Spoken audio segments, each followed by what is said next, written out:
we're back with an exciting and important announcement from Miss Allie Carter, who, if you haven't been following, has not only been sharing information about her alleged victimization by Diddy and Associates, but her experience with an elaborately organized global crime syndicate specializing in the sale and trade of humans, while she was not yet an adult. Links to everything are in the description, including the playlist of her story and her website. Now that everyone is mostly on the same page with the great big elephant in the room, the disease that's plagued our society since the dawn of civilization, it's time to activate. Every drop in the ocean of influence counts, and like Allie, many other people, and myself, who have tried to expose and reflect on the dark side of the moon, so to speak. Time to come together as one. Where I'd begun speaking on children who were exploited and those who were lost in their sphere in my Dark Hollywood docuseries, the Great Awakening is now allowing us to go right for the jugular of the ugly head of society, and they can't silence us all.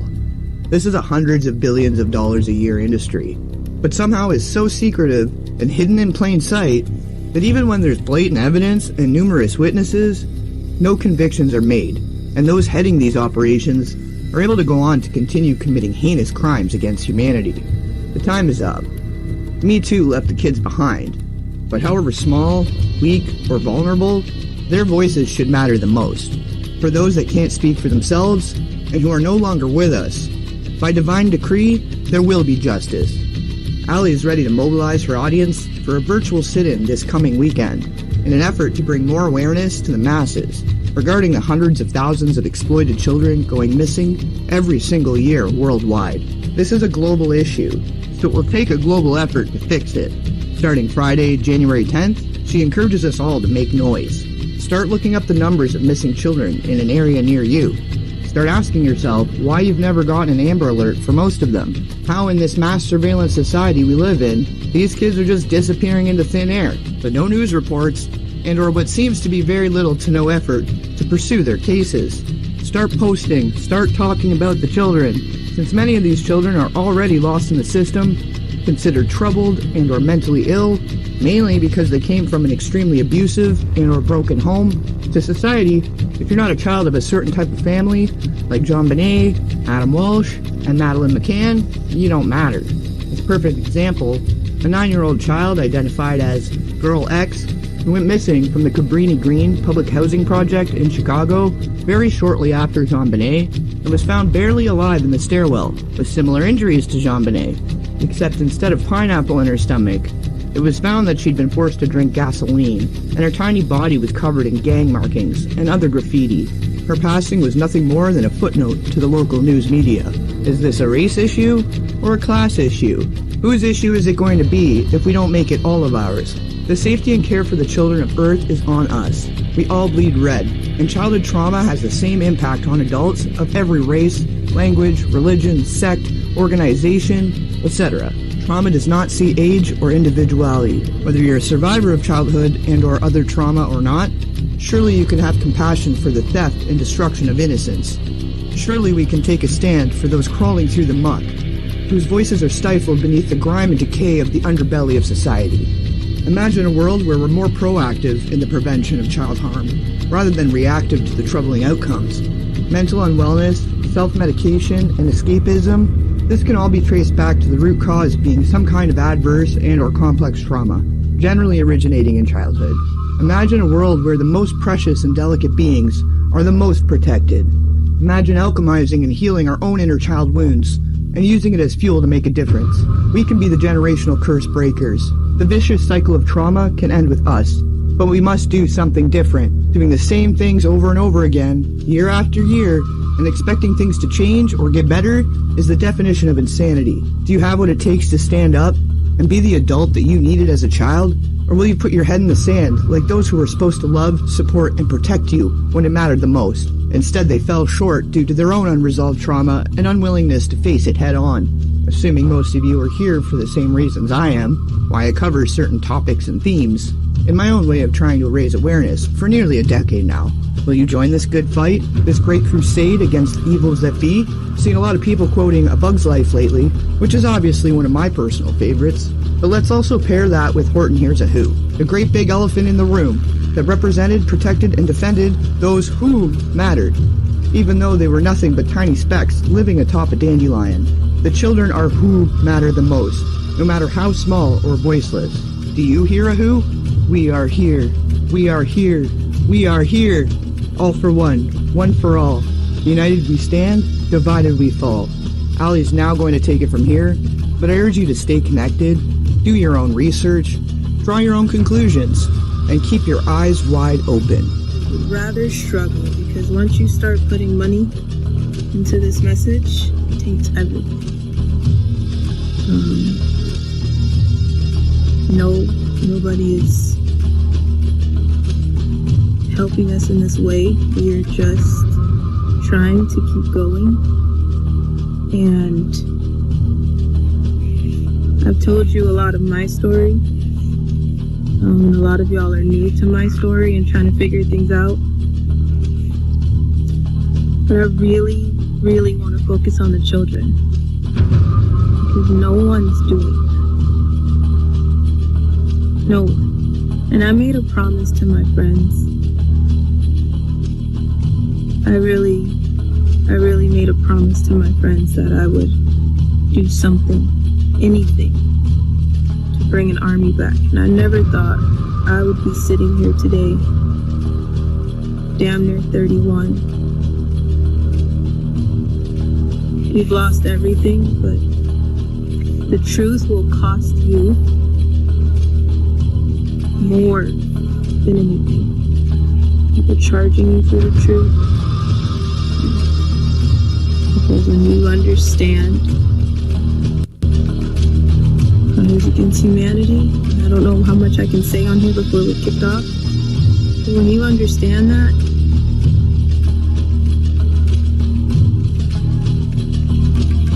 you'll realize that it's not just one kid, it's not just your kid, it's not just the kid that everybody didn't see in you.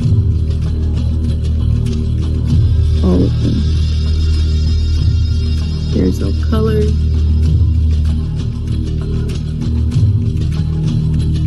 There's no religion. There's no political side. It's about humanity. Can y'all sit with me for a little bit before I start talking? Because I really don't know how long I'm going to be on here before getting kicked off, but that is my account. That's a link now. Please follow my account so I can go live on there. I don't usually ask for followers. I don't care about views or money or trends. I've been speaking and it wasn't trending. I've been fighting and no one knew. I'm trying my best to point people back to the truth, and that's all of the children. If you're sitting on here and you actually care, and please don't engage in drama or anything going on in the comments. Let's talk about the children. Somebody said, was that you that charged for a subscription? No, that's a fake account. So if y'all can do me a favor as well, unfollow and report that account. That's not me. I haven't been on TikTok for months. I don't even know how long it's been, but I got banned a while ago.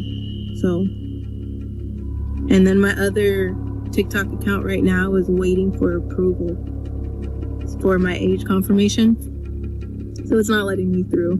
There will never be an account that will ask you for money. No. If you see that, then it is not us. It is definitely not us. That's how you... Never happen. That's how you'll know it's full of shit. Shiitake. I don't know if I could... I don't know what's going to... I don't know what the algorithm is looking for to get us for. I'm not exactly sure. So, I know that they allow music. So before I turn the music on, and we just sit, and y'all just sit with us for a second, can you just sit with us? That's all we're asking. Before we just sit together, we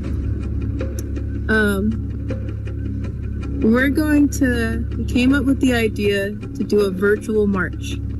So stay with me, and thank you for screen recording. If you're screen recording this part, please screen record this part.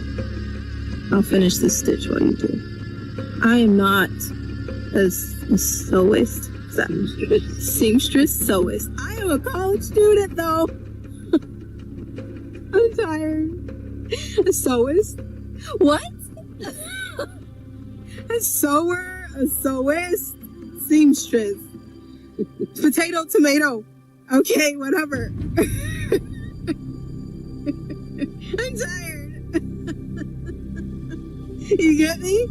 You know how the words just come out and your brain is not plugged into your mouth sometimes? That's why I said sit with me first. Because, woo!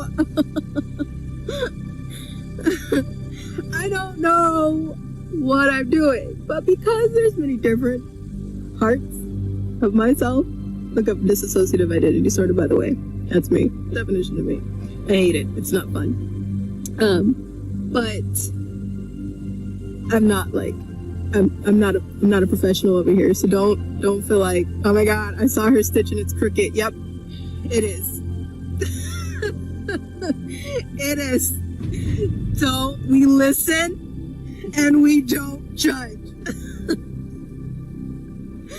Okay. Who is she with? My mama. Lean in here. A lot of the TikTok family don't know you. This is my twin. She looks just like me.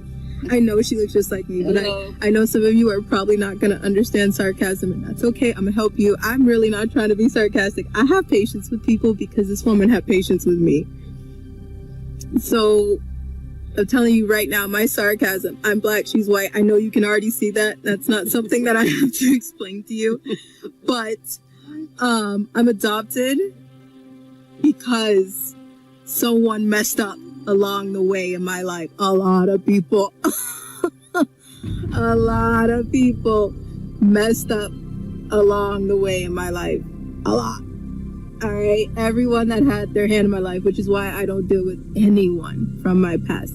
Y'all know, I know everybody can relate to having a toxic family member that you try your best to deal with.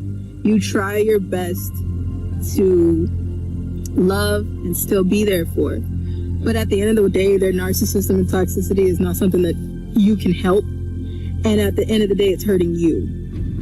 Have you guys ever had that type of situation? So I don't deal with anyone because no one asked the questions of why was a woman that was in a criminally insane hospital able to possess more than 1, 2, 3, 4, 5, 6 children.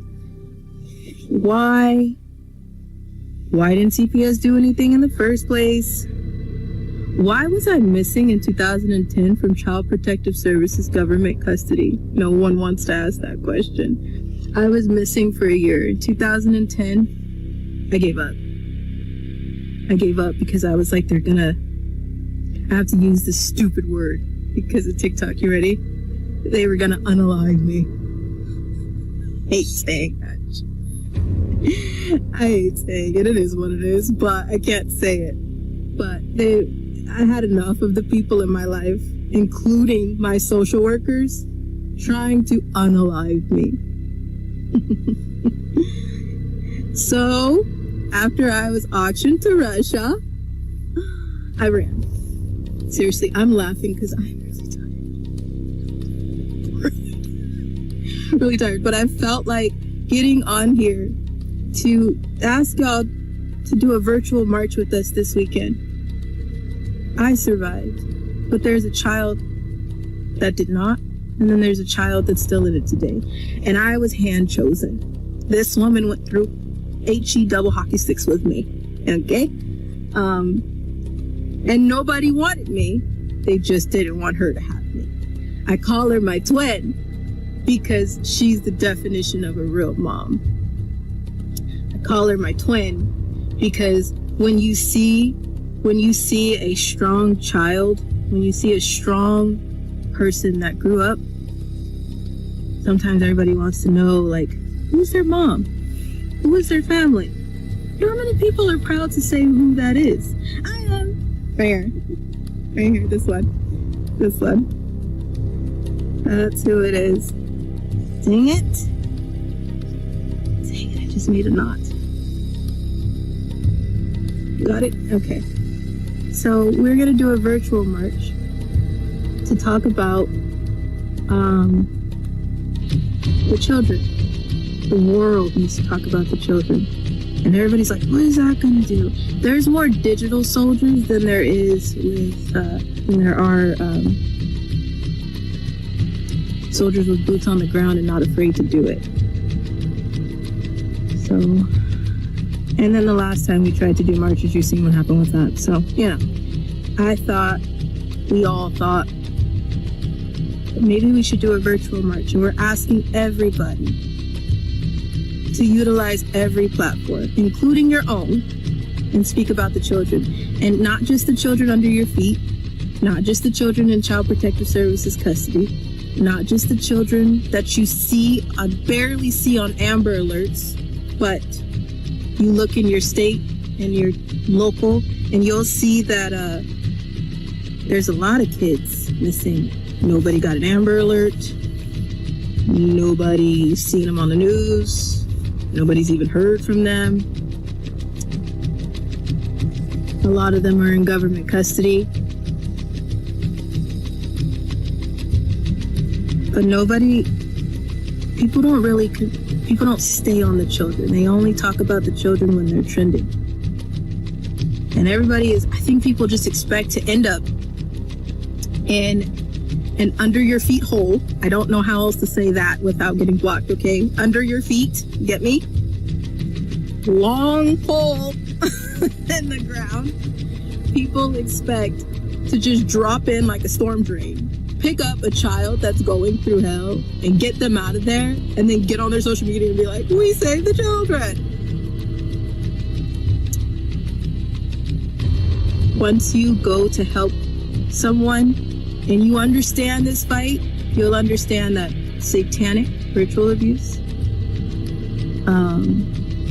You'll understand that DID altars, like Britney Spears talking about her 5-year-old altar, that's not a joke. There may be a lot going on with that woman as far as clones and everything else, but her saying that her 5-year-old altar is up, now that's the most truth that y'all are gonna get live, because that's DID. MK top. I don't know if I can say that word either. MK top. Y'all get what I'm trying to say? Okay, good.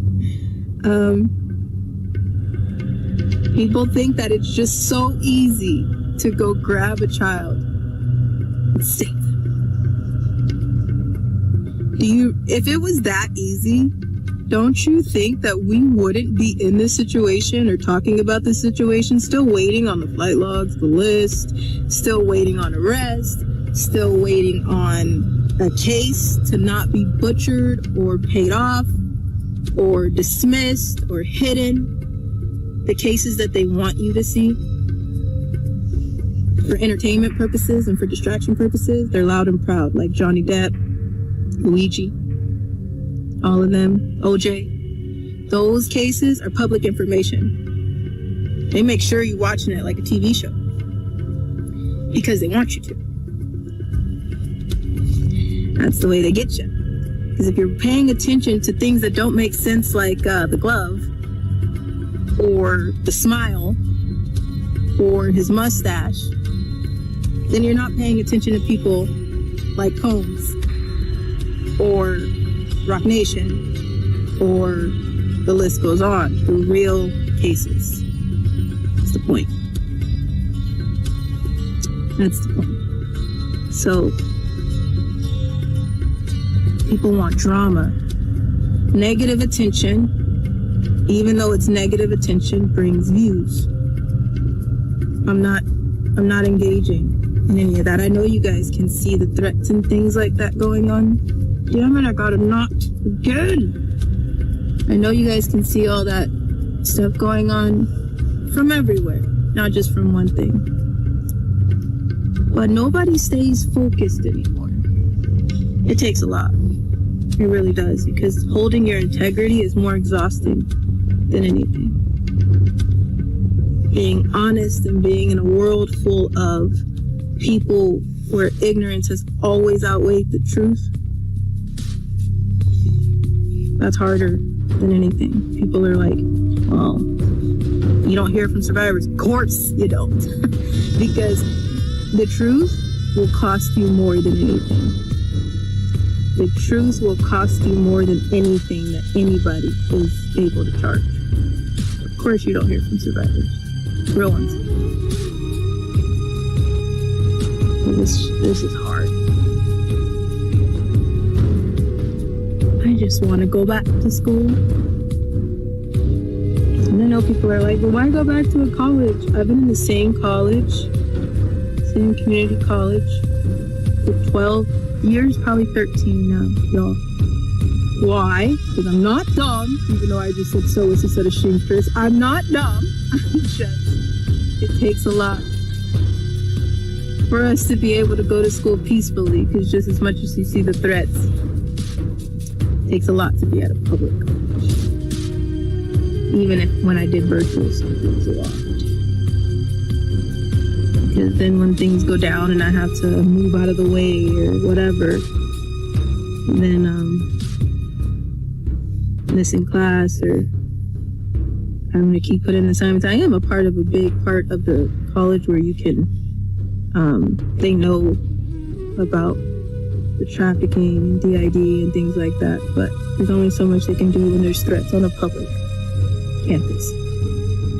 So what are you going to do? What are you going to do?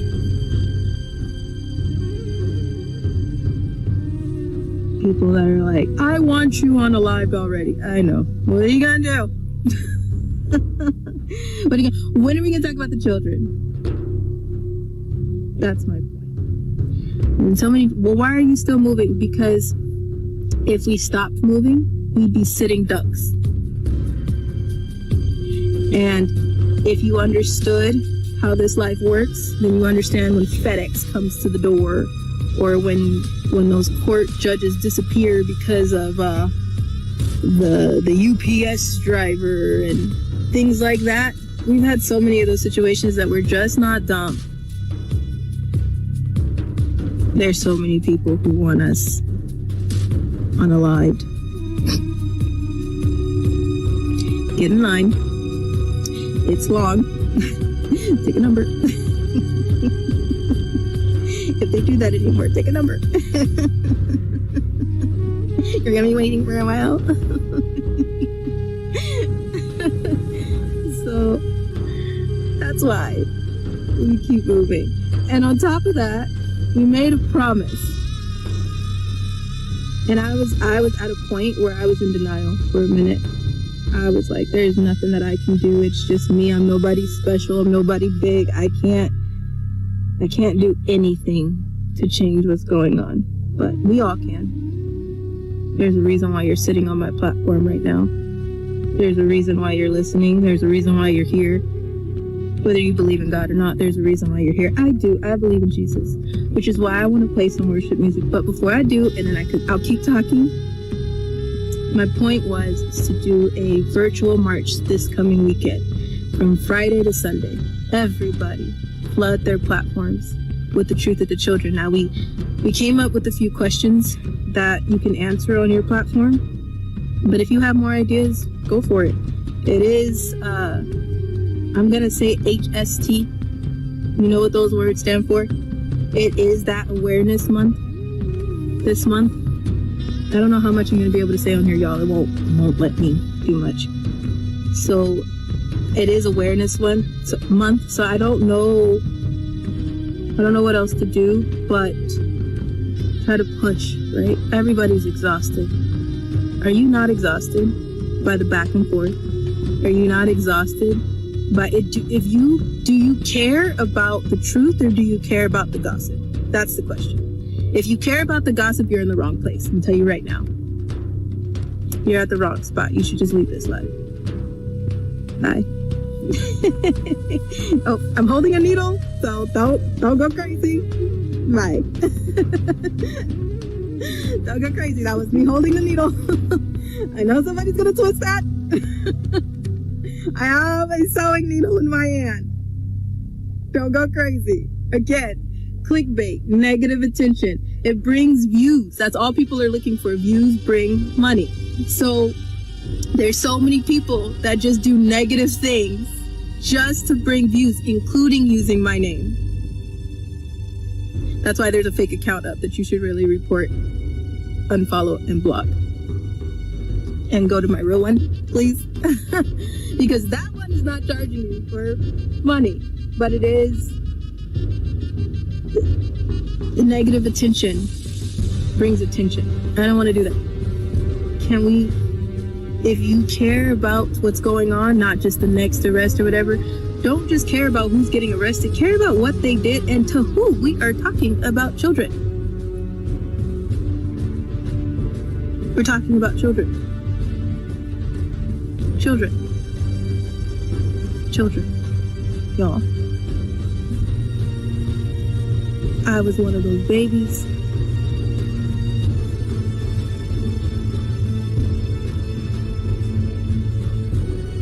I used to teach kids. I know some of my students are gonna watch this. Hi, I love you. I miss you a lot.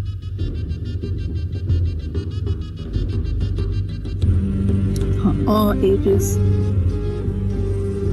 special needs, babies to adults. I miss it. Teaching gave me a purpose. Because I wasn't just a teacher, I was a mentor, I was a coach, became nurse. At one point, I wore many hats as a teacher. I would listen to, I'd love coming into work and listening to babies tell me about stories that did not even matter. Everybody would get on me because I would come into work early sometimes. Because I just knew that my babies would want to talk to me before I started teaching. So I would come in with extra pieces of paper and extra crayons. And we would just stop because I didn't even have these kids, but they would be in the hallway like, hey, can I talk to you about the booger that I had earlier? And I'm like, yes. Yes. We can talk about it. I got 20 minutes.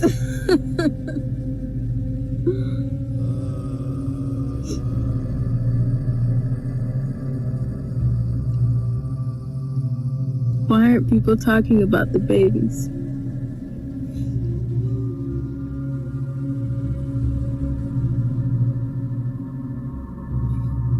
Why is that not something that we all can agree on? We all can agree on the babies.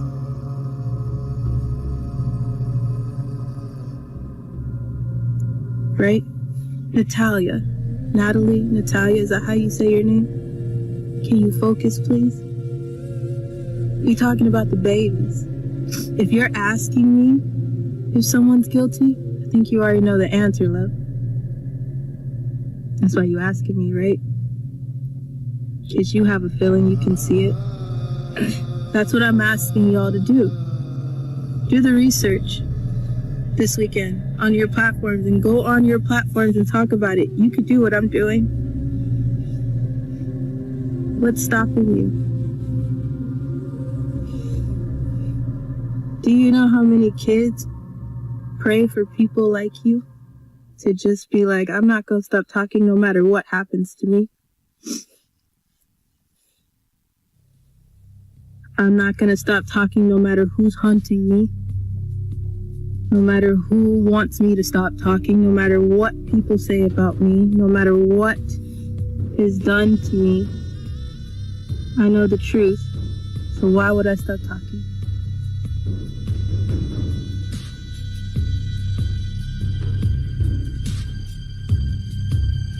Why can't we all agree? Right there. Done. That's all I'm asking. There's so many threats on us right now. I don't even know why I'm on here, but it is what it is.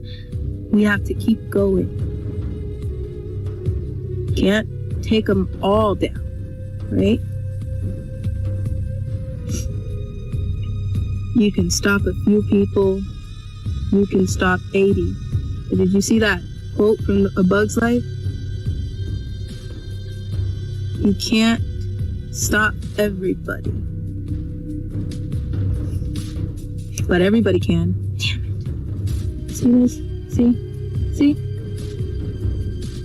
Sewing is fun, they say. Sewing will be relaxing, they say. Everything will be fine, they say. The string, bro. Dang it.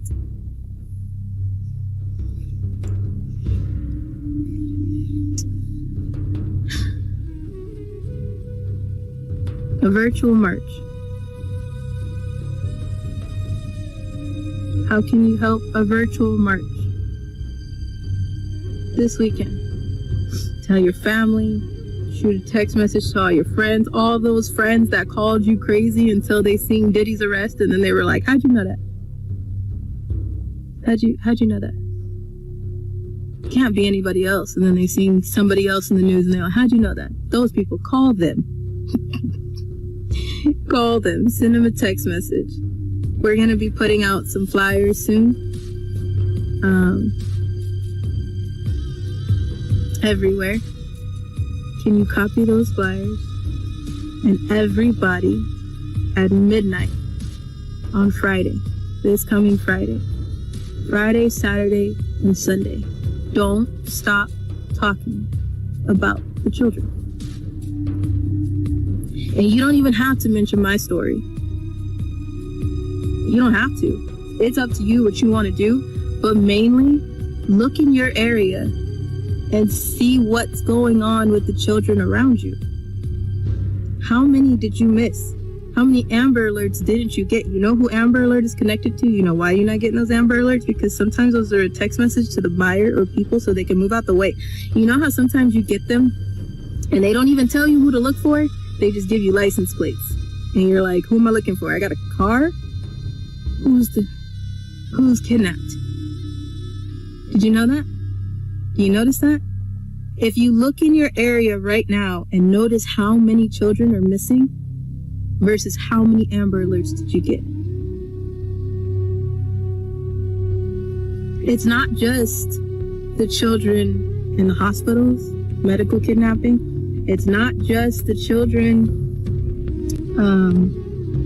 under your feet. It's not just the children in Child Protective Services custody. They're everywhere.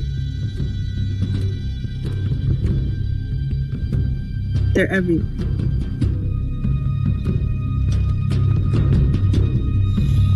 The people, the children at the border. Everyone's asking everything except the children. That part. That comment. Thank you. That.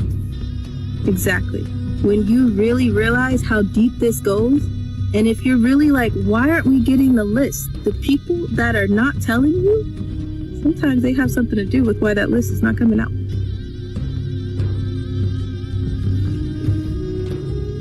The children, right?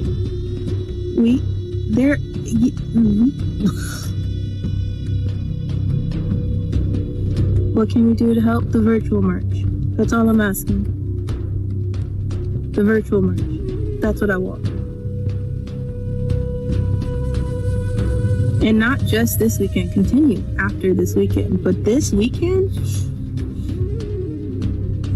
even if your account gets taken down, even if you get threats like we do,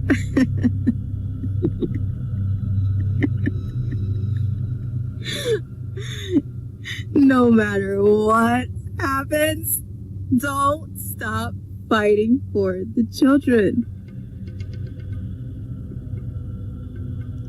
The children.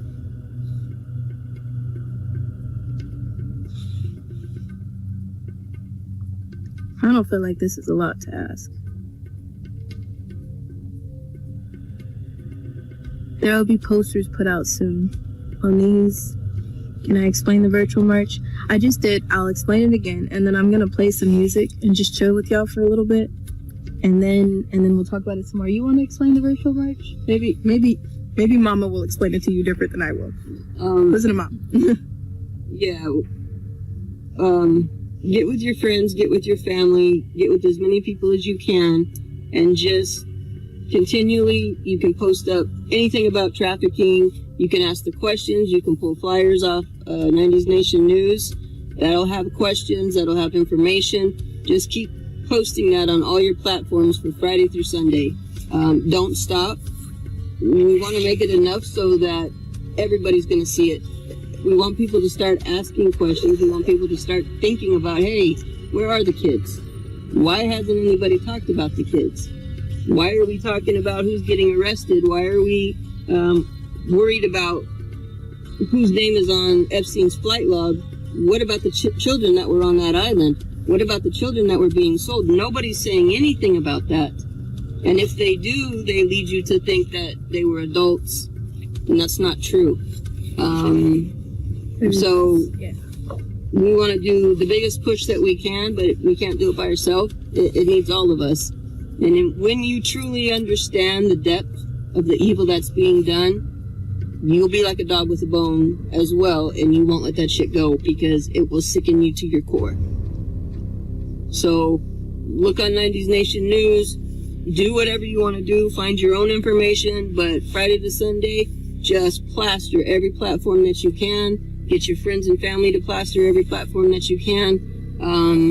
Question your local news stations. Put comments in people that you know are supposed to be talking about the children. It's not a one-person solution. No. We can't just wait for somebody to get in office to fix that. It's not going to happen. It's going to require all of us doing something, anything, to solve this problem. This problem is the darkest, most deepest, most evil thing. Your brain can't even fathom the depths of the evil. And it's bigger than one person. It's bigger than a new cabinet. It's bigger than a new president. It's bigger than that. It's a crimes against humanity, and we are all responsible for that. So it's up to us to start making noise. It's up to us to raise awareness. People aren't going to get off their ass and fight a problem that they don't know exists, that they don't understand, that they can ignore and stick their head in the sand. It's got to stay in the forefront before people are going to start moving.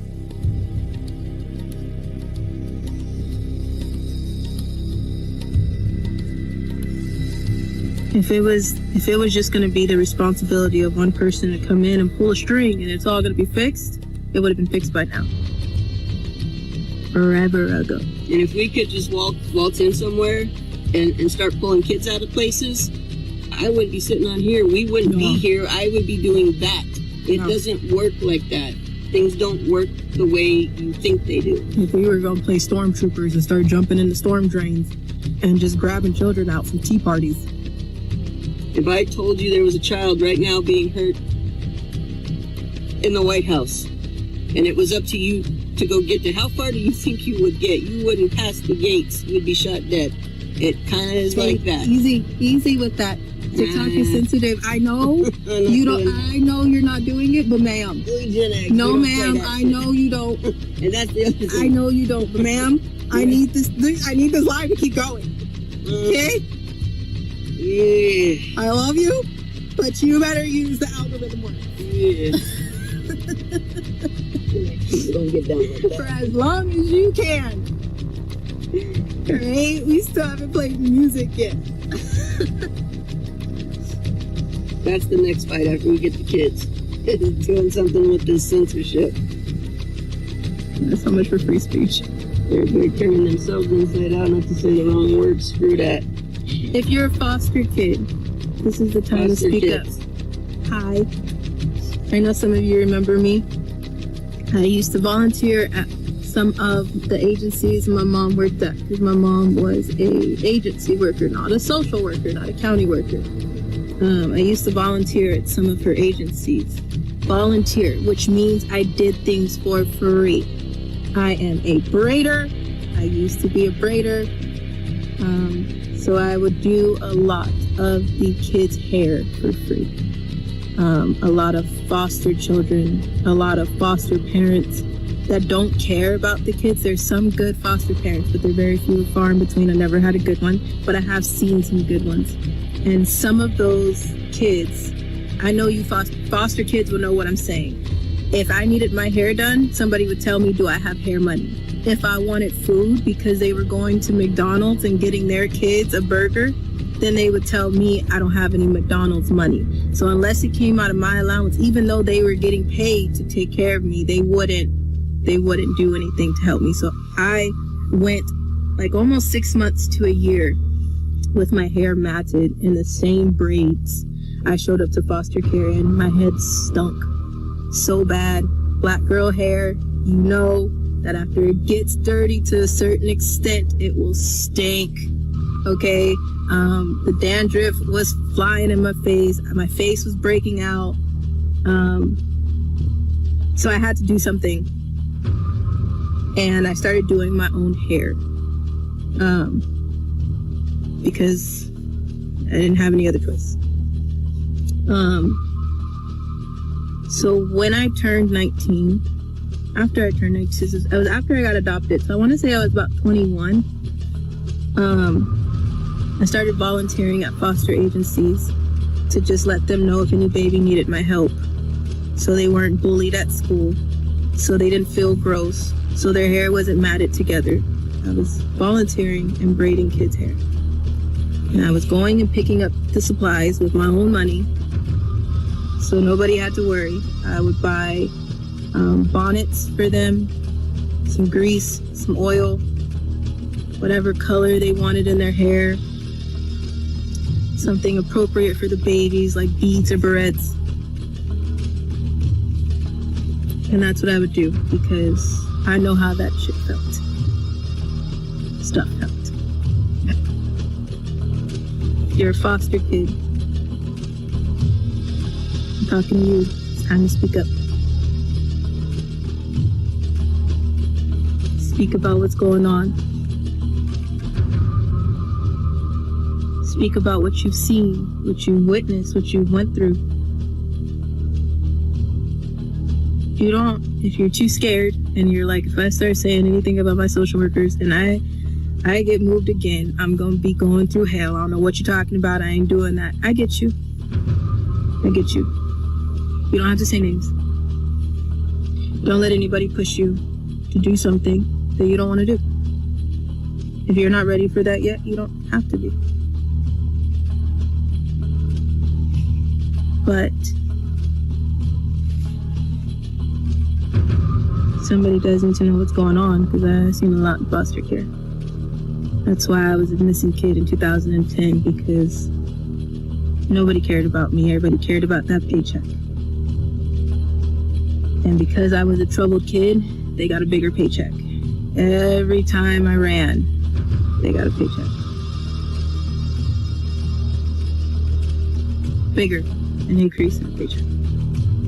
Nobody ever did anything to take care of me. I can tell you right now, as a kid, I stole deodorant from the 99-cent store. Sometimes I stole food from the gas station.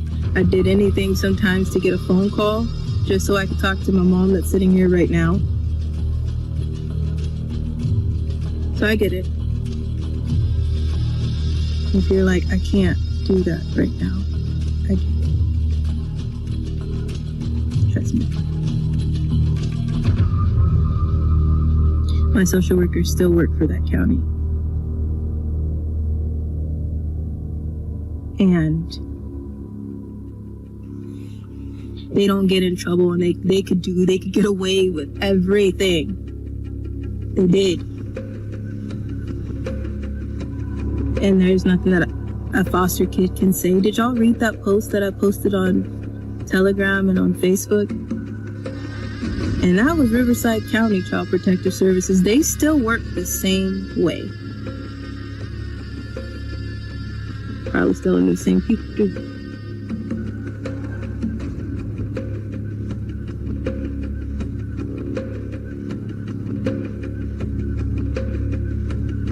I was never loved.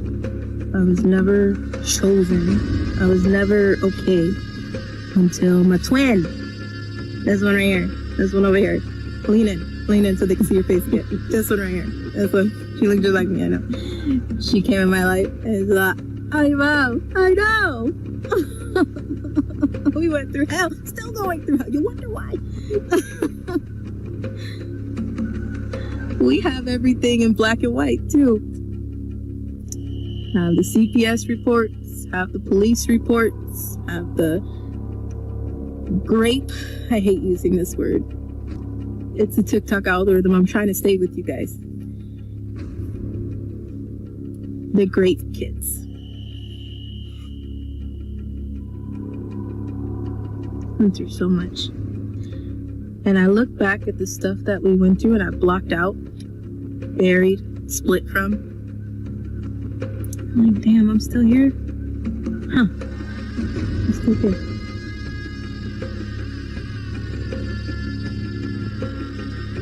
So why can't I do something to fight for those who didn't make it out and they're still going through it? That makes no sense. They took every part of me. I can't have kids. I used to think that that was the most horrible thing as a woman. I used to think like I could never be close to a real woman because I couldn't have kids. That's not true. I'm adopted.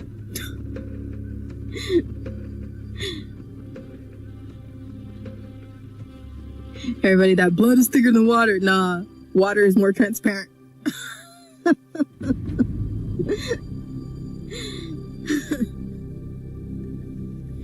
Blood is sticky.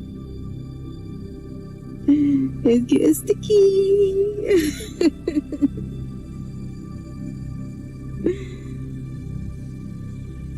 If you see us out and about, I usually have bracelets or rocks or something at my feet. If you see us, please walk up to us. We'll say hi. I am weird. Okay? I'm also a very simple person. And if you see me out and about, sometimes looking like a crack-headed ferret, because I'm always looking over my shoulder. Paying attention to something. So, but if you see us somewhere, please come up to us.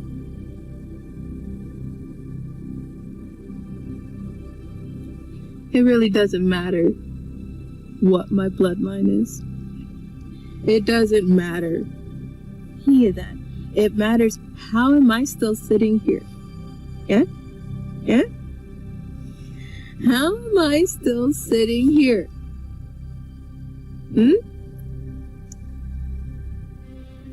I'm asking you to stay focused. Please. Just stay focused on the kids. Yes, I'm sewing. For those who just, yeah, I'm sewing. I took some t-shirts and stuff and I cut them up and I'm making a blanket. So just, yeah. I don't know how this is gonna come out. I just need something to do.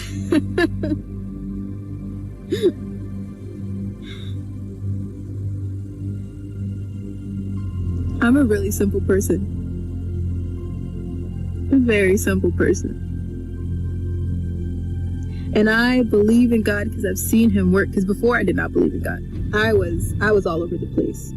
My PIMPs were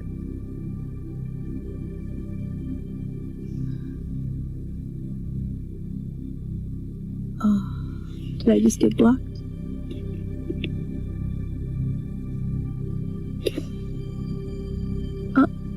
Can you still see me? Can you still hear me? You're here. Okay. I don't know what that was. It just said live visibility restricted.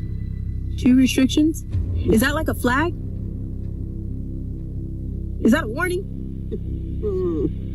What'd I do? What'd I do? Okay. So that means that it's probably gonna kick me off very soon. So, virtual march this weekend. Look for the posters, yeah? Okay. Virtual march this weekend. Look for the posters. Someone said just get off and restart. You want to stay with me while I worship?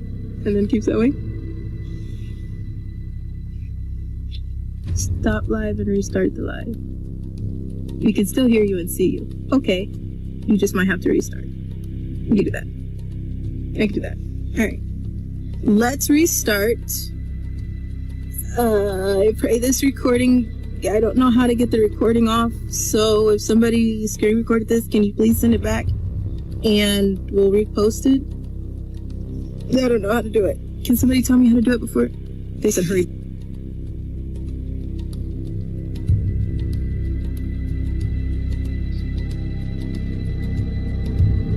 I'm gonna get off of here soon.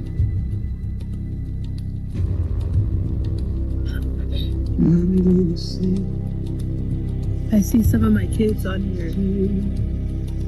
And if you're on here, I want to tell you I love you and I'm not going to kick you off. I just need you to be careful. Okay? Let someone know that you're on my videos. Not everything I have is family friendly.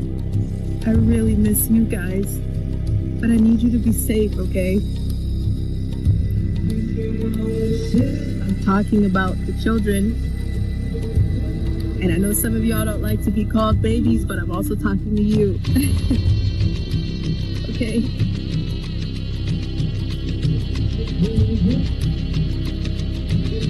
So please be careful. I miss you. You're making me cry with your comments. Like, stop telling me, get off of here.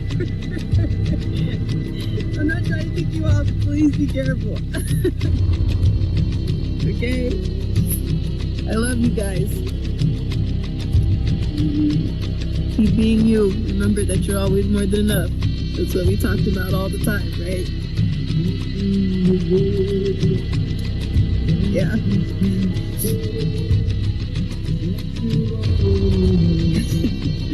Be careful, please. I love you guys. And give everybody a hug. Okay?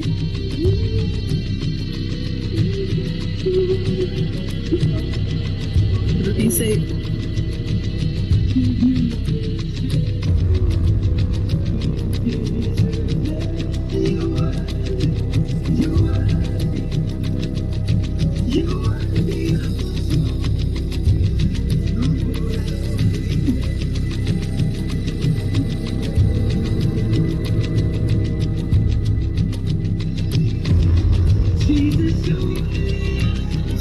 You guys can speak out too, but make sure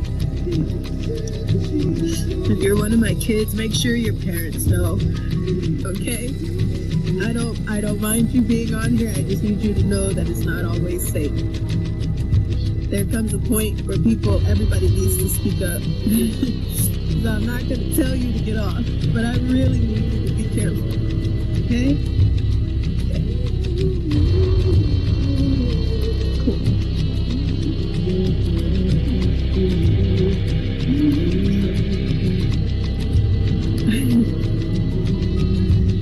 Tears, but I miss you. I'm really tired too. There's a lot going on, as you can see. I love you guys.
You are the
Thank y'all for sitting with us.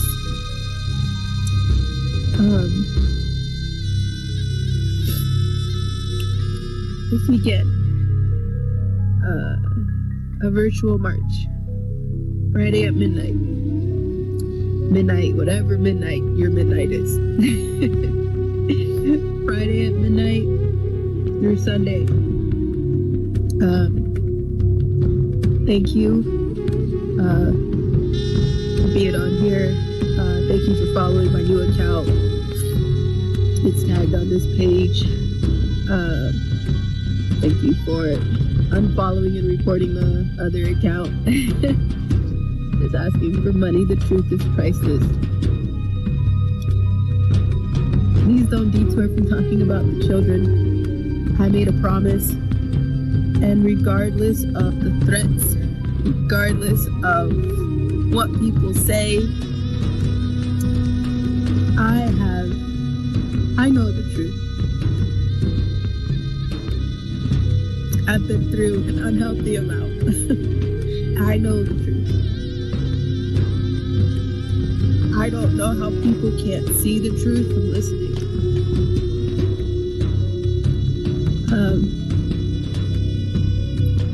That counter up there doesn't matter if that amount of people is not in the streets. Until the day that I am with the Almighty God, the Father of Abraham, Isaac, and Jacob, we will not stop fighting for the children. I made a promise. My mom is sticking to that promise. This is the hill. This is our hill. Okay? It would be helpful if y'all can help us by helping the children. Negative attention is attention. People like it for the views and the trends and the money that they could get. We don't give a damn about any of that.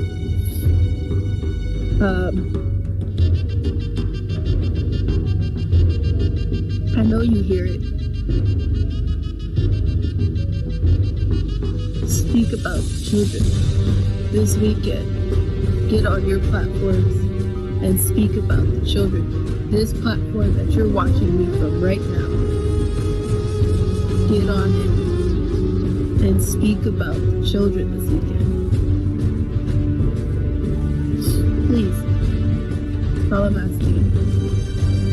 I don't know why we even have to ask that question. Virtual march. Virtual march this weekend. Do your research on Amber Alerts, on children from your area. Do your research on the children under your feet. Do your research on what is going on and speak on it. We'll give you a few questions to start with, but you got it.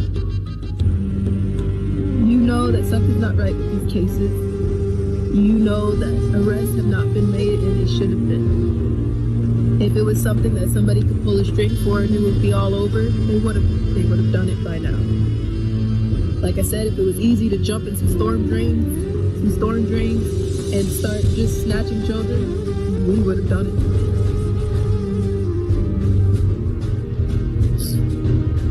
It's not just one baby. It's not just your baby. It's not just the baby that people missed in you. It's all of them.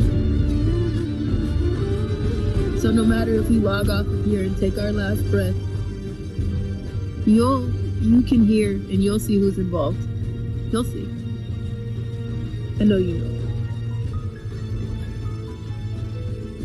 But I was one of those kids that just wished somebody would do something, say something, and wouldn't waver, stop. Unflinchingly talk about the children. Yeah? Just do it. I don't care what happens to us. I just don't want to go back. Can't deal with things anymore like I used to. So I know there's no justice for me. I've been on that. I'm asking y'all to do something for the babies that don't have a voice and anyone that cares. Of course, when you shine light on roaches, they run. Because they move better in the dark. Snakes slither better in the grass until you cut the grass and you can see them. It's like that Bug's Life clip. If one stands up, all of them might stand up, and then they're outnumbered. I'm asking you this weekend, a virtual march, starting Friday, not stopping until your midnight on Sunday. Please, don't let go. Talk about the children. And don't stop after that either. Yeah, somebody says society don't want the truth. No, so it's easier to divide everybody. It's easier to distract everybody. It's easier to cause a fight and cause division because somebody's looking over here and somebody's looking over there. And what about this? And what we don't. I don't care. And when you understand the fight that we're in, the distractions are pathetic. Especially when you were talking about the same thing. Come on now. Help me help them, please. I don't need a pat on the back. Don't need a high five. This woman don't need one. We restarted the live, so you don't know who I'm sitting next to, some of you. Lean in. Lean in, mama. There's my twin. I talked about this in the last live. My mom. My real mom. The only mother. I'm adopted. Don't get crazy. It wasn't her. People should be questioning. It was not her. Everybody said, hey, Shelly. Hi. Oh, my mom's right here. Home is wherever my mom is. So we're okay. And if we're not going to be okay, God's got to do it. And then that's when we call on everyday people to say, if you guys see us, then please say something. Someone said, speak bluntly. I can't. TikTok is censored. You try to speak on TikTok. Go ahead. You try to speak bluntly on TikTok. Go ahead. Watch what happens. But people need to see that. People need to see that. So seriously, go try it on TikTok. Seriously, this weekend. Go ahead. Go try it. I'm not kidding. You do it. You do it because we have done so much. And I felt like we're screaming underwater. So I just need your help. Utilize every platform. Get on other people's platforms. Ask your journalist what's going on and why haven't they reported on it. Journalist integrity is not the same anymore. So check on that. Thank you. Someone said, I'm happy you're safe. We're safe for the moment. We're safe for the moment. But there's a lot of demons in the grass. Hi. I know you hate me. You hate me because I'm talking about the children. You hate me because I haven't detoured from the children. You hate me because my story has never changed. No, it's not, because the truth doesn't change. Smart one. The truth doesn't change, smart one. I rebuke you. The truth doesn't change. When it doesn't change, then that's how you know you're on the right road. The truth has never wavered. My story won't change because it's the truth. It's the same truth that it was and that it still is. So no, it's not going to move. I'm not going to shake. I'm not going to budge just because you're mad. I do realize that there's an army. Watch when the world knows that. Thank you to those that are the real ones that are here. I see you more than I see them. Trust me. Trust me. I don't need to stand with anybody on anybody's platform to tell you the truth of what's already going on. If you give a damn about the children, then you care about the children, and that's what we should be talking about nonstop. Don't budge. Don't move. If somebody want to take me out over speaking of the children, do it. Do it. It wouldn't be the first time that you killed a part of me. I'm still here. So I'm not going to stop fighting for the promise that I made to my friends and to those who don't even know me. No, I'm not moving. Put you in my way. As well as many other people. The people who give a damn The people who don't, they're in your way. Either talk about the children or get out of the way.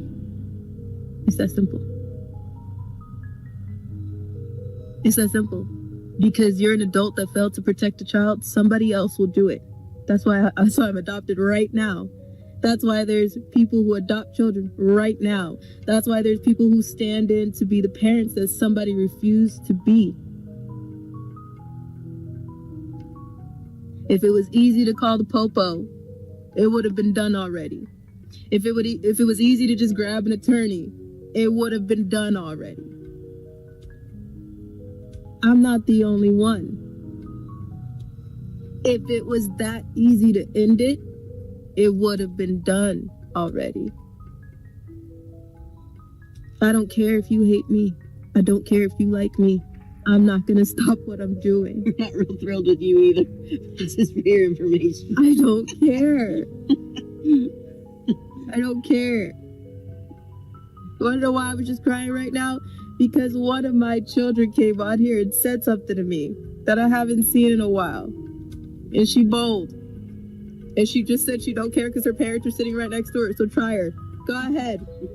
She just said my dad is sitting right here. Good. Thank you, sir.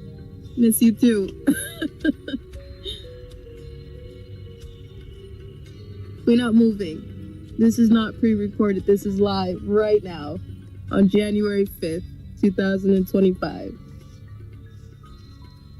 This is not being pre-recorded. This is real. My account that's up,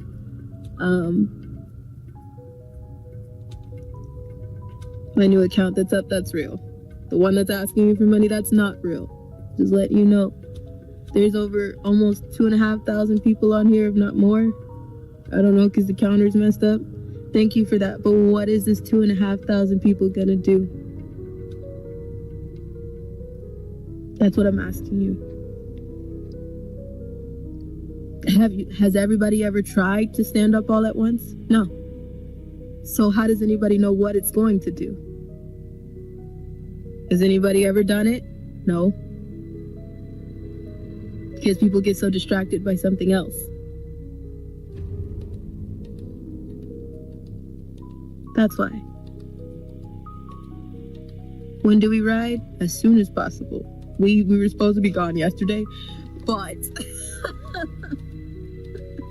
some people's flights were grounded. You know what I'm saying? So I'm asking y'all to start on Friday, all at the same time, but you can start right now.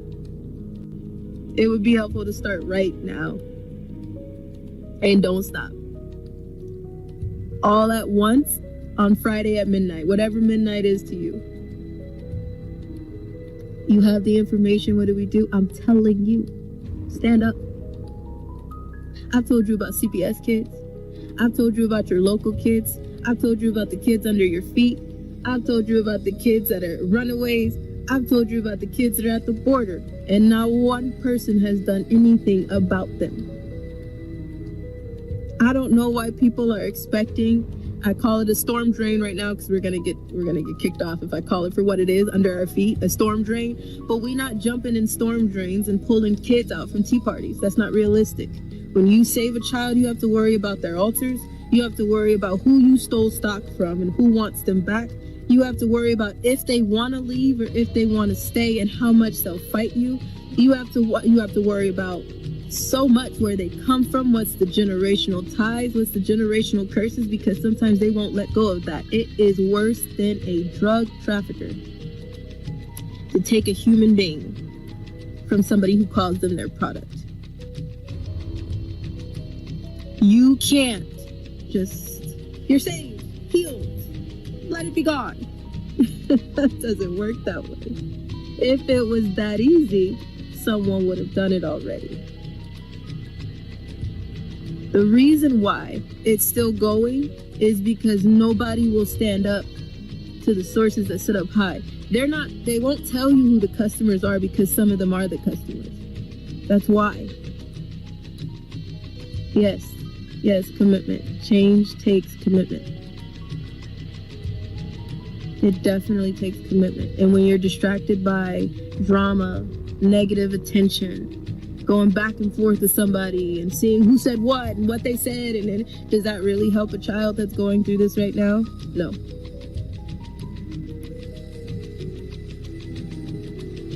Somebody just stand up.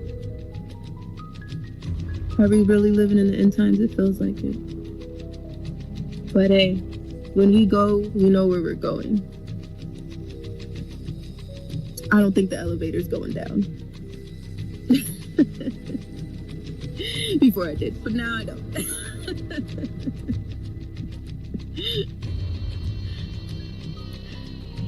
Let's start there.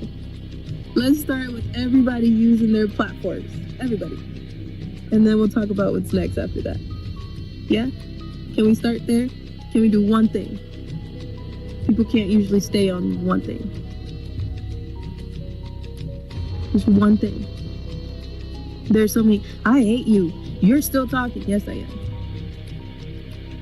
Yeah, I am. That won't stop. No, I'm not going to fix that. I don't care what happens. I will take my dying breath this way. They have taken everything. What else? So, I think we should play one more song before we go. Because I love the name of Jesus. But at the name of Jesus, demons must flee. So before we go, we'll go in the name of Jesus, because there's so many threats that this might be the last time we talk to you for a while. Seriously, this might be the last time we talk to you. Even if it is, what are you gonna do after? If I left this world today, please don't just say my name. That wouldn't help. Please don't just say my name. There's so many other names that need you. Check near you, you'll see.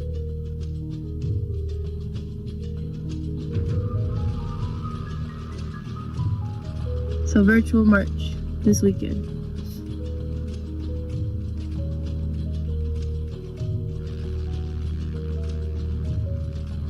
That's it.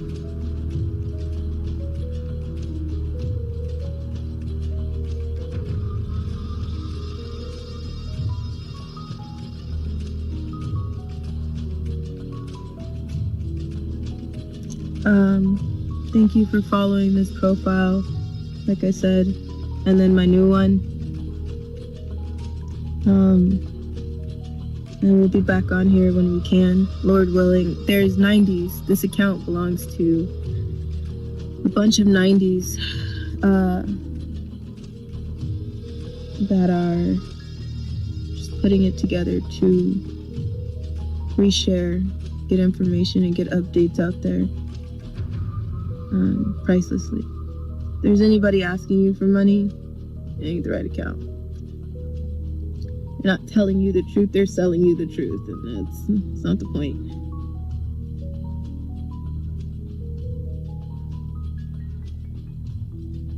Okay? I love you, 90s.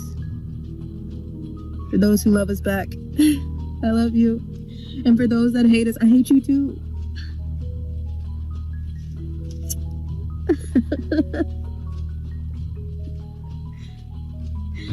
The feelings are mutual.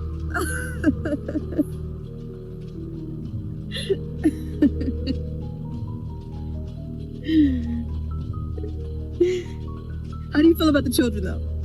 Do you love them? Do you care?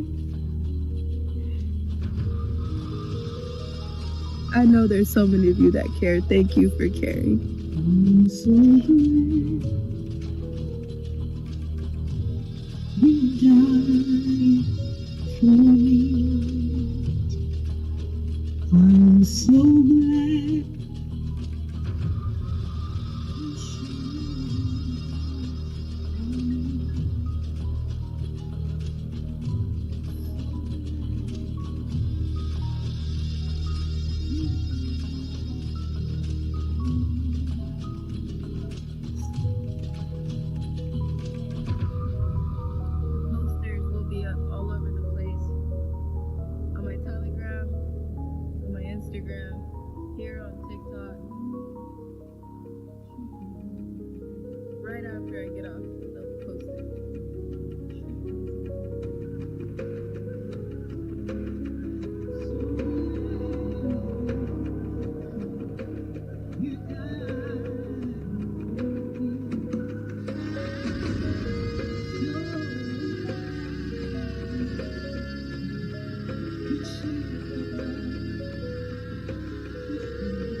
I just ask that you light a fire in everybody's heart, Father God, to protect, to pray, to save, to talk about your children, Father God. Please make a way when there's no way, God. Please let the storm pass, Jesus. Please let this time be a time where everybody wakes up and fights for your children, Father God. Don't let them flinch. Don't let them move, Jesus. Please just bring your soldiers to this battlefield, God. I don't know what's going to work, Jesus. I just thank you for keeping us safe. I thank you for making moves when we have no way to go. I thank you for the people that are on here, God, and for the souls that are listening and wanting to do something to help the children, God, and all of this evil. We put on our armor of you, God, as we go to battle. We put on our helmet of salvation, our breastplate of righteousness, our girdle of truth, our shoes of peace and readiness. We take up our shield of faith and our sword of the Spirit, and we ask that you continue to lead us, inspire us, and set a righteous anger and fire in us. In Jesus' name, in the name of the Father, the Son, the Holy Spirit, we pray. Amen.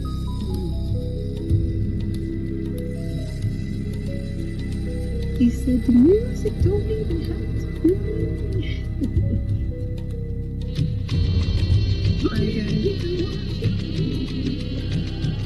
He said the music don't even have to play.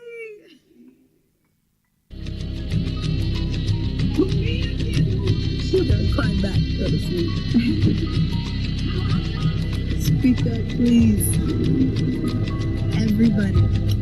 This weekend.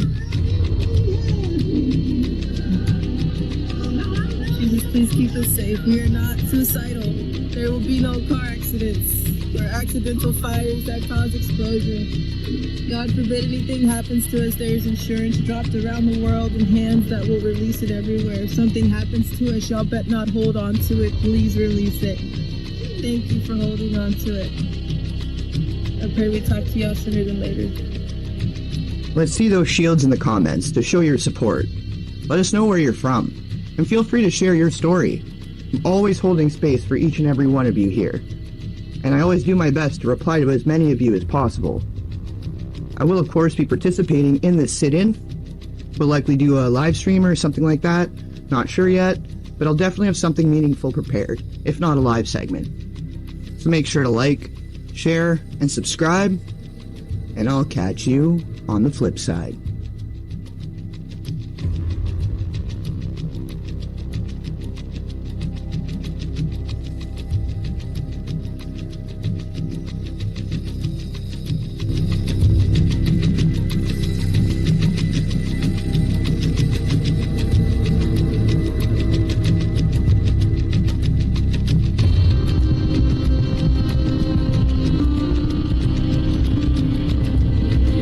My story begins as far as sex trafficking goes at quite a young age.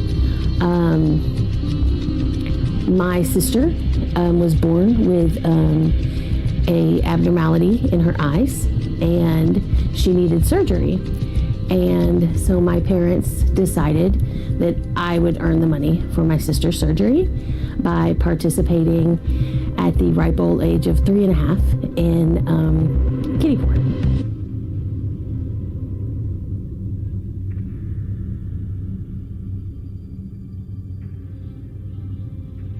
My name is Carrie.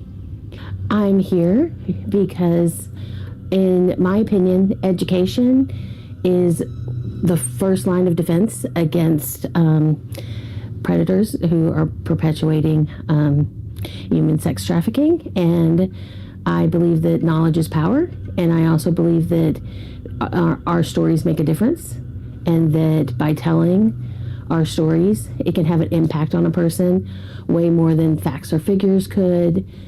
And that's why I do what I do. You have to have an emotional connection. You have to have an emotional reason to join in this fight, because it's hard work. It's devastating work. And if you don't have a motivation beyond a cerebral level, then you're not going to be able to stick with it and stay in the fight and keep pouring into these women and men who need help.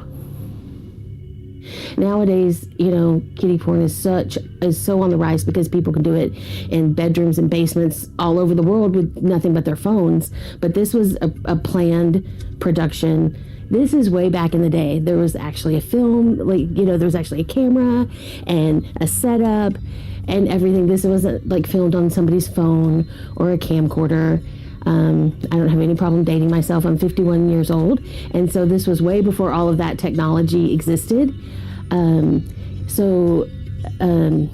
It was a much more of it had to be planned. It was organized. There were people there.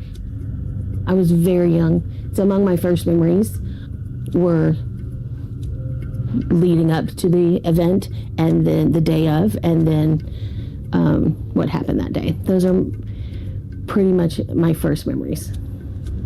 So I don't know of an existence, and there's never been a time in my life where I wasn't trafficked, as far as I can remember. There's nothing typical about my childhood, my life. I was broken on such a biological, neurological level, and so very, very young. I didn't develop the way kids are supposed to develop. I had PTSD and CPTSD before I could even, knew all of those letters to string together. So, I definitely always felt different from everyone around me, kind of separated, as if I actually was an ugly duckling growing up in a world full of swans.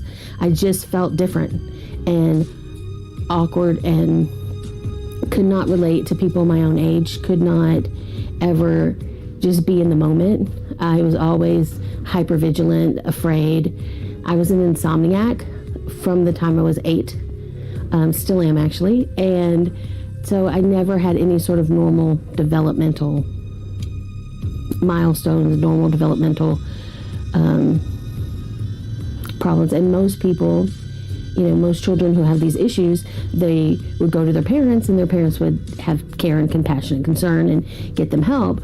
But my parents were the ones directly profiting off of my exploitation, and then it behooved them to continue to repress and just keep me under control, even when it stopped, because I could literally blow up their entire lives. The actual sexual abuses stopped when I was around 8 years old. I was told from as far back as I can remember, oh, you don't remember anything before the age of 8? You don't have permanent memories before the age of 8? Like, it was this constant brainwashing, gaslighting thing that they would do. One of the things my dad would always say is, I'm going to take y'all to Disney World, but not until, my sister's 2 years younger than I am, not until you're both 8, because you don't really have permanent memories before that age. And there was this constant refrain in my childhood of, you're not going to remember, you don't remember, none of the memories you'll have before this age are real. And so from as far back as I literally can remember, I was told I wasn't going to remember. I remembered that. I look back and I feel like my first act of rebellion was remembering. I did repress a lot of the nitty gritty of what happened. I would have the memories of right before, and I would have the memories of right after, but there was always like that one puzzle piece missing in the middle of the actual abuse. But I never completely and totally didn't have the memories. They were always there, and they were, you know how Dorothy steps out of the door in The Wizard of Oz and she goes from black and white to Technicolor? In my mind, these dreams were way more vivid, way more detailed, way brighter and shinier in my brain than my regular memories. They stood out so much stronger. And even though I didn't have that last little puzzle piece in the middle, I always remembered that there was abuse, and that it that it was of a sexual nature. But my brain did the only trick that it could do to protect, this little girl, and it repressed it until I was old enough and safe enough in my life to process the memories appropriately and find healing. Yeah, it's amazing what our brains will do to protect us. It's also, I was so young. I was developing all of my neural pathways. My brain was growing and developing, and so it locked these little pieces of the puzzle away. I became horrible, I still am, horrible at math, and music, of almost any kind of music, felt like nails on a chalkboard to me. So through my healing and therapy and time, I've come to realize that I stored these memories away in that part of my brain, the mathematical, musical section of my brain. And so when I would hear music, it would kind of brush up against those memories and I would start to feel uncomfortable.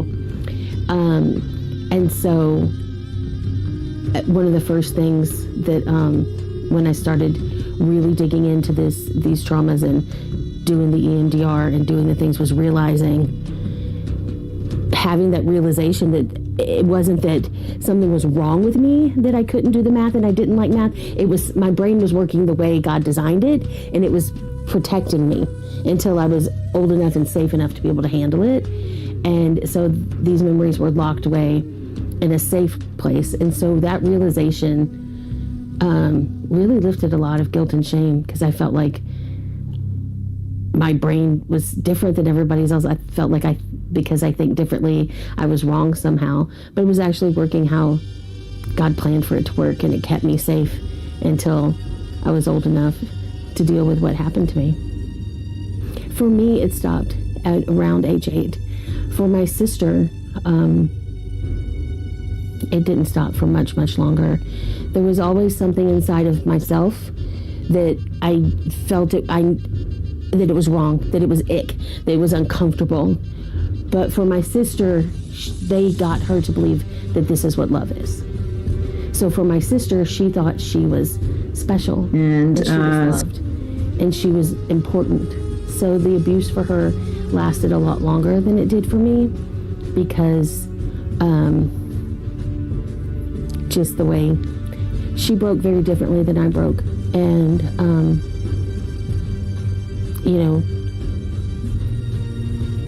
she was able to convince herself that this is what love was.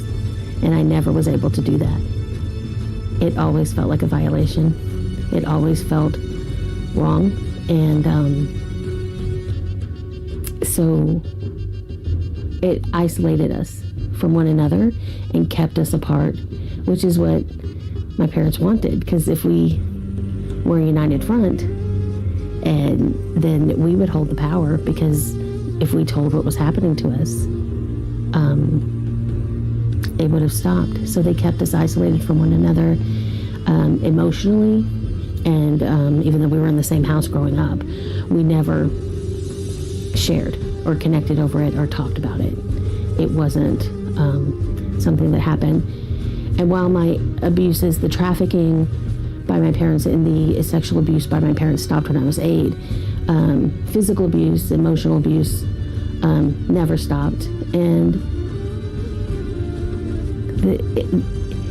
it never ceases to amaze me, the fact that predators are so very good at picking out their prey. And so a little girl who was alienated from her parents, had nobody who would believe her about what happened to her, who had already experienced horrific sexual abuses, was just ripe for a predator of a different kind to come along.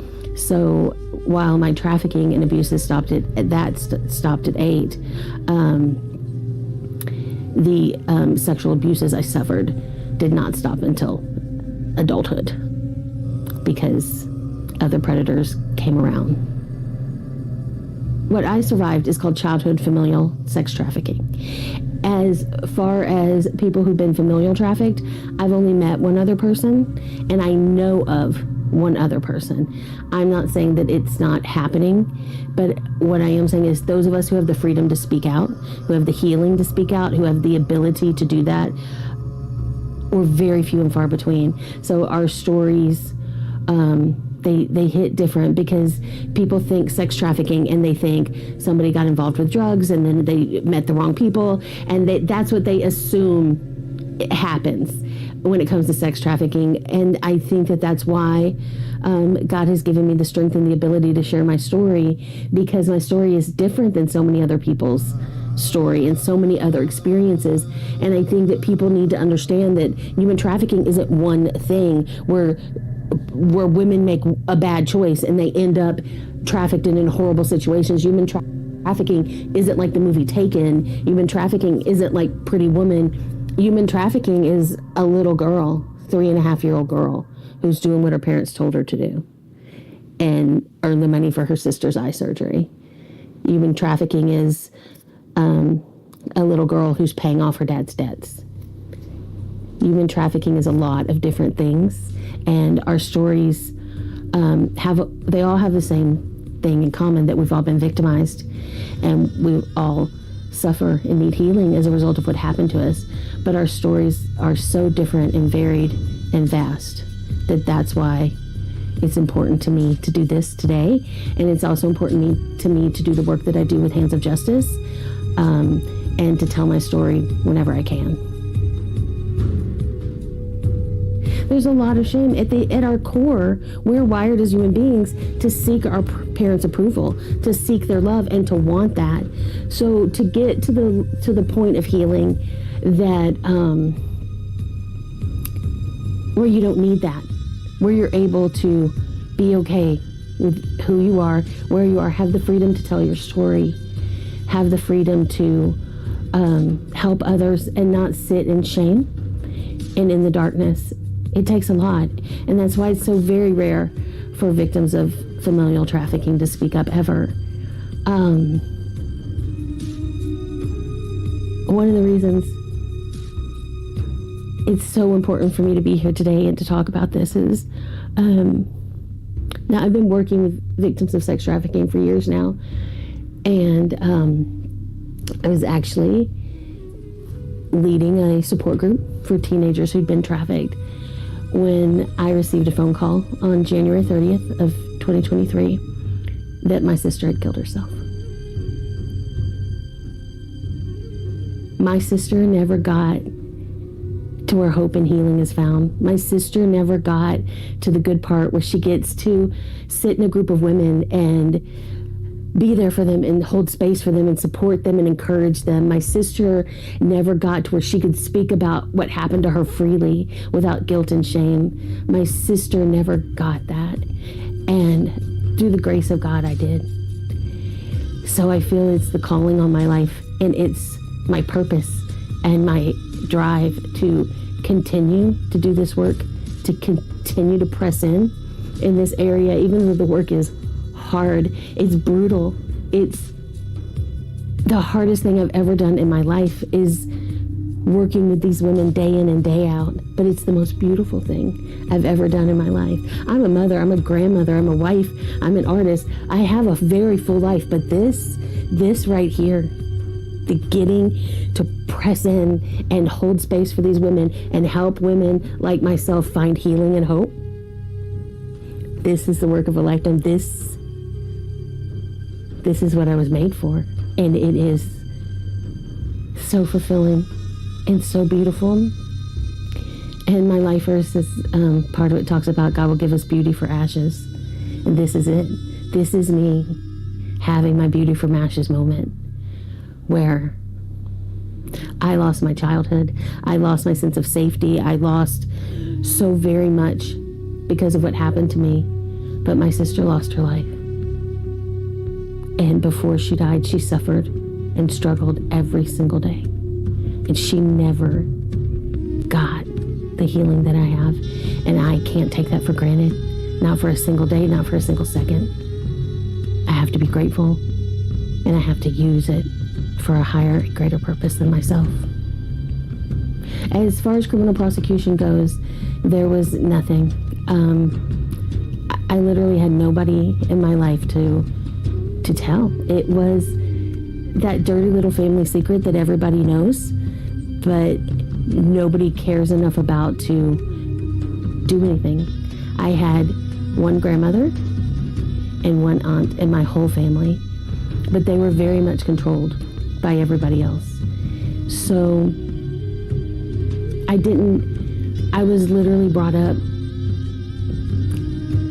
not knowing that this wasn't what happened to everybody. I didn't know that this was different. I didn't know that while I felt deep within my soul that this was wrong, I didn't have anybody else in my life that wasn't experiencing the same thing. All the little girls in my family were experiencing if not trafficking abuse. So I didn't have that knowledge. And in the state of Texas now, there is no statute of limitations for childhood sexual assault. However, it wasn't retroactive when they passed that law. So by the time I got to a place where I was healed enough to speak out and to even think about that, the statute of limitations had passed. There was nothing I could do.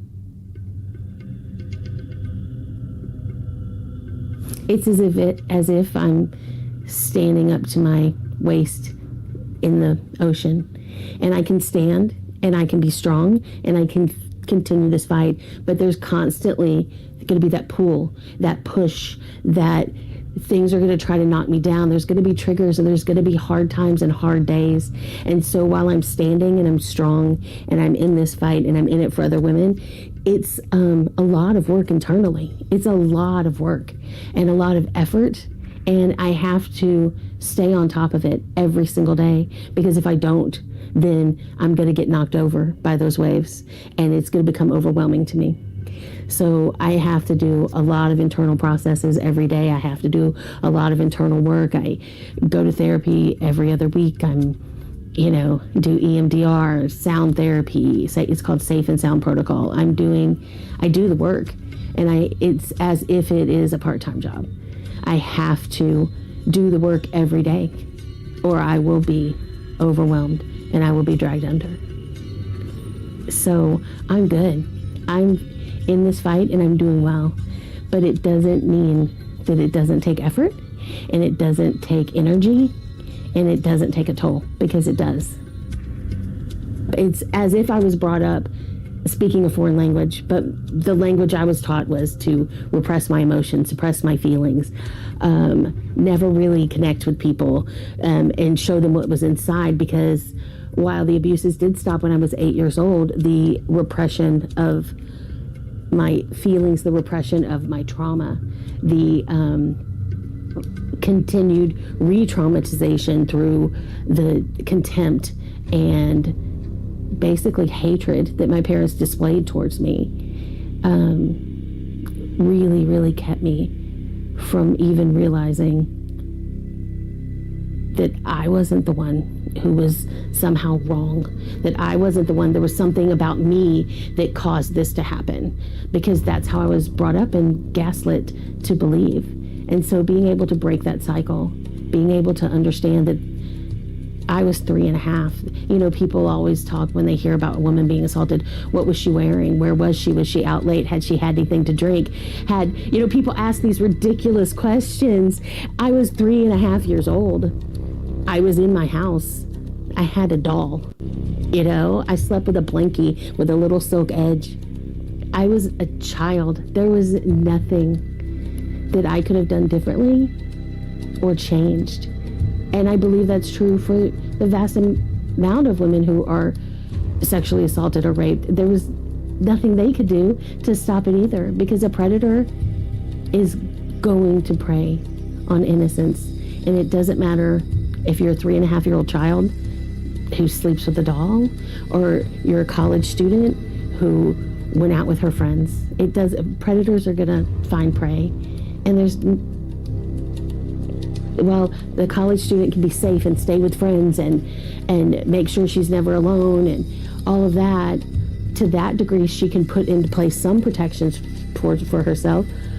I had nothing. My parents were the ones that were supposed to protect me, and they were the ones that were preying upon me.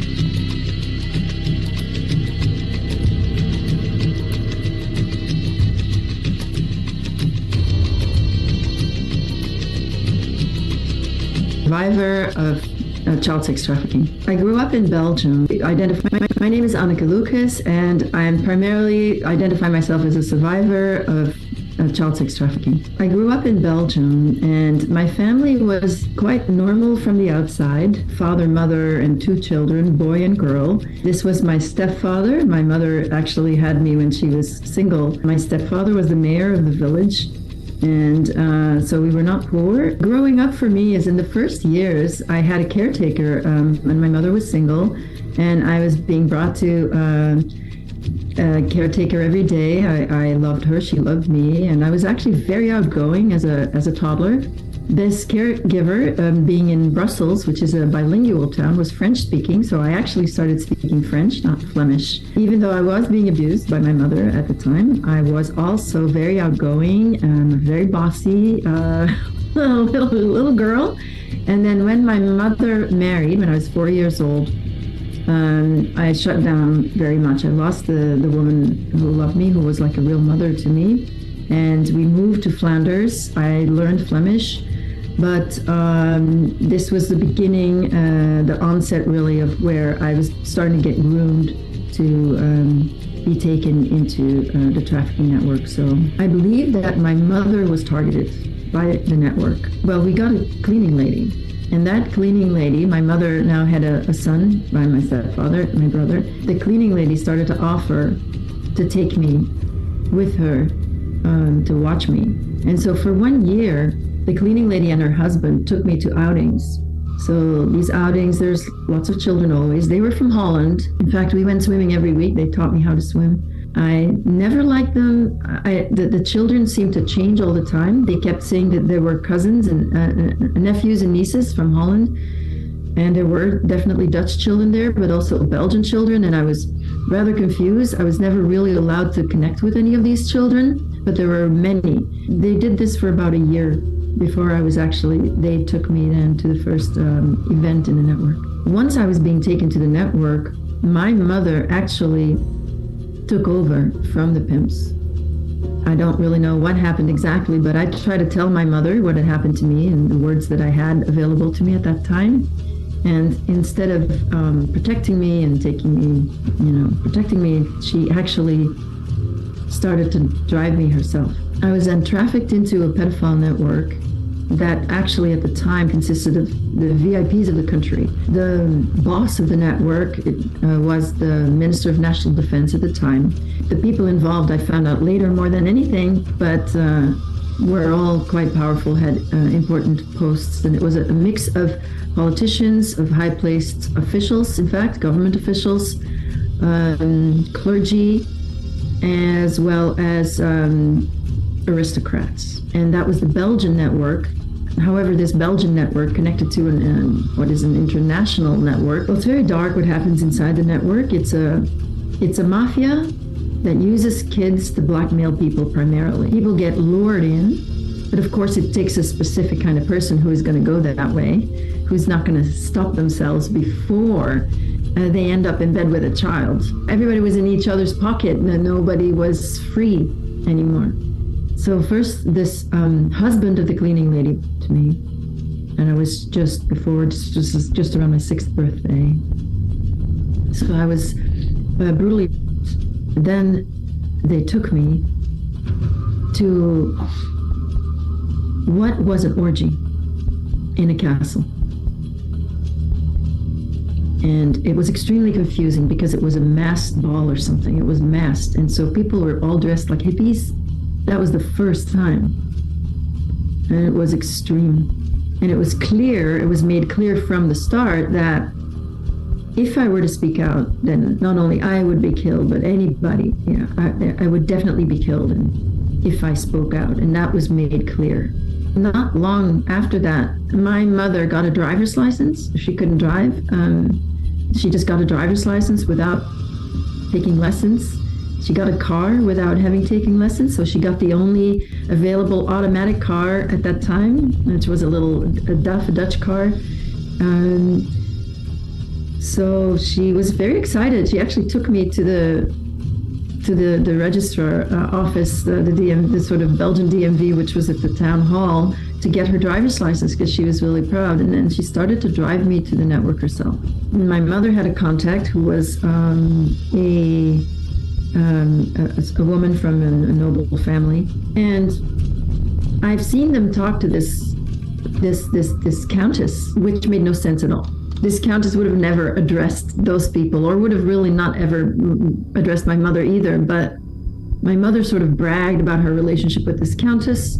I was 6 when it started, and for the first 3 years I was used as what was called an expendable child. Because my mother and father were themselves not part of this network, as other parents were, they could do anything with me. In the Belgian network, there was a group, particularly aristocrats, who killed children. So a few times I was in situations like that I just happened to not be killed. So in this network, you have to understand it's a murderous network. Expendable children, that means that they can be killed. That's to say, it was clear that their lives wasn't valued, so those children could be used for anything. That could mean they could be used for torture and killing. So it's very hard to talk about what happened to me during those first 3 years, because it was very extreme. So I was in quite a few extreme situations. I was sometimes taken to bars and given to the men there, but other times I was taken to castles and then waiting with a handler until until the first group of people had left, and then at the late hour the younger children were brought in. Sometimes I was taken to somebody's house for the day. My mother would keep me out of school and then just drive me to somebody's house. And then whatever was necessary, I have remembered things about being in extreme situations with, where other children did die. So my mother was being paid for this. What would happen then with an expendable child is the parents get paid. Of course, there's no contract, nothing is in writing. It's all very vague. My mother's denial itself took care of a lot, but there was money exchanged, and her contact person was this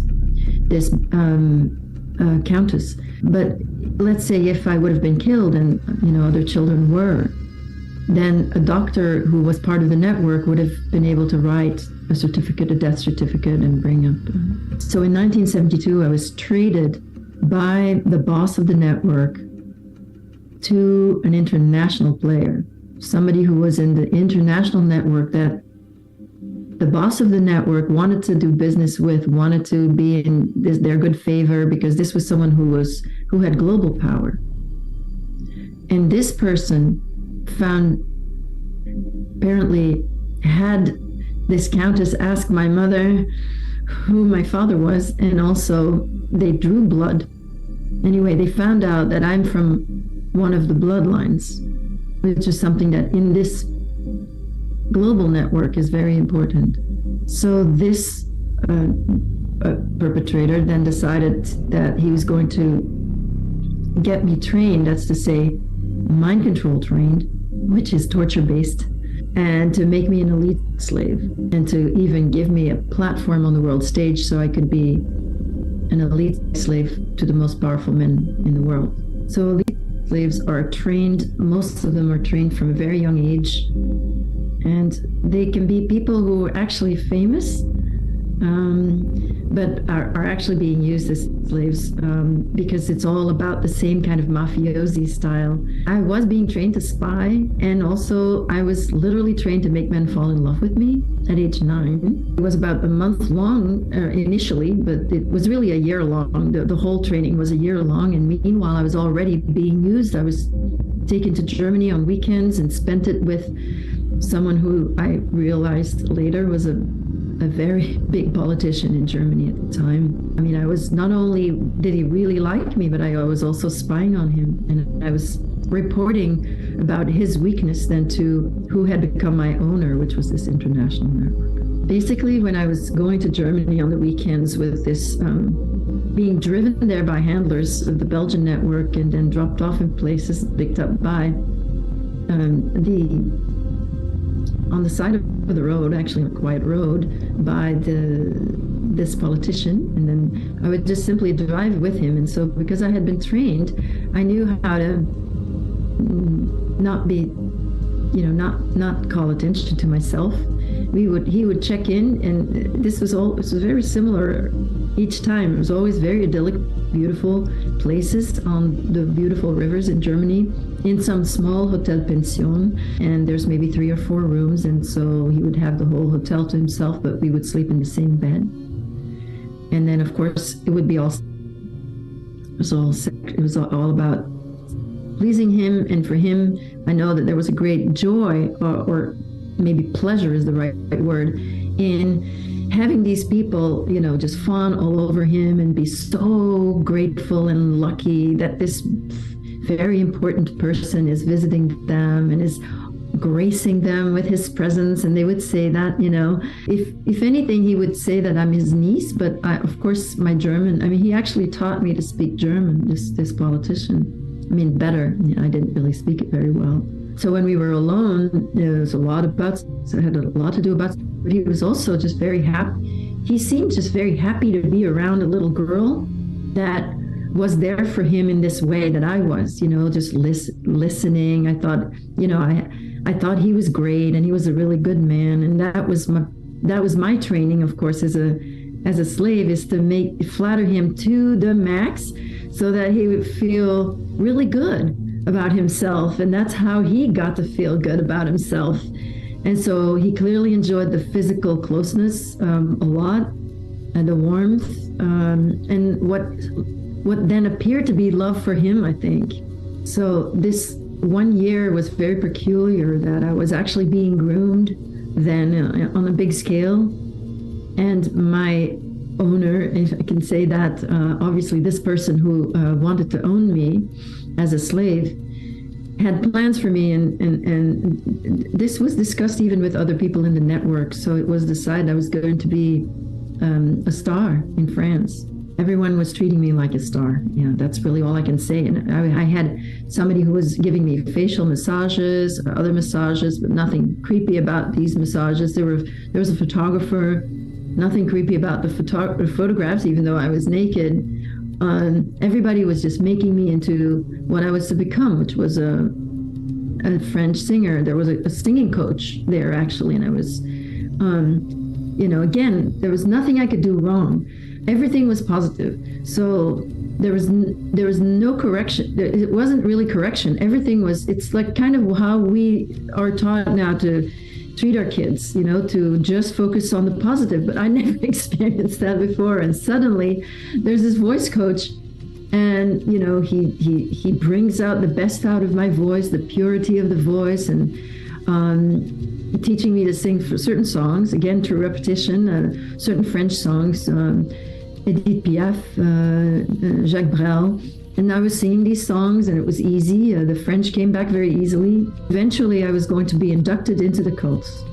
And so being inducted into the cult eventually was sort of my graduation, I guess, or it was to be the beginning of my new life, let's say. And there's been a lot of talk during that year about what my life was going to be, how comfortable, the most beautiful apartments in Paris, the best house on the Côte d'Azur, the yacht, the respect, the platform. Everybody would think I was the best singer, actress in the world, and I would get all the magazine out. It was all prepared, and it was just that what I had to do to belong eventually was just too much.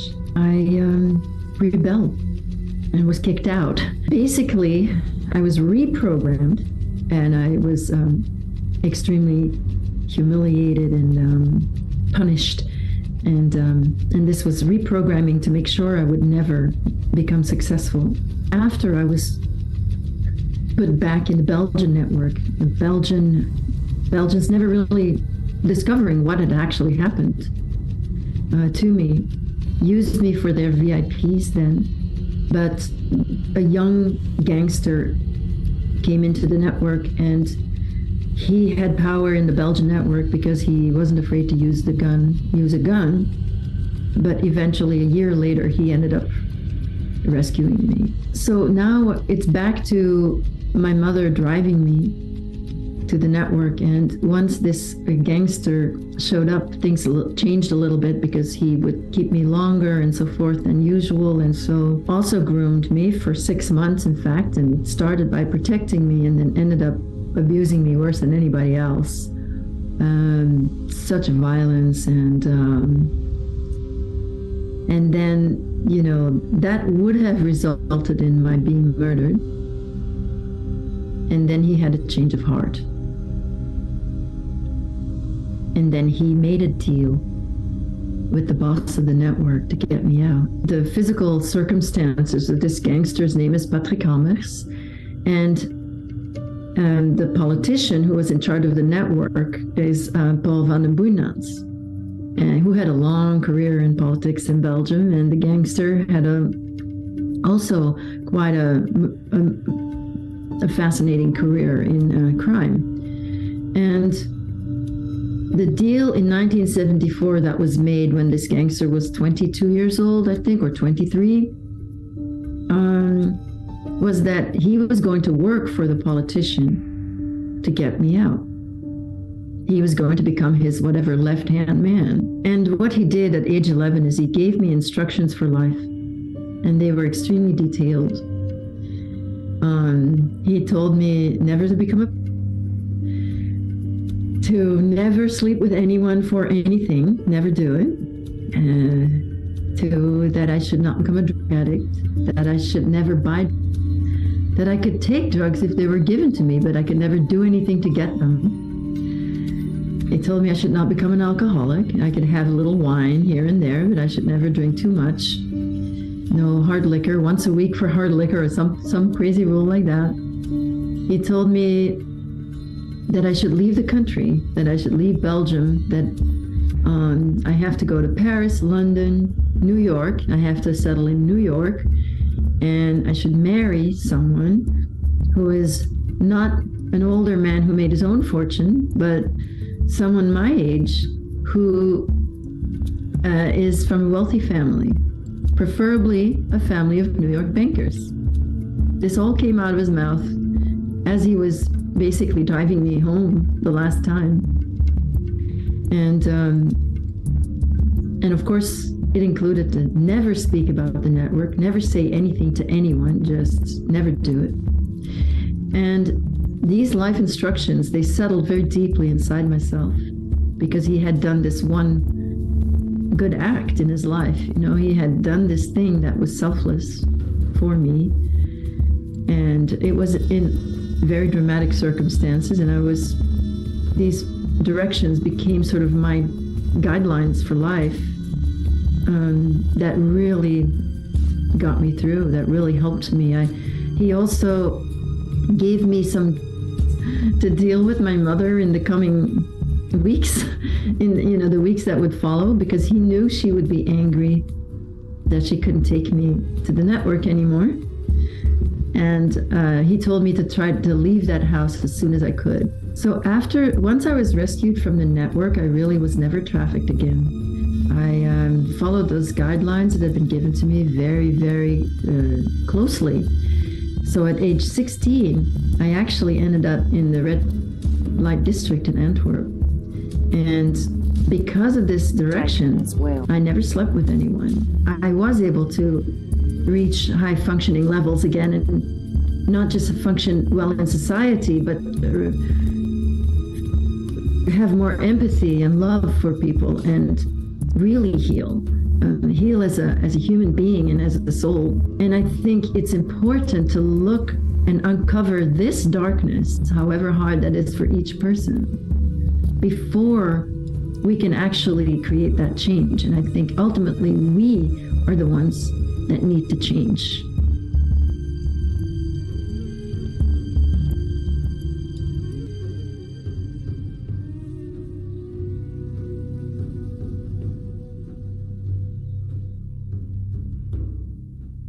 I was born into a family where child sex trafficking was the norm. So New Zealand has an underbelly. What my grandmother and my father did they were dealing with fairly elite people. There were police cars, animals being killed and sacrificed, children's lives were taken as well. The Grand Master chose not to have me sacrificed. This is truth.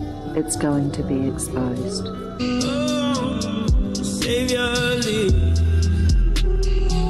Hello everyone, and a big special beautiful hello to you wonderful survivors of child sexual abuse out there.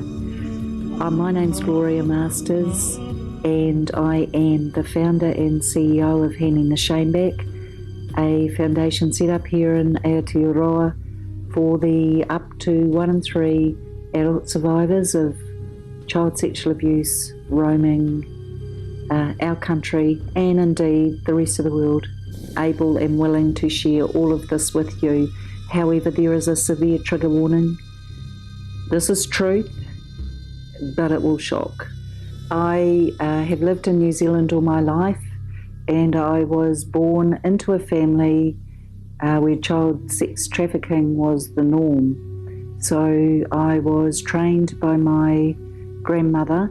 My father sexually abused me basically from the time I was born, and he leased me to his friends, to some gangs. There were only 3 in New Zealand at the time, and to the Freemasons, among others. So what I've managed to do with that, it's taken me decades to heal, but what I've managed to do with that is to turn it back into giving and helping other survivors. And I do that by, several ways, I think. One is I've set up a foundation called Handing the Shame Back, and that is where our beautiful survivors, male, female, transgender, whoever, can come to that channel, get some resources and support. I also, yes, I'm an author as well, and I've written a couple of books. So one is my memoir on Angel's Wings, my flight from trauma to grace, and this is in all versions on gloriamasters.com. It's not a pretty read, it's a tough read, but it's truth, and it's time for truth to be revealed. The second book I have written for our beautiful survivors out there, and it's called Flight Path to Healing, and this is an experiential guide. So what I mean is you can pick up the book and open to any page, and you will have some snippets and some ideas to help support and guide you on your journey. It's your flight path.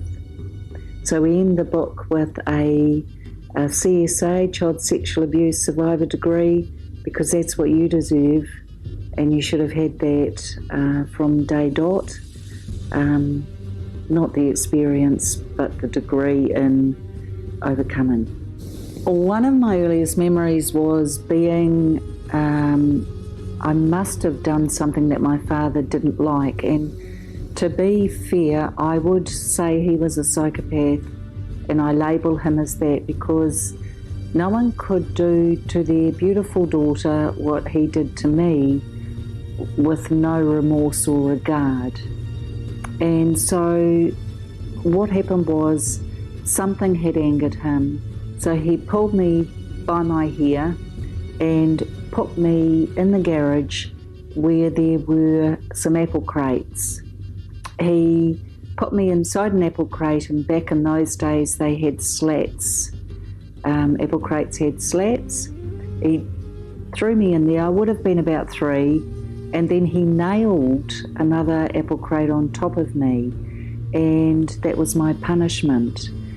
And my mother was not around. She was a classic narcissist. So what that is someone who can only see themselves, their own needs, and believe they are above everyone else. And if you fit in and do what a narcissist wants, as in my mother, then you may get some positive feedback. But for her, to be honest, I was mainly in the way and a nuisance, and so she was often absent from the home, which gave my father a free pass into doing whatever he wanted, turning a blind eye. She was very disengaged. My parents should not have been parents. They didn't understand the beauty of children and the special gift they are. They met back in the day through the Catholic Church, and they started dating and got married very young, and then had us on the youngest child. To be honest, for a grandmother to be paid a commission to train her beautiful granddaughter into how to be a sex slave and appealing to men and women who would pay money for that suggested to me that this was well known to her and part of her history. And for my father to have been willing to do that as well and give me to his friends or sell me to his friends was so easy for them that I don't know, but I suspect it was also a feature in their lives. But I do think child sexual abuse affects up to 1 in 3 adults. And I don't say that lightly. New Zealand lead the world in child sexual abuse. We know that by the time a girl is 16, she will have been sexually abused. Not might have been, will have been, up to 1 in 3. They say that for boys the number is between 1 in 4 and 1 in 6. But I'm here to say I think it's a lot more than that, because for our beautiful men who have survived this, there's not permission for them to speak out easily. They're conditioned, you see, to be strong and take a concrete pill and not have anything bad happen to them, because they're meant to look after the rest of us. So the numbers are huge. We lead the world. We also lead the world in infanticide, suicide, domestic violence. Need I go on? So New Zealand has an underbelly, and we are not dealing with this. Well, because my mother was largely absent, my father had free rein. And because of the leasing out to the gangs and to the Freemasons every month, what that meant was he became very, very wealthy. And to the point where he imported one of the first Pontiacs into New Zealand in 1968. One of my earliest memories was being at my grandmother's house, and she lived near central Auckland. She was quite central, and she had a house, I'm trying to think, it was the Newton area. And I remember I was 6 years old, and so I was at my grandmother's house, and she had dressed me up into a pretty dress and had given me a bath, which was very unusual. And I was sitting in her front parlour, and she said some very special men were coming, and that I had to do what they said and do anything they wanted, and then I would get an ice cream. And so up drove this car. It was a black car, and it had flags on either side of the windows at the front, and out of the car came 2 men, and they were in suits, quite dark suits, and I now know they were bodyguards. So the third person that emerged came into my grandmother's front parlour, and he was then taken. I had to hold his hand and take him into my grandmother's bedroom, and there he could. What my grandmother and my father did they were dealing with fairly elite people, because this type of abuse does not happen unless you can pay for this. So back in those days, there were fairly high up people, there were doctors and lawyers, law enforcement was involved. And we'll get to that point later, because people often ask why I never rang the police. Why I never went to the police. I didn't, because they were involved. So I think what happened for me was between 6 and 11 years of age, my father would have sex parties at home. My mother was absent for those. She would often disappear to her mother's house. And the men that would arrive would be given a number. And the number they would give meant that they could bid on me.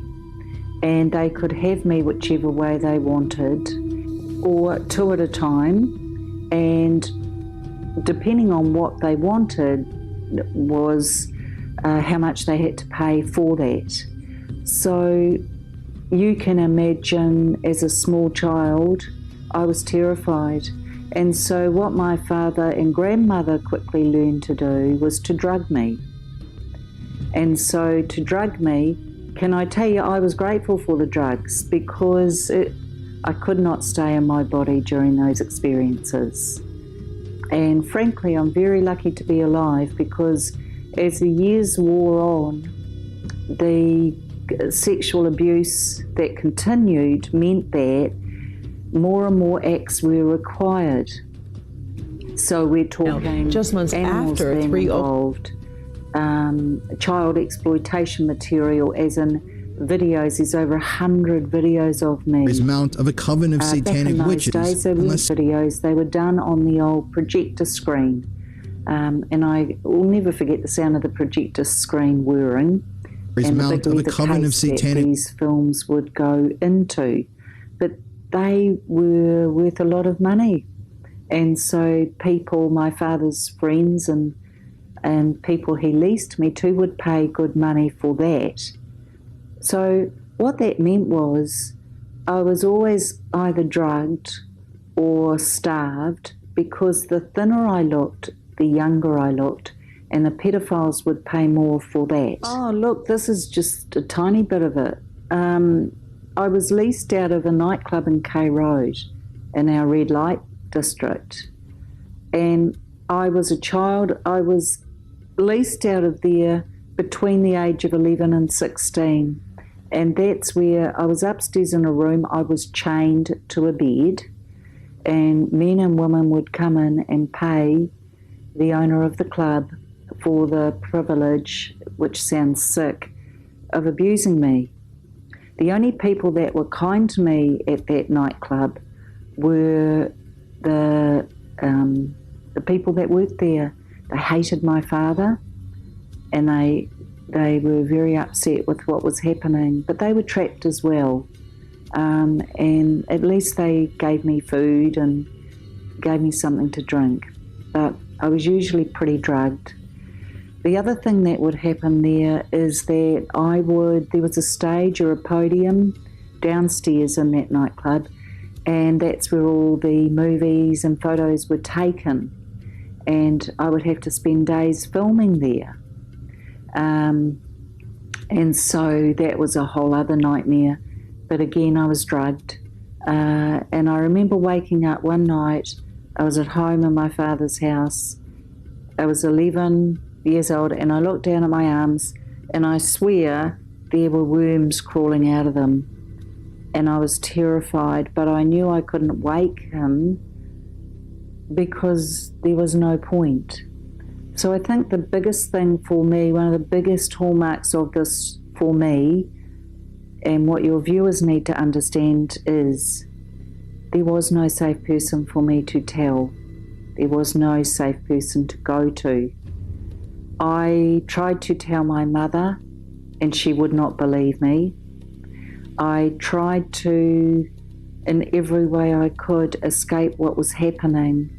But my father was a psychopath, and he had said if I ever told anyone, he would kill a family member or the dog. So I believed him because he was a scary man. Now, what happened was, at the age of 11, my parents separated, and I got left with my father.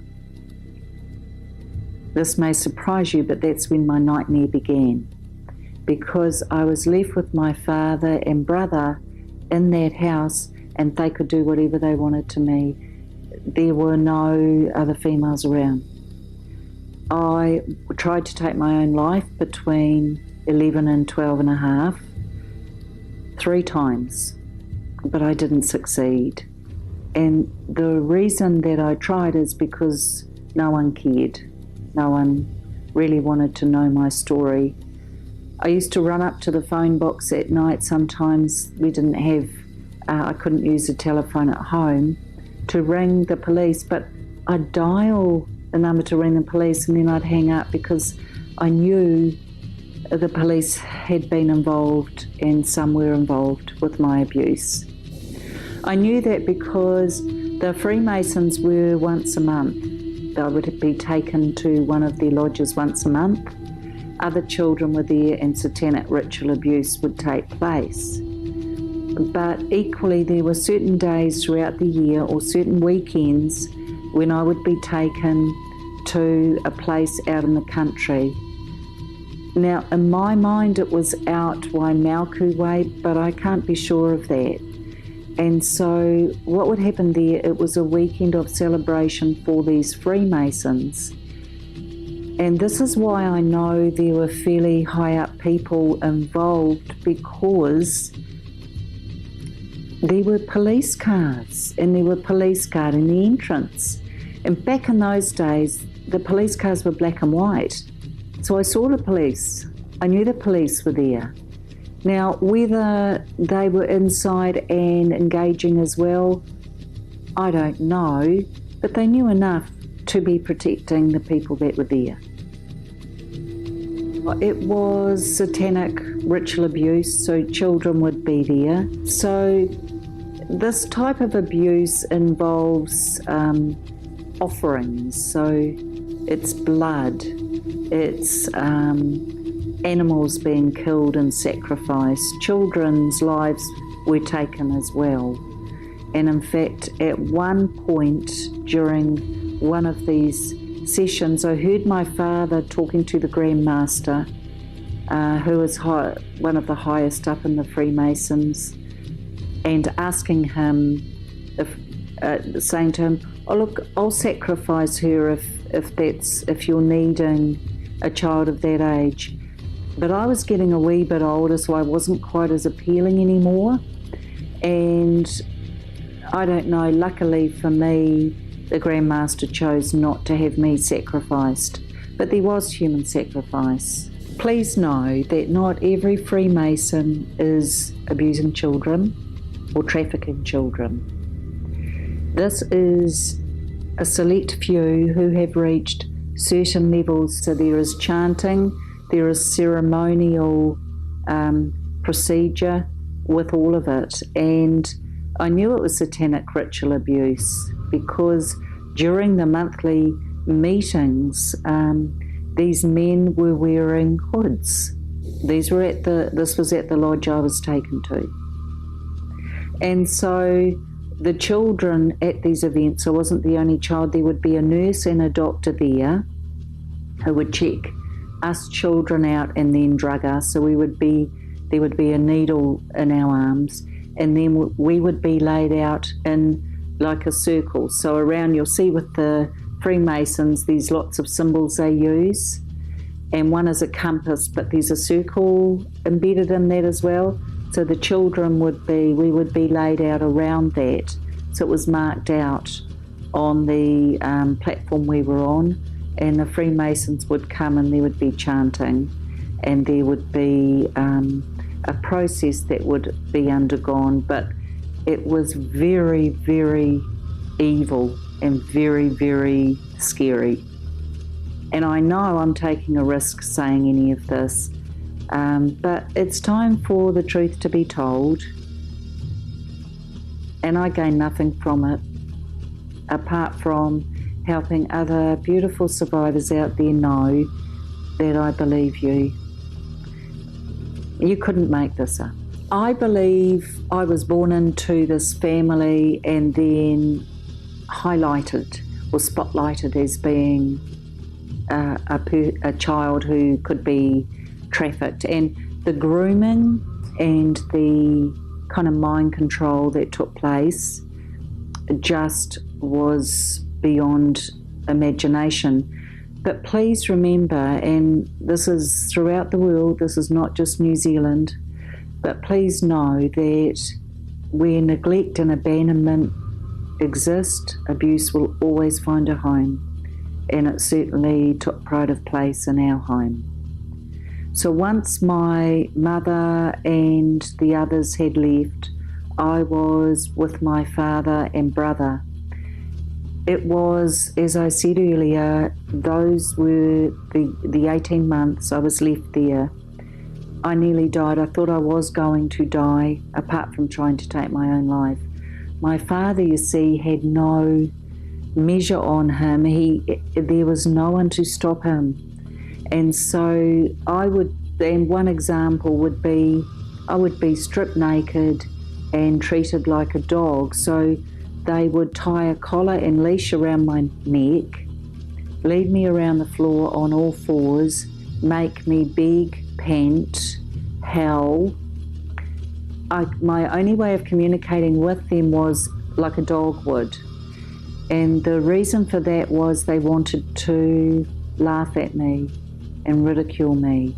I had to eat food off the floor only using my mouth. I could only lick water out of a bowl. I would be tied up on the back deck and left. And the reason they did that is because they could. My brother then became more involved and got his friends involved.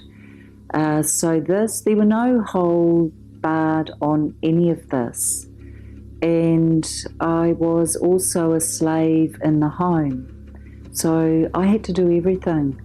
I had to cook, I had to clean, I had to do washing. I was 11, I didn't know how to do much of any of it. But I was living with a deranged psychopath and his mini-me. So the photos, the videoing, the abuse went on and on and on. I tried to escape. I put myself in an abuser's boot one night, but unfortunately he brought me back the next day. I was desperate, you see, to get away. And then every second weekend I would go to my mother's, and she was a good, strong Catholic. And so being a good, strong Catholic, I had to put on that or take that persona. So for the 2 out of 14 days I was there, I would cling to her, I would cry, I would beg, I would hide. Don't take me back, don't make me go, don't take me back, don't make me go. But she always would. Now, as a mum myself, can I tell you, you don't ignore that. You can't ignore that. So she was very complicit, very complicit. The child that left her house on a Sunday night was never the same child that arrived the Friday later. Very lucky to be alive. I will not overstate that. Between 11 and 12 and a half, I was with my father, left there. A miracle occurred. So I had my angels around me, and a miracle occurred because at 12 and a half, I came home from school early one day, and keep in mind my only safe place was school. And at school, I could be me. And so I was out of control. In every way possible, I was showing how traumatized I was, how distressed I was, how broken I was, how frightened I was. And so I was always in trouble. I was always being strapped. I was out of the classroom more than in. But it was a cry for help, you see. Instead of saying, there goes that naughty girl again, perhaps if teachers had asked, what's happening in her life? An outcome may have been different. But at 12 and a half, I walked home and I heard laughing. And in my father's room was he with a woman, and I just went into shock because you got to remember I was trained to be his mistress. So I was his mistress, his slave, his everything, and conditioned to be that. So I went into shock and I turned and ran out of the house up to my mother's house, which is about 5 kilometres away, and I couldn't speak. I was terrorised. And for the first time, she looked at me and asked what was wrong. And I said, he's got this woman in his bed, he's got this woman in his bed. So she rang the Archbishop of Auckland, who she was friends with, and his words were, get her out of the house. It's not safe for her to be there living with an adulterer. Let that sink in. It's okay for me to be abused, sold, leased, trafficked, filmed, terrorised, traumatised, drugged, nearly killed, but he's an adulterer. So anyway, I think that saved my life because she had no choice but to remove me from his care. Now that wasn't what she wanted, to be fair. She didn't really want me at all. I mean, as you would imagine, if she had, I would have been with her. So I was so excited about being able to live with her, but she took me back to him, and I had to be the one to tell him I wouldn't be there anymore. And I begged her, come in with me, I'm scared of him, I'm scared of him. She wouldn't do it. Of course she wouldn't do it. She hadn't been there for me at all prior to that. So I went in and told him I couldn't be there anymore. So as we drove away, I was just in shock and very traumatised, as you would appreciate. But then my whole world fell apart, if you can appreciate, because she then let me know I would have to go back to him every second weekend. Can you imagine the horror of that? That was actually worse. Because I thought I was safe. So for 12 out of 14 days, between the ages of 12 and a half and 16, I was relatively safe. No one was abusing me, no one was hurting me. Yes, I was ignored most of the time. That's how my mother worked. I was a nuisance. But those 2 days of every fortnight and half of school holidays, I was back with the monster. And do you know what? He made sure I earned money for him. So the dilemma for me, it nearly broke me having to go back. But somehow I made it through. At the age of 16, I didn't have to see him again. So I didn't. Yeah, so the law, legally, I didn't have to see him once I turned 16, so I never did. I was able to make that choice. So at family weddings and funerals and things, I had to be there, but I never willingly spoke to him or saw him again. Tried to bribe me, but the child who was 11 was no longer in existence, and the child who was 16 knew. So as you can appreciate from that point, it was disaster. Because I was a broken, traumatised child. I was a wreck. I was a complete disaster. It's taken me decades to heal from this trauma. One of those incidents is enough to break a person. But what happened was I developed what you call this false self, and this false self was what got me through life. So I was able to put on a smile, put on the charm, put on the persona. And because I could do that, it got me through and it got me engaged. But of course, once I didn't need it anymore, I was highly dissociated and traumatized. Dissociation is where, for survivors, what we do is we leave our bodies and we it's almost like we look down, so we can see what's happening to us, but we're no longer in there. And we do it because it's like our mind protecting us from the trauma. A good example is being in a car accident.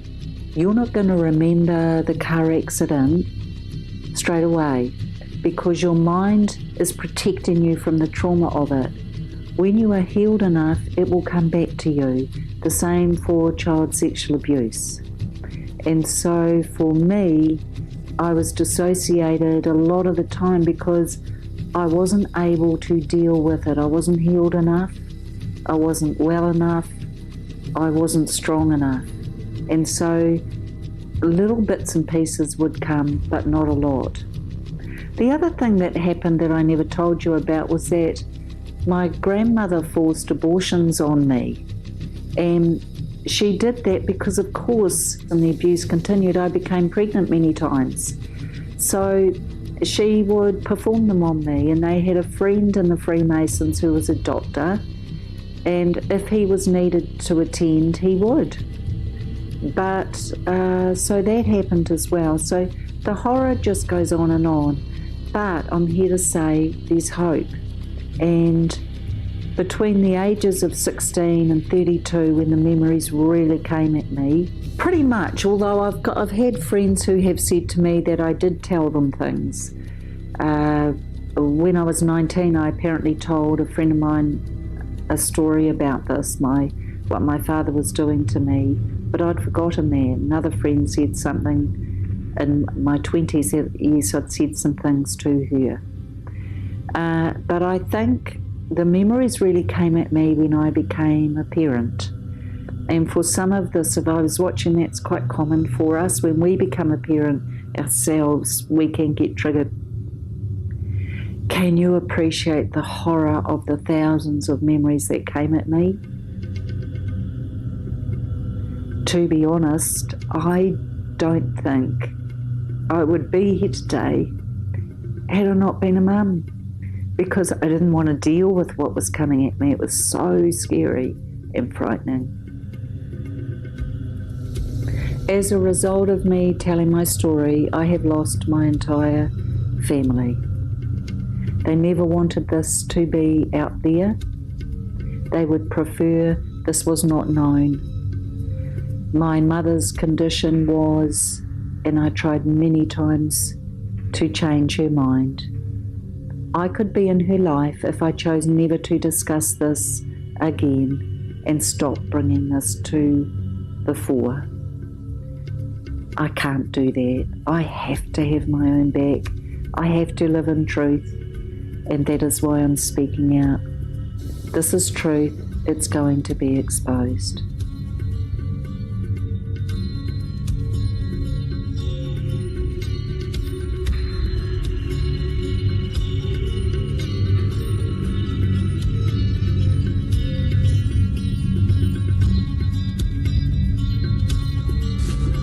Have you ever been convicted of a crime? Yes. What was the crime of which you were convicted? 2 counts, one soliciting prostitution and procuring a minor for prostitution. A shocking video has emerged online, claiming to show young girls inside a mysterious temple on the notorious island of Jeffrey Epstein, the billionaire who died in prison in 2019. This video has sparked renewed interest and outrage over secrets and crimes that are yet to be unveiled about Little St. James Island. Well, let me show you the viral video of the kids captured on Jeffrey Epstein's island. The video.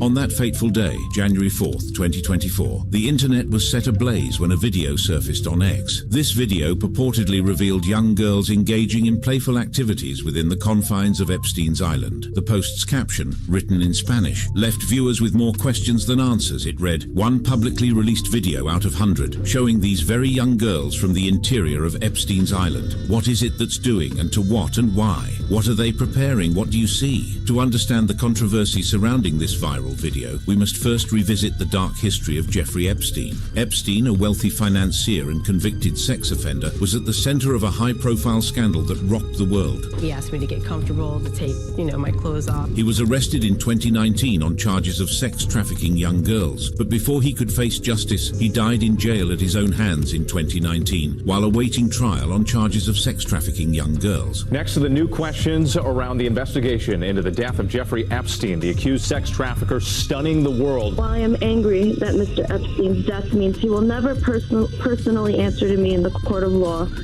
my resolve to pursue justice is only strengthened. Epstein's death left many unanswered questions and fueled countless conspiracy theories, but it was his association with powerful individuals and his alleged involvement in a vast network of sexual exploitation that sent shockwaves through society. Fast forward to early 2024, when a judge ordered the unsealing of documents in a lawsuit filed against Epstein's associate and partner in crime, Ghislaine Maxwell. These documents, which shed light on the extent of Epstein's activities, caused a frenzy on social media.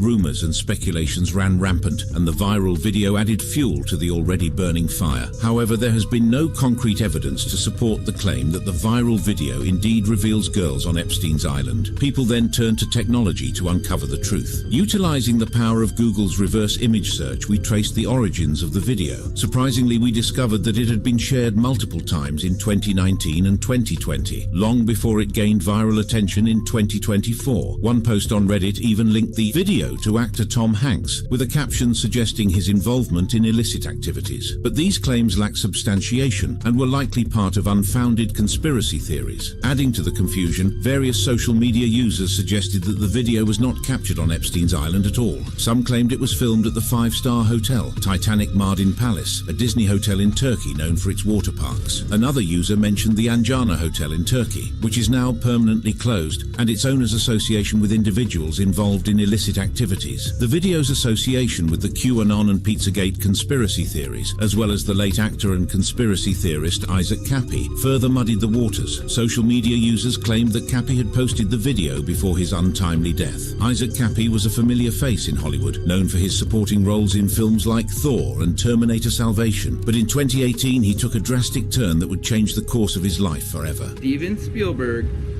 is a Yep. See how easy that was, Corey? I didn't need $10 million. Oh, I'm not going to talk about Tom Hanks either, who is also a Tom Hanks, folks, is a Kappy began to accuse high-profile celebrities of being involved in a pedophile blackmail cult. Is Oprah a well, let's see. Hanks, Weinstein, I mean, the company she keeps, as rich as she is, I don't care. I've already been blacklisted. They can't double blacklist me. They can try to kill me.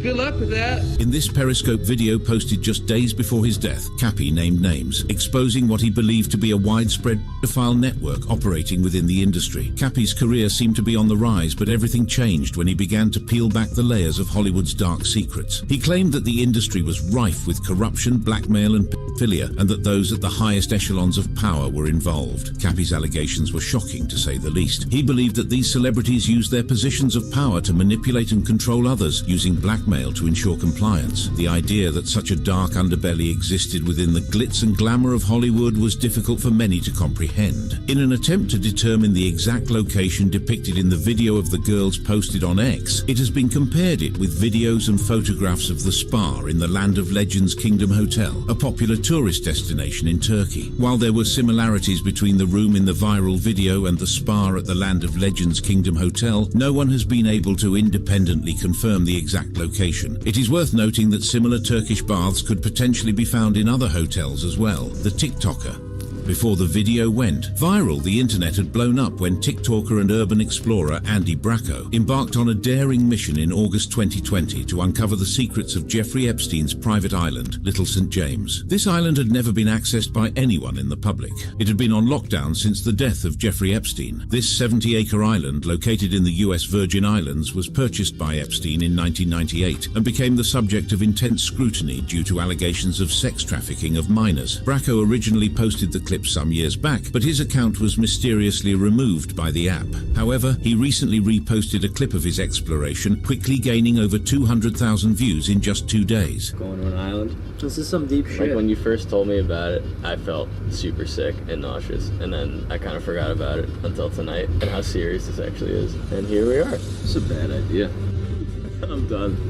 I'm done. I can't do this. Andy's journey began with meticulous planning and extensive research. He knew that Little St. James was heavily guarded and accessible only by private planes and boats. Security measures were still high on the island, even a year after it was seized by the authorities. Undeterred, Andy took into account every detail, utilizing all available resources to ensure a successful and surreptitious visit. Bracco's journey to the private island began with a flight from JFK Airport in New York to the US Virgin Islands. However, he did not disclose how he managed to get onto the island. On the day of his first visit, Andy and his team arrived at a discreet location near the island. They carefully observed the surroundings, making sure to avoid any suspicious activity. The main dock and the main house were off limits as they were heavily monitored by security cameras. Instead, Andy devised a plan to approach the island from a less guarded area. Reportedly, parts of the island still had working electricity, a clean pool and well-maintained palm trees. The tennis court had allegedly been recently demolished. Andy knew that the temple was a focal point of his exploration. Rumors and conspiracy theories had swirled around its purpose, with some suggesting that hidden tunnels lay beneath its foundation. Determined to uncover the truth, Andy and his team carefully maneuvered their boat to a secluded spot near the temple. Once they reached their destination, Andy and his team disembarked from the boat and made their way towards the temple. They moved swiftly and silently, their senses heightened by the adrenaline coursing through their veins. The night was their ally, providing cover as they approached the temple undetected. As they neared the temple, Andy couldn't help but feel a mix of excitement and trepidation. This building, which once had a gold dome, has sparked numerous theories about its purpose, including rumors of secret underground tunnels. According to permit records obtained by NBC, the building was intended to be a music pavilion. With caution, Andy and his team surveyed the area around the temple. They noticed a staircase descending downwards, hinting at the possibility of hidden tunnels. However, Andy stated that he did not see any during his visits. No tunnels, unless they're really good for cover.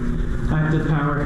However, he made it clear that if he had entered the unlocked temple, he would never self-incriminate by revealing how he got in. This would have potentially allowed him access to the tunnels. He did mention that between his 2 visits, he peered into the temple from the outside and noticed a staircase descending downwards. Andy's first visit to Jeffrey Epstein's island was a testament to his determination and meticulous planning. He had managed to explore the island undetected, capturing footage that would later shock the world. One of the most intriguing aspects of the island was the locals' reaction to their presence. Andy had expected hostility or resentment, considering the island's association with Epstein's alleged crimes. However, to his surprise, the locals were more inquisitive than anything else. Andy engaged in conversations with some of the locals who expressed a genuine curiosity about the unknown. He learned that the locals had mixed feelings about the island's notoriety. While they acknowledged the dark history associated with Epstein, they also recognized the island's allure as a place of mystery and intrigue. It was as if they too were drawn to the secrets that Little St. James held. In one of the videos, some viewers noticed an image of tunnels. Bracco clarified that the image is unrelated to the island, but mentioned that if he had entered the unlocked temple, he could have accessed the tunnels. Bracco concluded by advising against attempting to explore the island, as he has received messages from copycat explorers who were stopped by Coast Guards, armed private security, or an automated PA system warning them to turn back immediately. He suggested that security may have been heightened since his expedition in August 2020. Oh, dude, I don't like that at all. Get the f*** out. Let's get the f*** out. The horrors of Little St. James. Little St. James Island, a 75-acre haven in the US Virgin Islands, was not just a luxurious retreat for the rich and famous. It was also a center for an international sex trafficking ring that preyed on young women and underage girls. Epstein acquired the island in 1998, and it soon became a haven for his unspeakable crimes. Epstein's acquisition of Little St. James raised eyebrows as rumors swirled about his questionable activities. Little St. James Island is a small, picturesque island fringed by coral reefs, surrounded by the bright blue waters of the US Virgin Islands. Its breathtaking beauty hides the sinister reality that unfolded within its shores. His secluded island, located just off the southeastern tip of St. Thomas, one of the Caribbean archipelago's 3 main islands, boasts sheltered inlets, forested groves, and dramatic windswept ridges. Its craggy cliffs add an air of mystery to the already captivating landscape. Little St. James Island was not just a tropical paradise. It was transformed into a luxurious retreat by Jeffrey Epstein. Satellite photos reveal a sprawling network of terraces, offices, cottages, beach houses, swimming pools, docks, utility buildings, and even a helipad. Palm-lined roads connected these structures, where golf buggies ferried guests from place to place. One of the most intriguing structures on the island is a squat, boxy, blue and white striped building, often referred to as a temple. Surrounded by a terrace with a red labyrinth motif, this enigmatic structure has sparked numerous theories and speculation. There is a huge sundial at the center of the island, big enough to walk around on. Two tall American flags posted at opposite ends of the island add a touch of grandeur to the surroundings. Behind its idyllic facade lies a sinister world of allegations and criminal activities that have left a lasting scar on this once exclusive retreat. Little St. James Island became the epicenter of a worldwide grooming scheme, where young women and underage girls were trafficked for sexual assault. The modeling industry was a clear, easy target for Jeffrey Epstein. Former employees have come forward with chilling accounts of how the island became a haven for these heinous acts. Locals on St. Thomas whispered darkly about Epstein's activities, referring to his private jets as the Lolita Express, and it was at the local airstrip where the employees witnessed the most disturbing scenes. Two employees who worked at the local airstrip bravely came forward to share their accounts with Vanity Fair. They described multiple occasions when they saw Epstein boarding his private plane accompanied by young girls who appeared to be under the age of consent. These girls would arrive with Epstein on one of his two Gulfstream jets, which were airborne at least 1 out of every 3 days between January 2018 and June 2019. Almost every trip that I did go on, there were young girls around. Previously published flight records confirmed the frequent travels of Epstein and his young companions. The jets would stop all over the world, sometimes for only a few hours at a time. From Paris to London, Slovakia to Mexico, and Morocco to New York City, Epstein's private plane became a vessel for his dark exploits. The employees at the airstrip were deeply troubled by what they witnessed. They couldn't comprehend how Epstein, a convicted sex offender, was still allowed to be around children, yet they remained silent, assuming that law enforcement was taking care of the situation. Regrettably, they didn't know who to turn to or if anyone would even care. The employees at the airstrip coped with the disturbing reality through dark humor.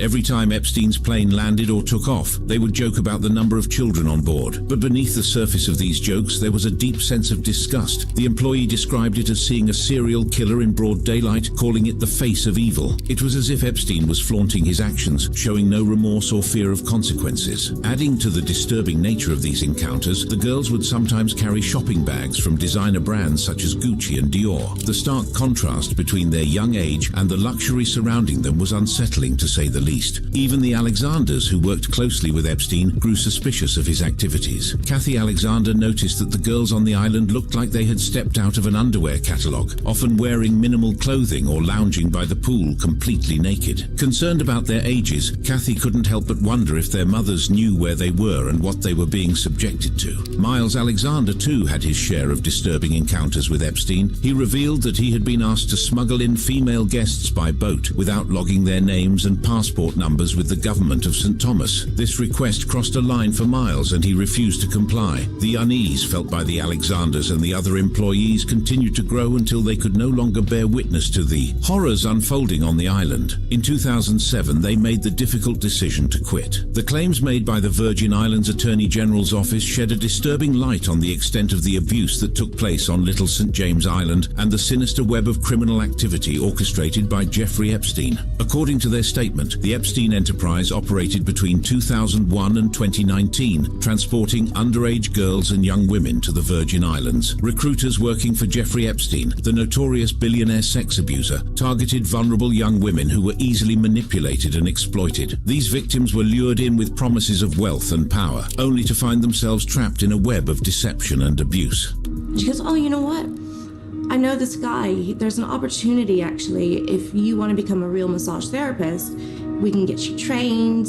You can come for the interview tonight. And if he likes you, then you'll be a real masseuse. And you'll get to see the world. And you'll get paid $200 per massage. Court documents allege that Epstein flew into St. Thomas only airport, Cyril E. King Airport. The area where private jets landed was separate from the commercial flights, further aiding in the concealment of his activities. Once on the islands, these vulnerable individuals were then taken via helicopter or private vessel to the infamous Little St. James, where they were subjected to a life of horrors. They were deceptively forced into sexual servitude, coerced into engaging in sexual acts, and even compelled into commercial sexual activity and forced labor.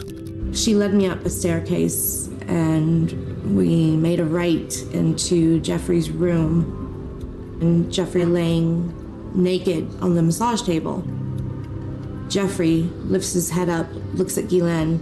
Ghislaine looks at him, and I call it the Cheshire cat grin because his face just went like this, and it was like a nod of approval. Epstein's criminal empire was not built in isolation. To accomplish his illegal ends, he formed an association with multiple defendants, both companies and individuals, who were willing to participate in, facilitate, and conceal his heinous activities. In exchange for their involvement, Epstein bestowed financial and other benefits, including sexual services and forced labor on the victims. The victims, some as young as 12 years old, were subjected to a life of terror and manipulation. Little St. James Island served as a prison, with Epstein exerting complete control over their lives. Communication with the outside world was tightly controlled, leaving the victims isolated and trapped. The Attorney General of the Virgin Islands, Denise George, emphasized the power dynamics at play, stating that the victims had no means of escape. Epstein's ownership of the entire island made it impossible for a child or young woman to break free and seek help from the nearest police station. Epstein's meticulous record-keeping further exposes the calculated nature of his crimes. He maintained a computerized list of underage girls in or near the Virgin Islands who could potentially be brought to the island, perpetuating the cycle of abuse. The survivors of Epstein's horrors were essentially trapped on the island with no means of escape. One survivor, speaking on the condition of anonymity, shared her harrowing experience. "He raped me. He brought me off the island to his office in St. Thomas, and he actually raped me in his office. He also trapped me in his bedroom on the island, where he had a gun strapped to his bedpost. I couldn't leave. The only means of getting off the island was either helicopter or boat."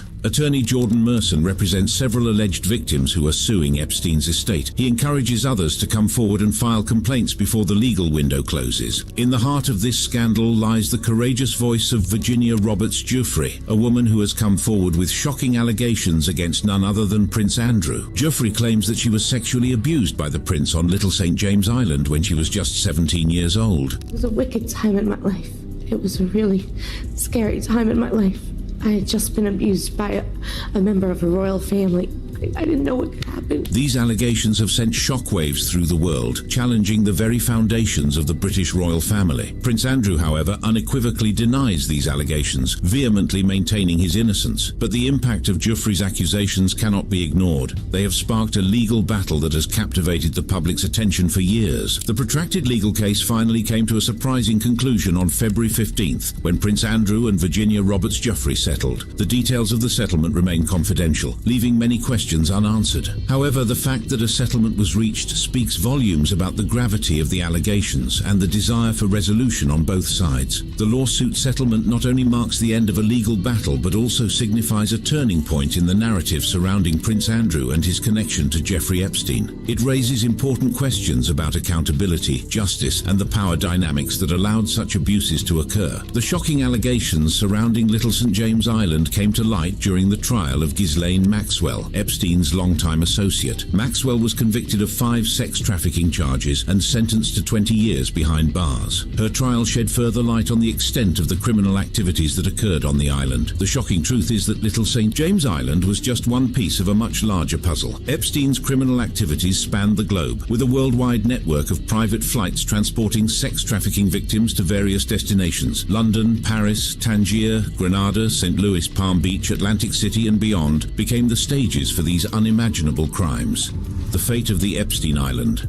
The authorities had made many attempts to uncover the truth behind the mysterious activities taking place on Little St. James. As a registered sex offender, Jeffrey Epstein was required to re-register every year, and officials did make an effort to visit the island in 2018 to verify his address. However, what they encountered was a web of secrecy and resistance. Epstein refused the officers' entry at the dock, boldly claiming that it was his front door. Instead, he insisted on meeting them in his office on the nearby island of St. Thomas. This unusual demand immediately raised suspicions and added to the air of mystery surrounding the billionaire's private paradise. To further complicate matters, Epstein had his employees sign confidentiality agreements that prohibited them from speaking to law enforcement. These agreements not only silenced potential witnesses, but also required them to report any inquiries to Epstein himself. This level of control and manipulation made it incredibly challenging for the authorities to gather evidence and conduct a thorough investigation. The Attorney General's complaint sheds light on the unique challenges faced by law enforcement enforcement when dealing with a sex offender who possessed his private islands and had the resources to fly victims in and out on private planes and helicopters. This allowed the Epstein enterprise to operate under the radar, evading scrutiny and limiting the chances of exposure. Moreover, both Little St. James and its neighboring island, Great St. James, were protected areas due to their coral reefs and wildlife. Local planning officials had long suspected Epstein of exceeding his building permits, and the Attorney General's complaint confirms that he was fined thousands of dollars for breaking environmental rules. However, for someone like Epstein, who possessed immense wealth, these fines were merely a drop in the ocean. The complaint argues that Epstein's purchase of Great St. James was nothing more than a smokescreen to conceal the illicit activities happening on Little St. James. The Epstein enterprise acquired the island for a staggering sum of over $20 million,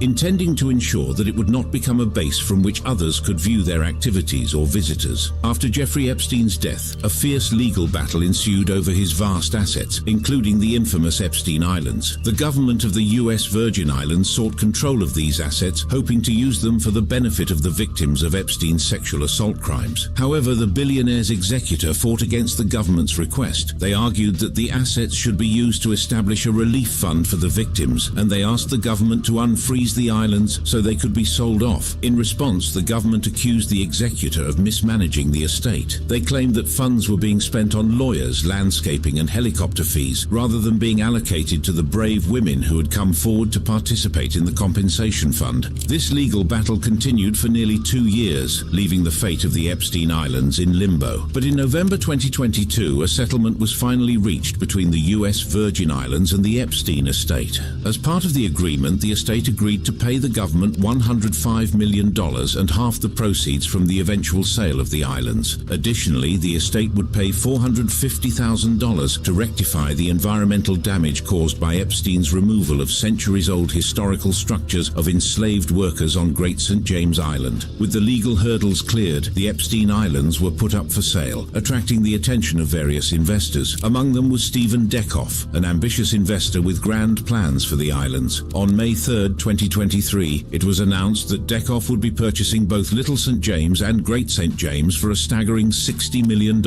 This purchase price was significantly lower than the original asking price of $125 million, reflecting the tarnished reputation and controversial history associated with the islands. Deckhoff's vision for the Epstein Islands is nothing short of extravagant. He plans to transform the islands into a luxurious 25-room resort, catering to the elite and affluent. With a target completion date set for the end of 2025, Deckhoff aims to create a haven of opulence amidst the dark past that haunts these once infamous islands. The announcement of Deckhoff's plans has sparked both curiosity and controversy. While some see it as an opportunity for the islands to be revitalized and repurposed, others question the ethics of profiting from a location with such a disturbing history. As the sale progresses and Deckhoff's vision takes shape, the fate of the Epstein Islands hangs in the balance. Will they be transformed into a symbol of redemption and luxury, or will their dark past continue to cast a shadow over their future? Only time will tell. And that's it for this video. If you want to see similar stories like this, click on one of the cards on the screen.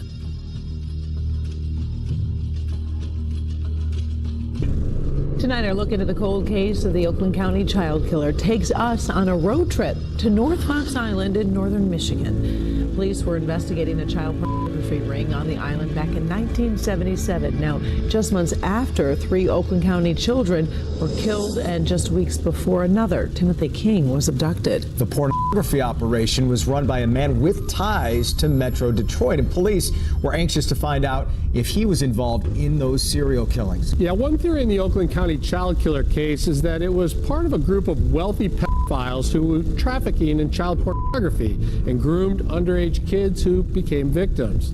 A massive investigation led to 2 people, Frank Sheldon of Grosse Pointe, who owned much of North Fox Island, and Jerry Richards, a teacher in Port Huron who recruited young boys to fly to the island on field trips. I remember getting on the plane, I was so excited. Me and Mike and there's 2 other kids. I think one was a grade above us and one was a grade below us, if I remember correctly. And I remember landing. I remember getting our stuff, getting our cabin, and within an hour we were naked on the beach. That's just how it was. If you live on an island, this is how they do it. And there's cameras, a lot. all over the place, really. It's the case that's haunted Metro Detroit for more than 3 decades. 4 children abducted and killed along the Woodward Corridor in the mid-'70s by the infamous Oakland County child killer. Christopher Brian Bush was a convicted pedophile who lived in Bloomfield Hills. The 7 investigators were the first to reveal Bush's autopsy report after he allegedly killed himself inside his family's Bloomfield Township home.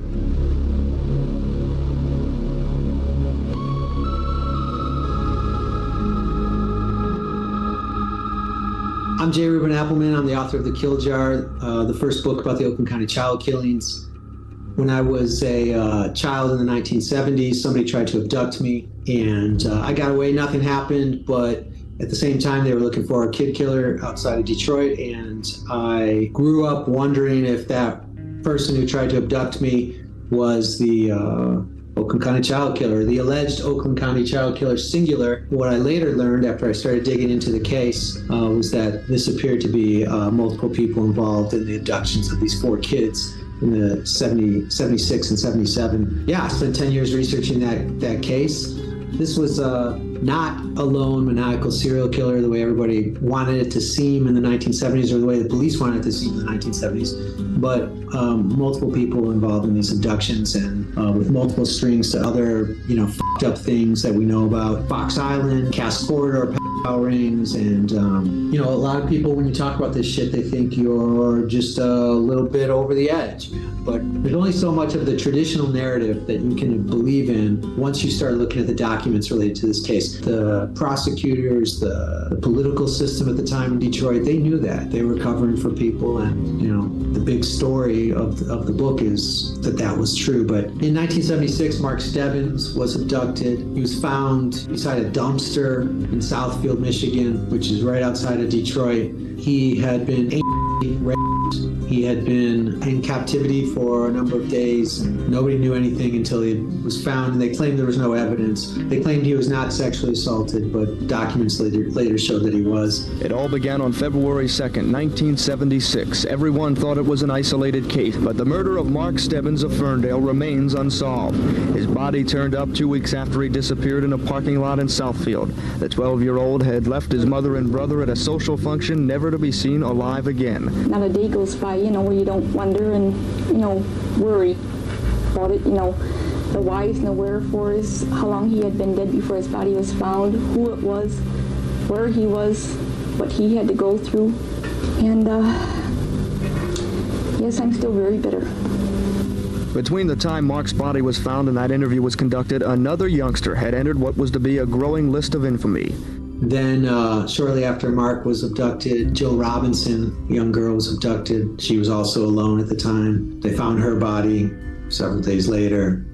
From Royal Oak, Jill Robinson, 12 years old, was missing. She ran away after a fight with her mother. No one knows anything about the person she met on that adventure, only that that person is a killer. I thought somebody found Jill.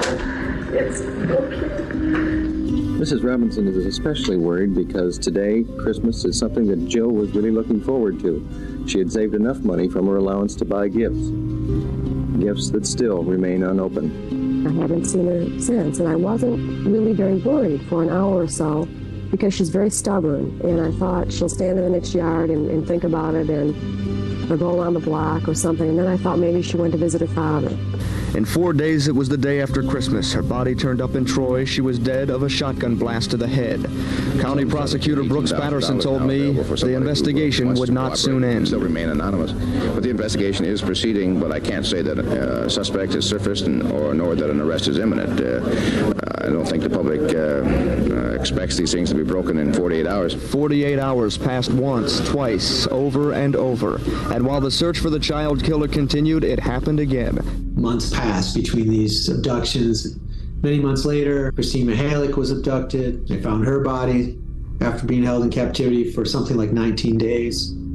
It will be a week tomorrow since Christine Mihalik disappeared while coming home from this store. In those 6 days, the community has come to realize that a missing child in this area is not merely the problem of the parents. Most of those out collecting funds today have families also. Yeah, sure. The money is being used for reward for apprehensions of persons or persons who are holding Christine.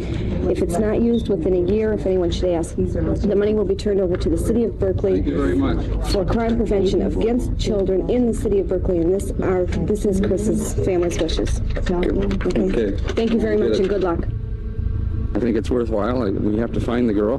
We need information to find the girl, no matter what the situation is, and that's why I'm here. I think this is the only way we can do it. When 10-year-old Christine Mihalic never came home from a 3-block trip to a party store in Berkeley, within 2 weeks, she too was found dead, this time in Franklin Village. Local police departments, state police, and the county began one of the most intensive searches in Michigan's history.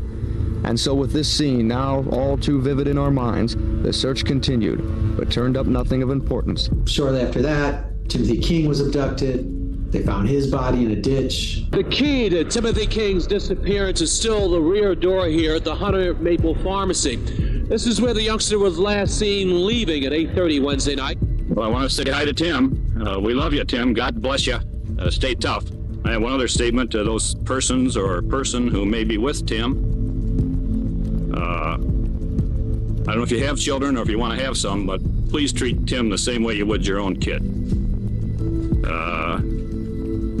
Talk to him. He's a talkative kid if you spend some time with him. The victim this time, Timothy King, age 11 of Birmingham, last seen at a party store 3 blocks from home, found a few weeks later on a dark roadside in Livonia. Livonia police kept a mile-long stretch of Gill Road blocked and allowed only a select group of investigators near the body. Though no official statements were being made, the red jacket Timothy King was wearing when he disappeared could be seen from the roadblock. The police began checking license plates and cars going both directions on a mile-long stretch of 8 Mile Road in hopes that a suspect would return to the scene.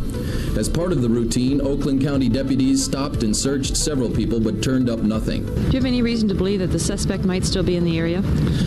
Nothing specific, no. But this type of crime, very often the responsible will return just to see what's going on. I still feel the most important aspect is the investigation and get this animal off the street. Oakland County became concerned, fearing it might be an ugly pattern developing. Residents' worst thoughts seemed to be coming true. We received our call from Livonia stating a body had been found and that the clothing description was similar to that of our missing boy. State and local police say they have no one man under suspicion yet, but they think he lives and works in Oakland County, is a trusted member of the community, and not just some ragged loiterer offering candy to kids. And shortly after Timothy King was abducted, the abductions of these children stopped. They were all white kids from the suburbs of Detroit, but these were blue-collar suburbs. All 4 abductions happened over the course of 13 months. At the time, the citizens of the area were terrified. Nobody knew what was happening, only that these suburban white kids were going missing, and there were no witnesses, allegedly. Nobody knew why, allegedly. There were no sexual assaults on these victims, allegedly. They just thought somebody was abducting kids to kill them. Everybody was terrified, pretty much. There were posters put up everywhere. It was the beginning of the era of stranger danger. Eventually, there were some witnesses, alleged witnesses, that said they saw a certain type of car, a blue gremlin. They saw a certain type of guy that they thought was the abductor. And these posters on lamp posts and in shop windows were put up everywhere with a sketch of the guy and a mock-up of the vehicle, the blue gremlin with the white hockey stripe. There were tire tracks found at the scene of where they found the body of Christine Mihalic. Match the gremlin at all?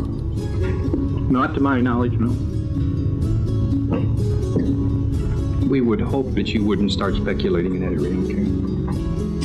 We're telling you what we would like you to know. And if you speculate, you could ruin things for us. Well, we had a customer in the other day that had been stopped. Police, and state police stopped him, and local police too. How did he take it? In stride. In stride. He was not happy. He was not upset, but he was not happy about it. Despite all the bad publicity and new car AMC dealers are not happy about it, blue gremlins with the white stripes are still being sold. In fact, one was sold here today in Royal Oak. So my girlfriends came over one night and they said they saw a man out there looking in my car. I came out off of work one time and there was a guy looking out at my car, but that was it. You do get some strange looks then? Yeah. It's got to affect business, especially on the Blue Gremlins. But I would hope that something would happen shortly where this thing would be settled.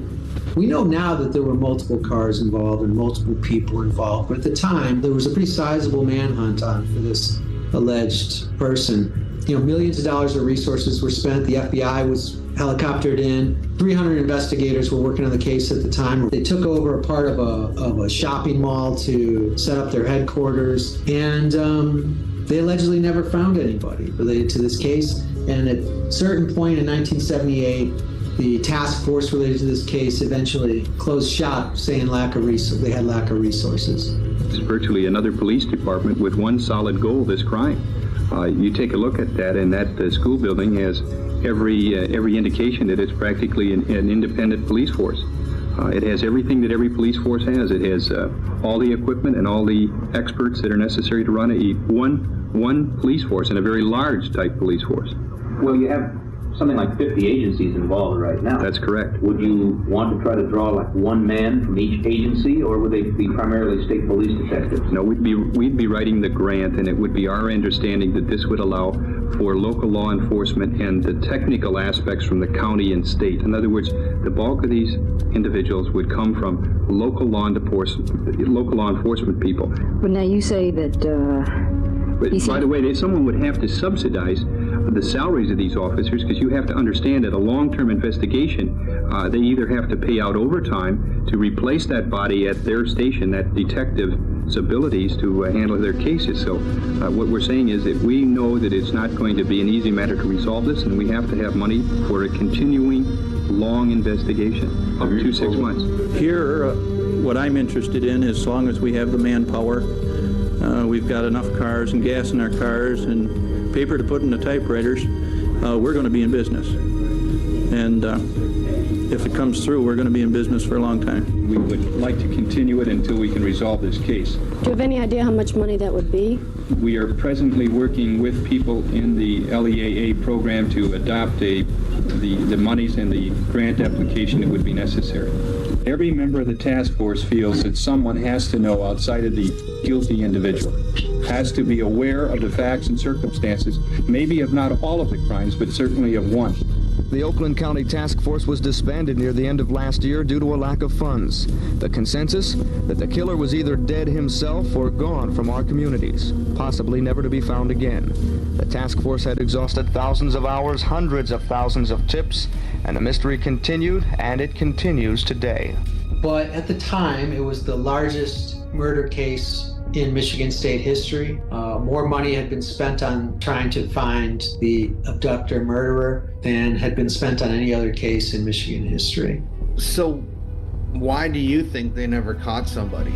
They already knew who had done some of this, or at least had partaken in some of this shit.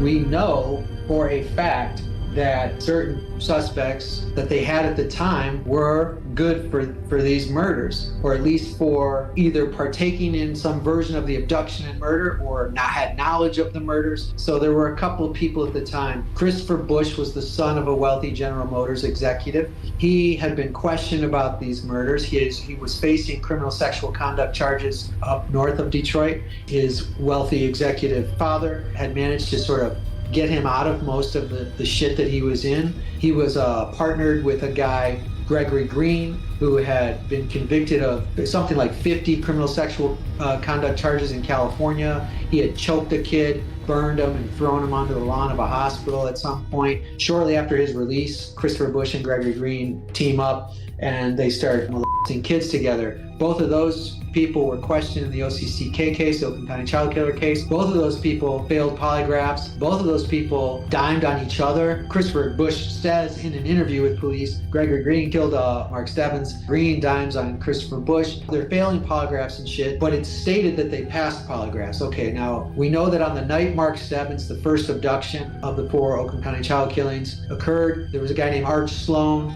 working late at night in the auto shop where he worked. He called the local police because he was already on their radar for some shit. He said, I'm going to be working late tonight. You don't have to stop during your rounds, because it was a small area and they would do rounds. And if they saw lights on and shit, they would, roll up and see what's going on. He calls the police on the night early before Mark Stebbins is abducted. He says, hey, everything's cool, man. This is me working late at night. Okay, so Mark Stebbins is abducted. They don't put the pieces together or whatever. They don't think, oh, it must have been Art Sloan or something because he called the police. That's not how it worked. But later, they eventually catch up and they start questioning all kinds of pedophiles and whatever. They eventually pull some evidence from a vehicle that Art Sloan owned. That DNA evidence matches DNA evidence found on Mark Stebbins. It wasn't Art Sloan. It wasn't him, but Art Sloan, the night Stebbins is abducted, calls the PD and says, hey, don't bother me tonight. I'm just working. Later, they discover that DNA found in his vehicle matches the DNA on one of the bodies. Okay. Sloan's Secret. A 7 Action News investigation reveals new allegations against the man named as a person of interest in the Oakland County child killing. A man who says Art Sloan molested him as a child is speaking out tonight only on 7. His name is David Barney, and he says back in 1976, he lived across the street from the Sloan family in Southfield. And he says he was just 7 years old when he first met Art Sloan, who knew exactly how to lure little boys. It took a little turtle. I'd never actually seen one in real life, and that's how I met him. He gave me a turtle. That was it. David Barney says that's how his nightmare began, with a neighbor he now calls a master manipulator. He was just the friendliest, kindest, doing anything he could for anybody. My mom got a set of golf clubs brand new from him. She thought he was just the greatest. David says what Arch Ed Sloan did to him and other boys in the neighborhood destroyed him. He says Sloan molested him during a 3-year period, starting when he was just 7. He just took away an innocence of a little child. And it's affected the rest of my life. All these years later, I never stopped thinking about it. But David says there were those in Sloan's family who knew exactly what was going on. I just know they knew. The mother knew, the father knew. They knew what he was doing. David says his parents let him go with Sloan on fishing trips, and he says Sloan loved to drive kids around with him in his 1966 Bonneville. That's the car we now know contained hair that has the same mitochondrial DNA profile as the hair found on Oakland County child killer victims Tim King and Mark Stebbins. When I saw the picture, it was almost like a horrible flashback. The new evidence about the Bonneville came to light this week when Oakland County prosecutor Jessica Cooper announced it at a press conference. The hair doesn't match Sloan, but the child killer task force wants the public to come forward with information about who Sloan may have associated with the Bonneville or any of Sloan's other vehicles. Do you think Sloan was capable of killing someone? For me, I can see that type of person he was going farther and farther. David Barney says as a boy he never went to the police or told his parents because he was scared, but he plans to go talk to detectives now. And he says he wanted to come forward to us in the hopes of helping other sexual assault survivors. So we got Christopher Bush and Gregory Green, and you got this guy Art Sloan, and then you got this guy Vince Gunnels, who's now, a middle-aged man, but was a teenager at the time. His DNA matches one of the bodies as well. Before last night, we'd never even heard of him. But now this man, James Gunnels, tops the list of people detectives want to talk to in a murder mystery that's haunted this area for more than 3 decades. Who is this man police believe left a hair on the blouse of victim Christine Mahalik? His name, James Vincent Gunnels, a career criminal, identified by his multiple tattoos, both shoulders, both legs, a girl in rose on his chest, a sun on his right arm, a cowgirl on his left. They tell only part of his story. The rest comes from police reports. The defenders have learned James Gunnels grew up in Flint and was best friends with nephews of Christopher Bush.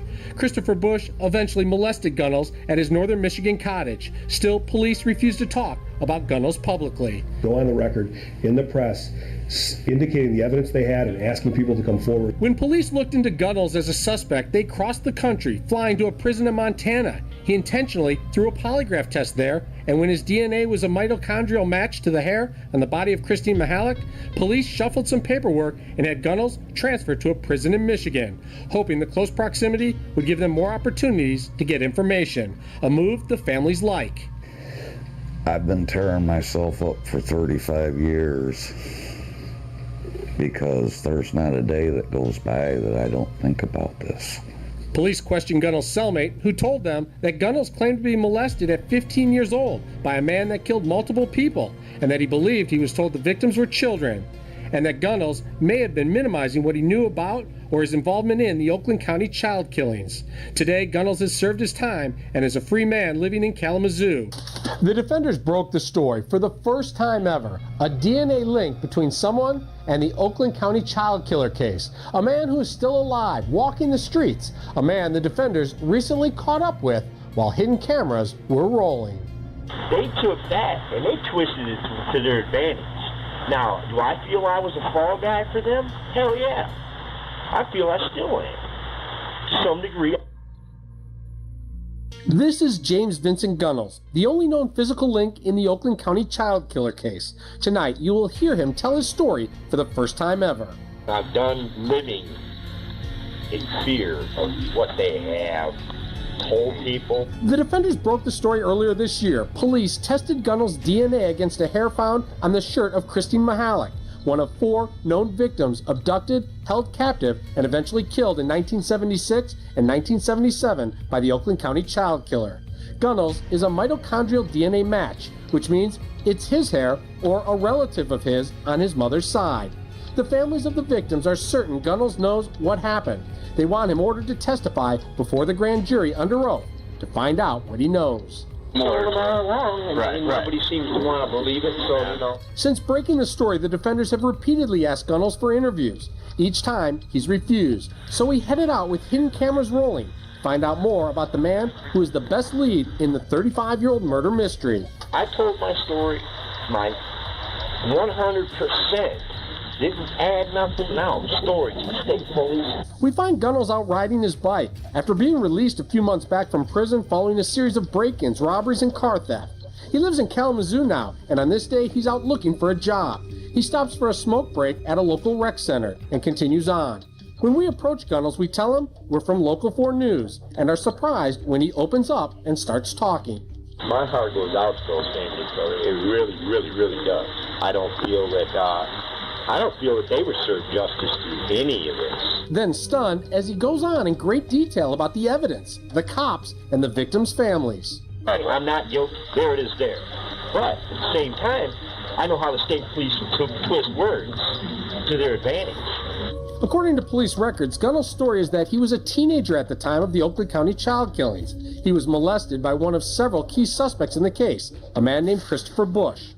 While the families of the victims and some police speculate that Gunnels may have been used to lure children to the car of the killer and forced to put the victims' bodies on the side of the road after they were killed, Gunnels says it is not the case. I don't know what they're telling them, man. Right. You know, I don't. All I know is that I'm a victim. Gunnels says if his hair is on one of the victims, it's because he was in Chris Bush's car on several occasions, and somehow his hair was transferred to the victim's body. He says he never saw Chris Bush attack anyone other than himself.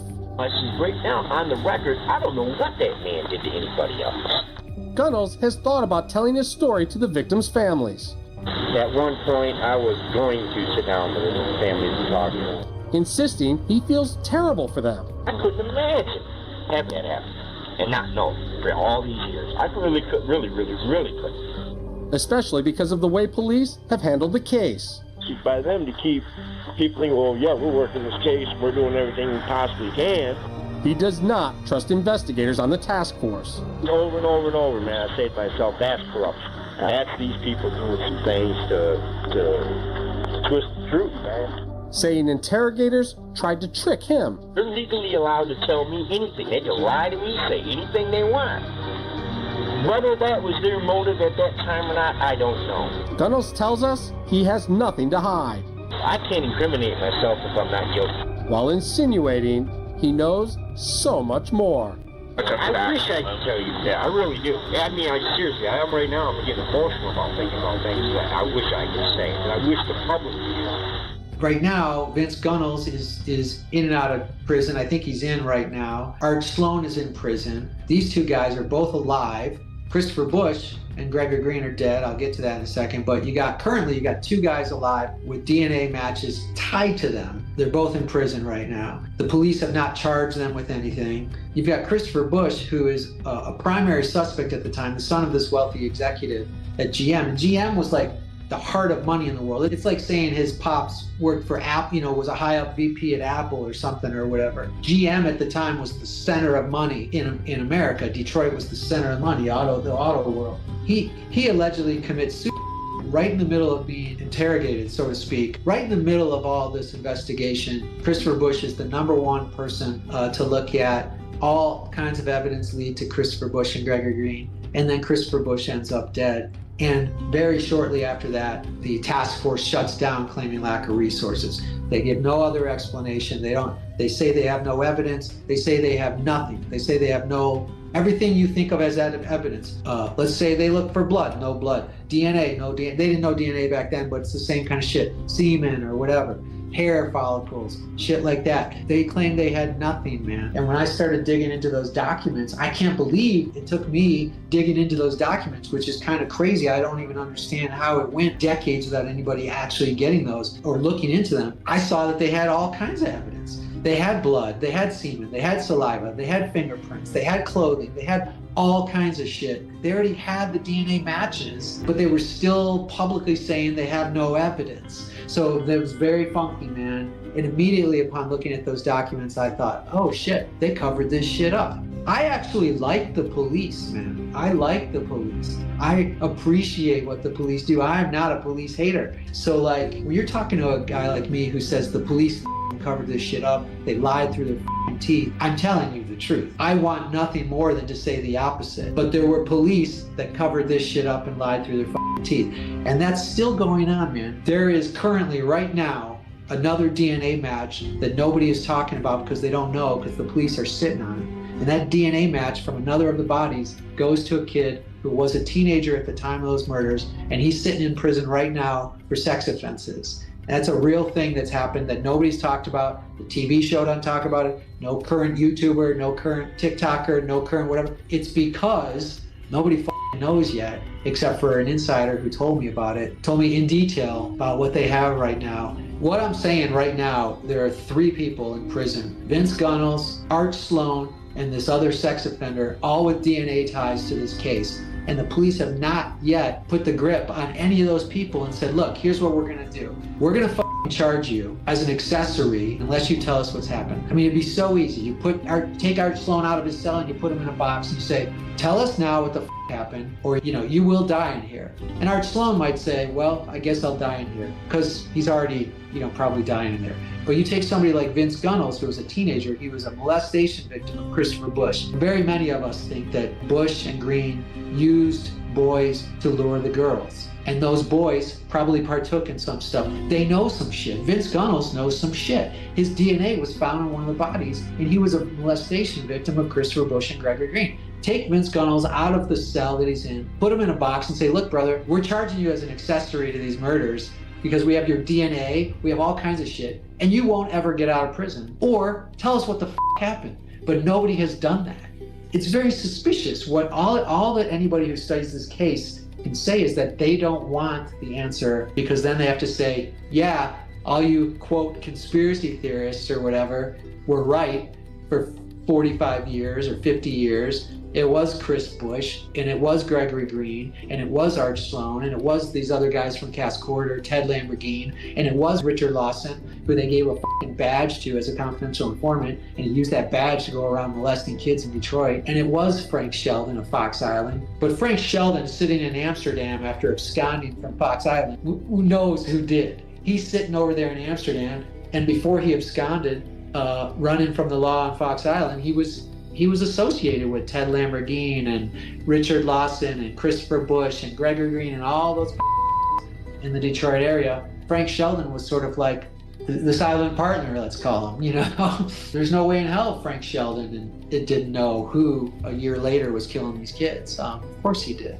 Christopher Bush was the main suspect at the time. They pulled him in because he was looking at all these criminal sexual conduct charges, which he was found guilty of, along with Gregory Green. Interestingly enough, Gregory Green gets life on the same sexual charges that Christopher Bush gets probation for. You know, we can look at that and go, what the f*** happened here? Or we can go, I know what the f*** happened here. Christopher Bush is the son of a wealthy General Motors executive, and Gregory Green is a guy who already did time in California for this shit. Okay, so we'll give him life. But Christopher Bush gets probation on the same shit and a $1,000 fine for molesting f***ing kids. He gets a $1,000 fine. So that's what it cost to molest kids back in 1977, $1,000. And, however, possibly your life. Because what happened was Christopher Bush is sitting in a polygraph room with an independent examiner at first. He fails the polygraph. The independent examiner doesn't mention this. It's not his job to mention this. He's in a confidentiality thing. We only know this because decades later, this guy comes out and say, hey, Christopher Bush failed that polygraph, actually. But Christopher Bush is looked at as the main suspect at the time. Why? He seemed funky, man. He was looking at all these other criminal sexual conduct charges, and he was a shitty witness for himself in interrogation. And he and Gregory Green are diming on each other, and things just seem f***ing off. And Christopher Bush had, a year earlier, driven a similar car to the blue Gremlin they were looking for. He drove a Chevy Vega. It was the same f***ing car. All kinds of things were pointing at Christopher Bush. Okay, the cops allegedly didn't know much about Christopher Bush, except that he looked like he might be associated with this, and they were still trying to press him a bit. But then what happens is Christopher Bush is reported as possibly being in trouble to some degree. His housekeeper shows up at his house. He's living with his parents at the time. He's in his 20s. The housekeeper shows up and she can't get in. So she calls Christopher Bush's brother, Charles, says, hey, there's something weird. I can't get into the house. So they think maybe something's going on with Christopher Bush. Charles calls the police and says, something's wrong, can you go to my house? The police show up. This is the official narrative anyway. The police show up and they gain entry into the house and they find Christopher Bush dead in an upstairs bedroom. Allegedly from suicide. The weapon is a long gun, let's say 2 feet long. Allegedly, he hooked his thumb into this big gun and he shoved it into his head and shot himself or whatever. But at the alleged scene, they find ligatures and there's a picture of Mark Stebbins on the wall, a hand-drawn picture. Well, of screaming in pain, by the way, Mark Stebbins, the first victim. We say, well, gee, it's hand-drawn. Are you sure it's Mark Stebbins? It looks exactly like Mark Stebbins. So somebody who could drew a picture of Mark Stebbins. Christopher Bush wasn't a great artist, though, so it's interesting. But somebody who could drew a picture of Mark Stebbins and tacked it on Christopher Bush's wall. And in the closet, they found ligatures. And they also found a suitcase full of pornography, all of which has been either destroyed or hidden right now. They claim they lost it. We don't know what's in the suitcase full of child pornography that was found at the Christopher Bush alleged scene. Nobody knows who's in those photos because the police claim they don't have it. We don't know where if there was blood on the ligatures that would later match any of the victims because the police claim they don't have the ligatures. And we don't know if there were fingerprints or anything taken from the drawing of Mark Stebbins to match to Christopher Bush or anybody because nobody knows where any of this shit is. So we're talking about the largest murder investigation in the state history, and your main suspect is found dead with ligatures, a drawing of the first victim, and a suitcase full of and allegedly all of the evidence is lost later. So behind us right now is the former home of Christopher Bush, Chris Bush, the main leading suspect in the Oakland County child killings. Now, Chris Bush has been tied to North Fox Island. He was the son of a General Motors executive. So this guy had political power and a lot of money behind him. It's interesting. We've been driving around very rough neighborhoods in Detroit, looking at these other places, and then you come out here to this, I don't even know what you'd call it. It's like... suburb. Yeah, but it's like Stepford Wives, like everything's perfect. Very affluent. Yeah, very rich area. And it was in this house where Christopher Bush was murdered. Now, the official report says that Chris took his own life. We don't believe that. I didn't believe that for a second when I read the story. The multiple shell casings found in the room, the lack of blood at the crime scene. But it was reported that Chris was doing things out of this house. We don't know if he held boys here, how much child was found in the home. We know that a lot was when they searched Christopher's residence. They found those images, a suitcase full of them, and films. But this is where he died. Now, was Christopher responsible? Was he a patsy? You don't know, but it's a weird contrast to go through all of these rougher neighborhoods where all these kids are being trafficked around, and then you come out here to the main suspect's house, and it's like money, rich. Shows you that money can buy f***ing anything, as disturbing as that is. And I wonder if those people know what happened in their house. It's f***ing eerie, that's for goddamn sure. Like, I wonder if these people's families have been here for a while, if they knew Bush and all I wonder of if the them. people who live there now know the shit that went down in that house. Who knows? Whatever truth he had took it to the grave, and I think that was the point of getting him killed. F***ing crazy, though. Crazy to visually see all these elements of a story that you've read so many times in my case. Honestly. Alright.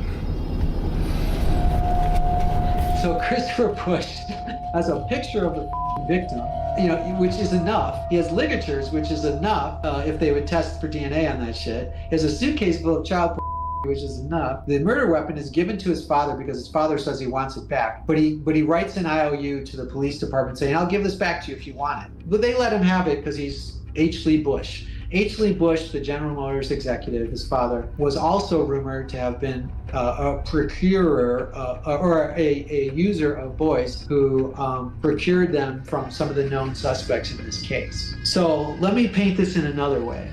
Christopher Bush grows up with H. Lee Bush, who is an alleged and rapist. H. Lee Bush and his peers at General Motors were involved in a little bit of a child sex ring, we think. Like, do I have proof of that? No, but we have dozens and dozens of people talking about it at the time. Not today, but at the time. And so was that shit ever looked at? No. Christopher Bush grows up with that man. Christopher Bush then, early on in his adulthood, is known to have molested one of the children of his brother. And then later, Christopher Bush is molesting kids all over the state. And looks good for one of these murders and is then dead. And nobody can prove anything happened with him or whatever because he's dead. What we think in the community of people who really study this case is that it's very likely that H. Lee Bush, the General Motors executive, his father, or one of the associates of his at General Motors, who were rumored to also have been involved in a pedophile ring, took Christopher Bush out of the picture because there was a lot to lose should Christopher Bush sit in court and talk about everything that he knows. It's scary to think that the father of this guy, who was only in his 20s at the time, would have been complicit, if not active, in his murder. But it looks like Christopher Bush was murdered. There was no gunshot residue on his hands. There was no, all the usual stuff, whatever it is. We could spend an hour talking about it. But it looks very much like Christopher Bush was murdered, and that his father and the people at General Motors that were involved with his father in their sexual activities with children knew what the was up. Like, Christopher Bush was going down for these murders if he were to live, and they couldn't have that happen.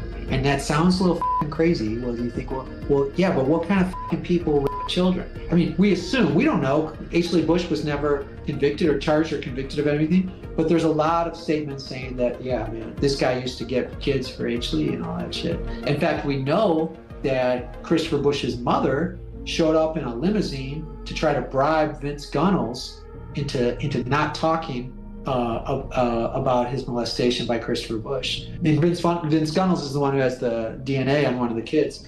But it's all laid out in the documents, at least the accusations. I'm not making up shit. Nobody ever came to me and said, hey man, you just slandered me, because it's all in the documents. They all know it. There's not a single cop, not a single relative of the Bush family. Nobody ever came up to any of us who were writing about this shit and said, hey, you got it all wrong, because it's all right.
Our first stop here on the hunt for the Oakland County child killer brings us to suburban Detroit. And right here, we just circled this parking lot. We determined is where the first victim of the Oakland County child killer was dumped. Mark Douglas Stebbins. He was 12 years old, and on February 15th, 1976, his body was recovered. If you follow me right over here. I'm gonna turn the light on so now I can kind of see where we're stepping. It was right on the other side. He would have been found right here. We actually took a look at the crime scene photos, and Mark's body was found right next to a brick wall. So this wall looks to be old. This is right. Yeah, this is definitely right where his corpse was found. And if you actually, it's pretty crazy, man. If you come back over here, obviously I'm gonna blur them for YouTube, but we matched up the building itself right back there. That's the original building that was here back then. And we matched up the crime scene photos, the orientation of the detectives in the photos, and it points to his body being found literally right here. Now, I'm not gonna 100% say with confidence that it was right here with this wall. Like maybe they removed some of the wall at some point in time or something like that, but I'm 99% sure it was right there behind that brick.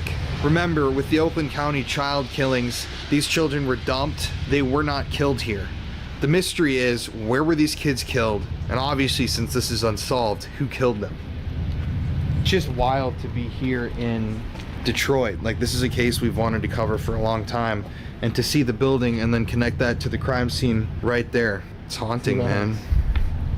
Right? I mean, the scariest part of these stories is that the person who did it is never been found. And there's probably even more than we even know of. So our goal tonight, this is our first night on the ground in Detroit. We are going to employ a spirit box, an Ovilus device, and at some point an Estes method to see if we can speak with anybody or any spirits who are in this area who could point us in which direction we should go to investigate these killings. Now, obviously, this is a dark and very sensitive subject, so we're going to approach this with tenderness, with appreciation of the lives that were lost, with sensitivity. But we're doing this because we're in the pursuit of the truth here, and this is a story that I really think needs to be talked about more because the answers are right there, and yet nobody wants to acknowledge them. Let's get our stuff out, man. By the way, guys, we are joined in this video by Exploring with Josh. Hey guys, I'm ready. Now, mind you, I don't ever do murder cases, so this is my first time joining you guys on this, so I'm excited, super excited. Yeah, we've been talking with Josh all day, kind of blowing his mind with the details of all of this stuff and what happened, because it's you guys are gonna see in a bit, it's really deep and dark. Dude, no, like when they showed me the article, I had to read it like 100 times for it to stick in my head because it goes so far. I didn't even know, like there was so many dates I kept forgetting things. So it goes pretty deep. You see, the whole point of this is not entertainment. We actually care about this story and we want to help try to tell it and use tools that maybe it'll give us something that the investigators have never gotten. There are psychic elements to this case that are really intriguing. I don't know what that means. First two words on this device that came through were radiation manufacturer. Christopher Bush, the lead suspect, worked and ran a sex trafficking ring out of a power plant in Michigan. And that's like a lot of the people involved in this were involved in the energy. I don't know if it was nuclear, but same difference. Yeah.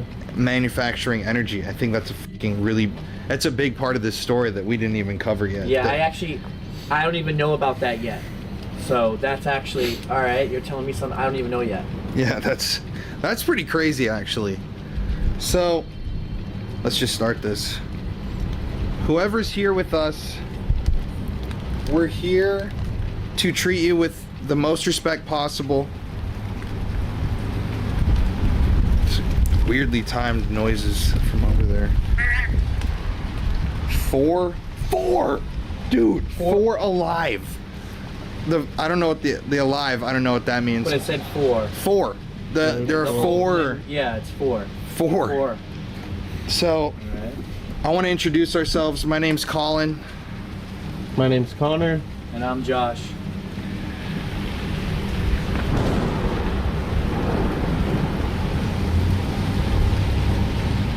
We're good. We're just here to ask you a couple questions.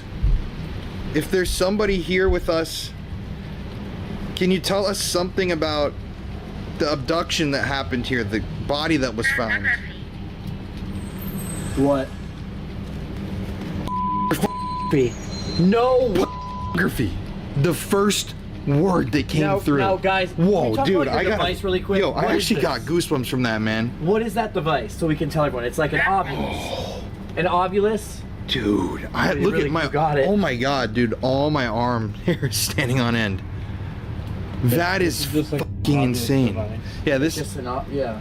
It's basically fluctuations in the EMF energy in the environment will go through a algorithm and give you a word. Right. Pornography is the first word when we ask about the abduction. And how many words would be in a word bank like that? Glenn. Glenn?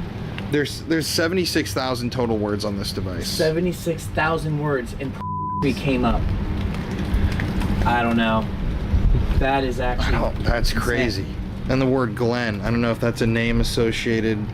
And we wouldn't know anyways. No. Yeah. We'll look it up. Glenn. Fucking scared me. I know, there's like. I got actually scared. I thought it was like a wind gust that came through there, like someone's running at us. What is that? Occupations. Occupations? I mean, that could be anything. Does anyone here who knows who Christopher Bush is? Oh. What? Submitting, bro. Submitting. Donated. Oh. The fucking pedophiles on the island. People who donated. Oh, yep. They were getting the dude. Through the donations. Whoa, that's actually insane. Donated. Gear, donated gear. Like cameras and shit. That's so dark. So to explain that little facet of this, the North Fox Island ring, pedophiles would donate money to the camp that Francis Sheldon operated on the island, and in return he would send them child prints. He would send them prints, bro. What the fuck? That is insane. Yes, them, yeah. I literally, dude, he would send them prints. This thing has been spot on right now. And it said at the very beginning. Oh my god, dude. This is spot on. So obviously What? someone here is talking to us, because that can't be all right nonstop like that. Someone's definitely talking to us. Samuel. And then Knox. You had Knox before that. Dude, that's prints. I literally was saying, so the would receive printed child pornography and videos mailed to their house if they donated. So whoever's here, can I ask, was your death involved with the operations of a ring on an island?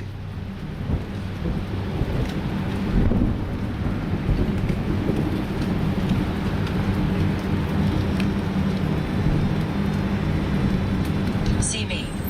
See me? We can't see you, but if you talk, we can hear you. Whoever this is. Were you ever taken to North Fox Island? Island! What the? I'm not shitting you, bro. Look at that, 29,000 words and phrases, and it picks. Island. Dude, no. Island and in one go I was sitting here. Dude, someone is just blurring it all out to us. Bro, I'm actually like, That is so. what Some of the best ever in one go. nag? Threat. Island, threat, pornography. Dude. Holy It's painting a disturbing picture. Right. Threatened to keep quiet about the island, because the theory is some of these kids, the North Fox Island ring was busted in late 1976, but his body was found at the beginning of 1976. So some people theorize. Dude, that's what happens. Like moving. I know, it That's what sounds happens, like. you feel like there's someone here. Is there someone here with us right now? What else can you tell us?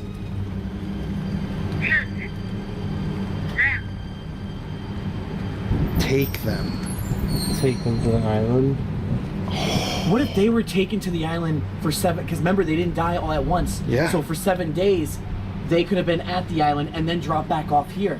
That's the theory, is that, especially with his body, because he was taken and murdered and dumped while that ring was in full swing. So he could have already been there when all that stuff was happening. So his prints could have been donated. He was there. He was there. We're just talking about it right now. Yes. Dude, that like didn't even connect. Yes. Take them. He was there. Holy. What if it's saying take them to the island? Walk back. Walk back. Does he want us to? I mean, we can't go. It's private property. Look, we can walk over here a little bit. It's even like take them to the island. That's what I mean. There. Take them. He was there. Do you want us to go to Fox Island? Deceived, bro. Dude, no way. Deceived, because the kids were all deceived. They were told they were going to summer. Well, I think there was more than just Chris, but now it's our turn to try and investigate and figure out who they are. So you want to get to the island? I do want to go to the island. So we go to sleep, we wake up, we take a charter plane onto the island. I guess. This just sounds nuts, but I'm down. Let's do that. That's the life we live.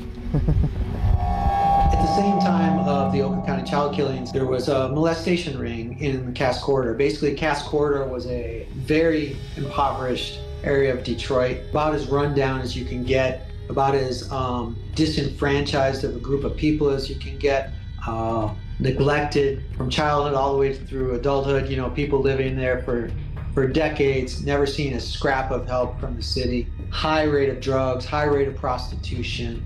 It's comparable to like Times Square in the 70s, you know, New York Times Square, which was just a dump. Because of that, because of the lack of resources, it's very easy for a predator to swoop in there and find its prey. When the infrastructure is breaking, that's the time to take advantage if you're a predator. And so at the time, all these predators were working the area. Richard Lawson was one, Ted Lamborghini was one, Arch Sloan was one. This was the same time that the children in the suburbs were being abducted and molested and murdered. And what we now know through paper trails is that Cass and these abductions were tied at least through the common denominator of some of the players that were suspects in the OCCK case.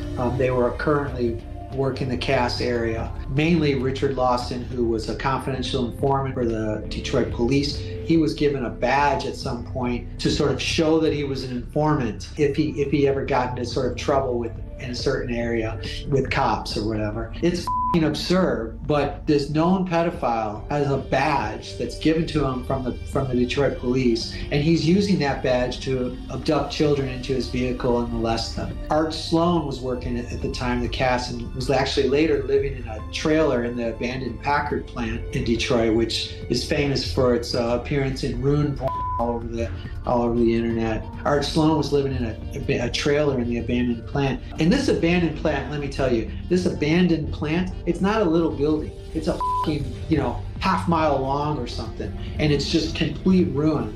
And there's a trailer in the middle of it. Arch Sloan brings children back to that trailer. And if you can imagine the terror of being a fucking 10-year-old boy brought back to a trailer in the middle of an abandoned, apocalyptic industrial plant in the middle of the night. That's what was going on. You can't make this shit up in movies. If it were in a movie, you go, it's fucking real. And the Cass, what would happen is you'd have these little poor kids, and somebody would roll up, easy as pie, and say, hey man, I'll give you $5 to get in my car. And they'd get in the car because they ain't seen $5 in 10 years, or whatever. And this was everywhere in the Cass. They had the pastor at the church doing that same shit. Ike McKinnon, the police at the time, chief of police, he was running rampant with a lot of this shit as well. So I mean, you got the high ups doing some of this shit as well. It's not unusual. Anywhere there's infrastructure breakdown, you're going to have these predators running the systems. Everybody from the suburbs knew that. So if you're looking to score some shit, you don't go to the mall, you go to Cass Corridor.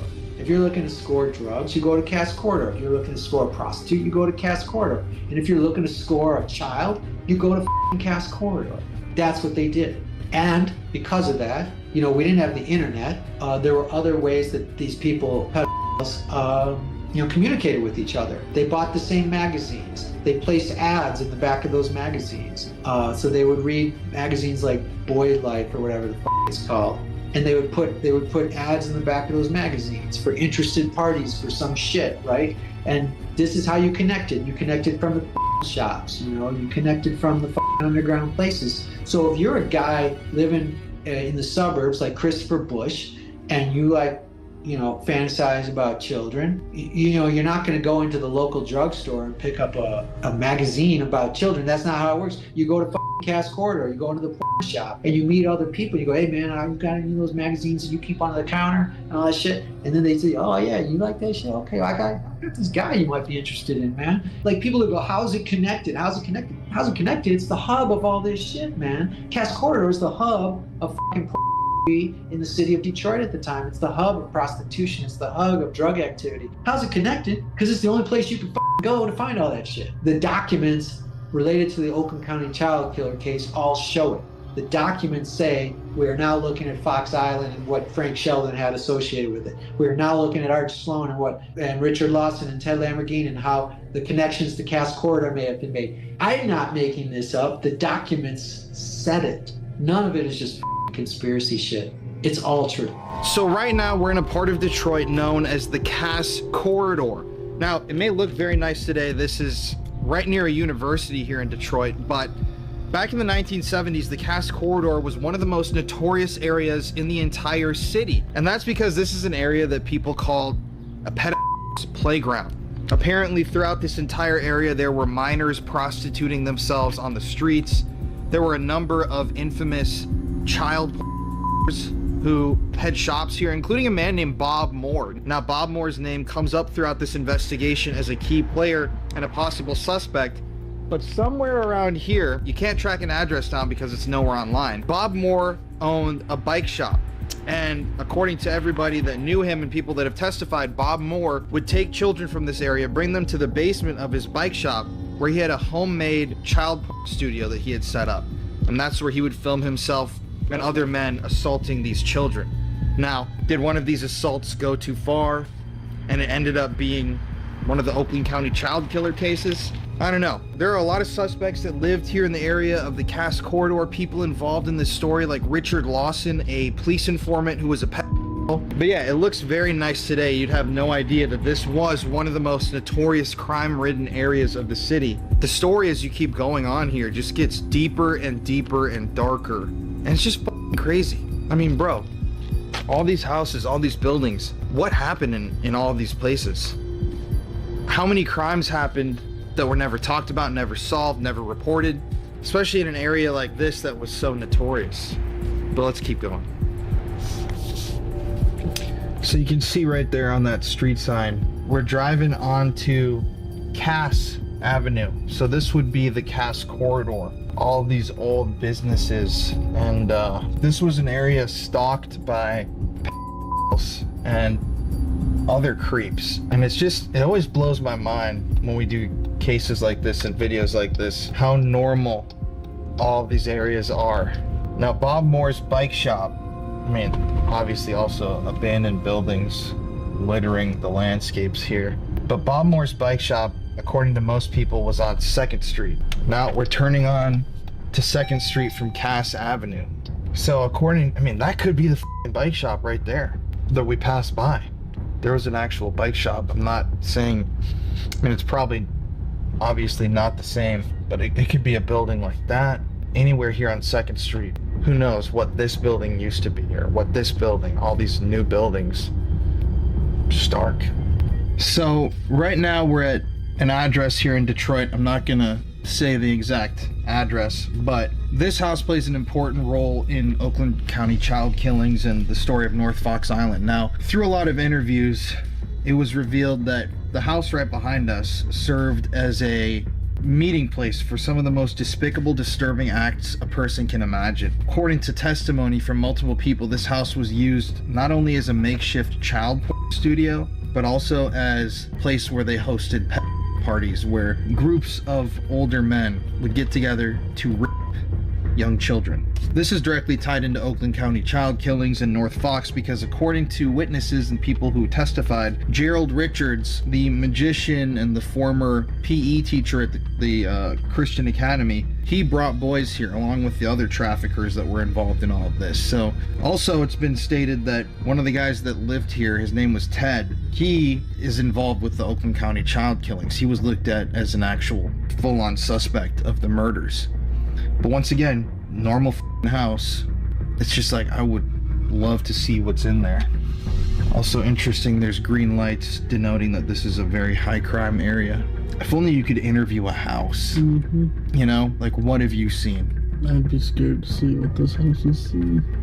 Leaves a bad taste in your mouth.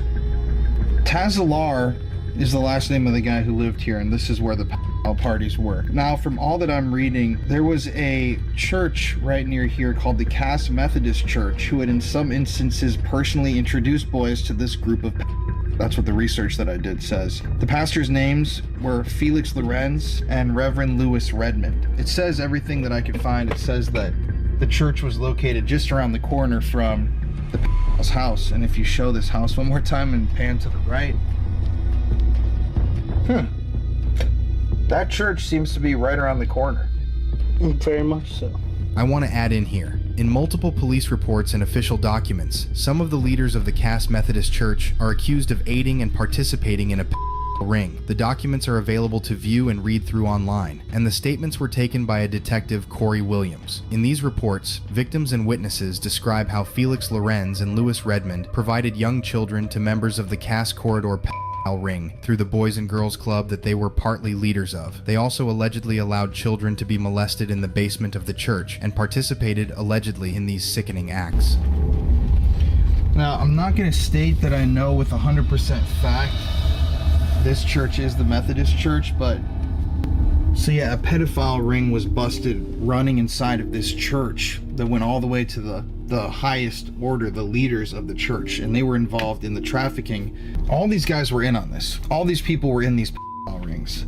From here to the corner, all throughout these streets, and it's fucking crazy. They could all be tied into the Oakland County child killer. We'll never really know the truth.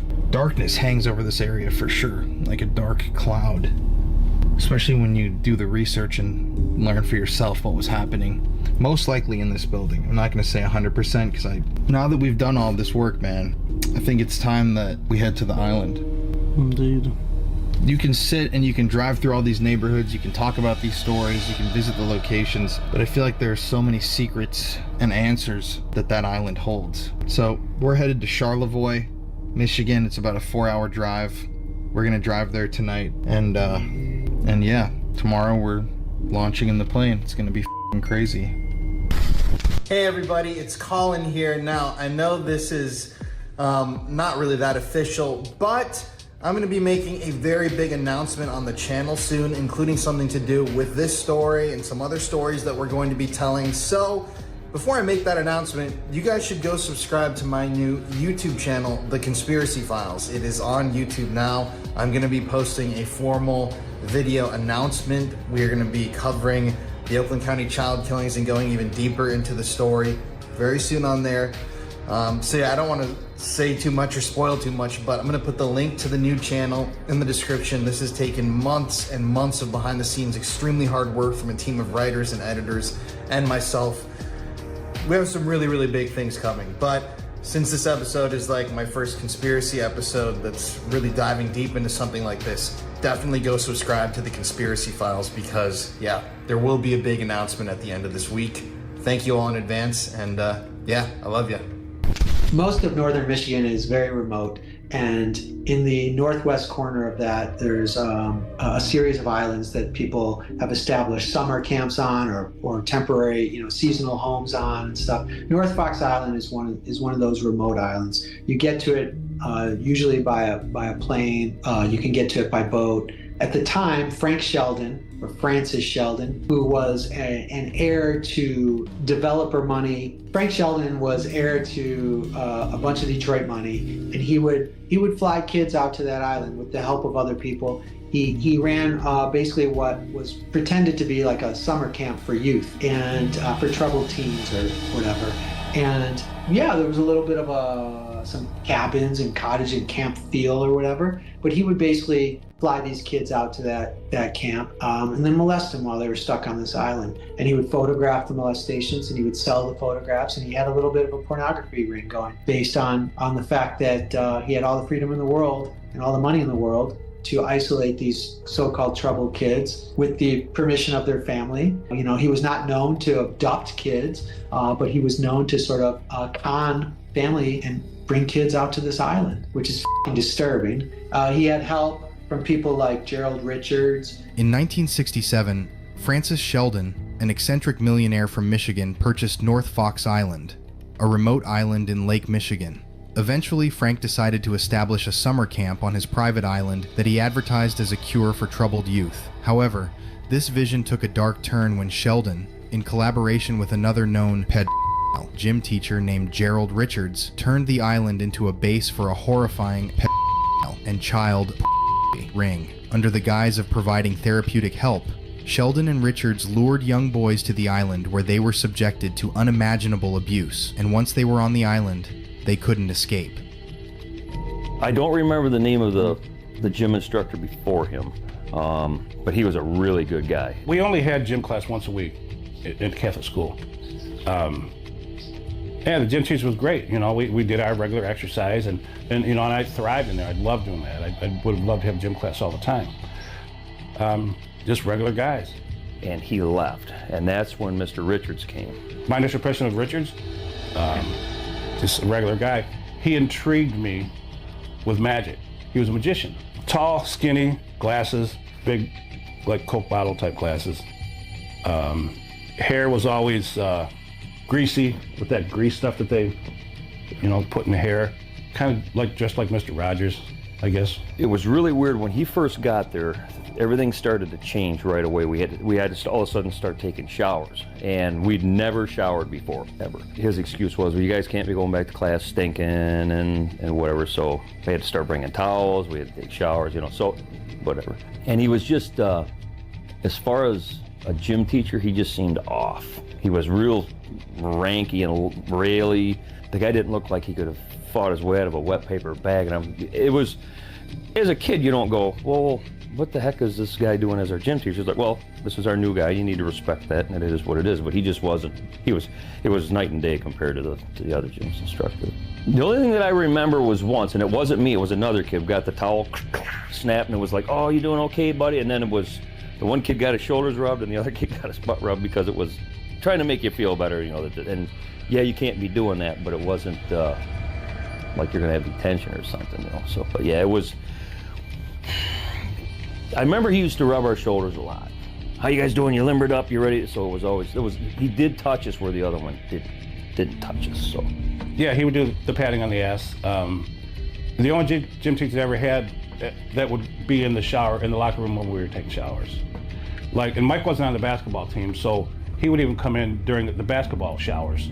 And I just thought it was odd, but at 11 years old in the Catholic school, you felt protected, and I did, and I guess I sort of dismissed it as, oh, I guess that's just the way it is.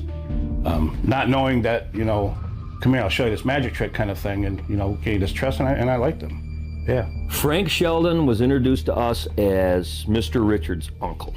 This is my Uncle Frank. So, oh, okay, well, this is Frank, and Frank owns the island and whatever, and we're, you know. So. Wealthy man. Anybody from that area knew, you know, he was very prominent, wealthy, come from wealthy family, so on. Everything just seemed legit. I mean, it didn't, because my mom, being a single mom, my dad died when I was 5, and I had 3 siblings, so she was very protective. Never saw it coming. From what I understood, he went to a couple of the other boys and myself's parents and said, these guys did an exceptional job this year in gym class, and as a reward, we'd like to take them up to the island for, I don't remember if it was for a week or 2 weeks or 4 days, or I don't remember that part of it. But that's what it basically was. It was because we we did such an excellent job and we were so well-mannered that was kind of a reward for us to go up to the island. It was so fun. I was so excited. I had some of my neighborhood friends with us in the station wagon. Back then, you didn't need seat belts or anything. You just piled 10 kids in the station wagon, and there you go. 76, I think it was, give or take. Went there, got on the plane, and I remember getting on the plane. I was so excited. Me and Mike, and there's 2 other kids. I think one was a grade above us, and one was a grade below us, if I remember correctly. And I remember just taking off, this like rock star. I mean, a plane, I'd never been in a plane before. I'm just a poor kid who lives in the projects. Got lucky enough to get tuition to a Catholic school. Yeah, it was really cool. So I remember we met up. I'm assuming there was a parental slip that was signed or something. I don't remember that part of it, but I know we went to St. Clair County Airport. All the family showed up with the parents and the kids. We all said, yep, got on the plane, and we went. It was exciting.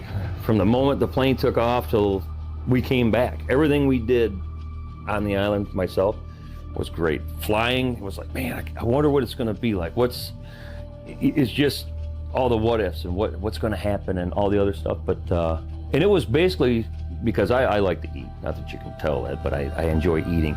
And the food was phenomenal. They fed us like kings while we were up there. Everything was fun. Everything was great. I remember I'd go out and stand and just watch the water, and you could see forever. It was like being on top of the world. It was really cool. The island was beautiful. It was a really cool place. And we go down, the water was like, it almost looked like the ocean, but it was freezing. And I remember landing. I remember getting our stuff, getting our cabin, and within an hour, we were naked on the beach. That's just how it was. If you live on an island, this is how they do it in islands. So. Okay. Again, 11 years old, I assume I was protected. That's my gym teacher right there.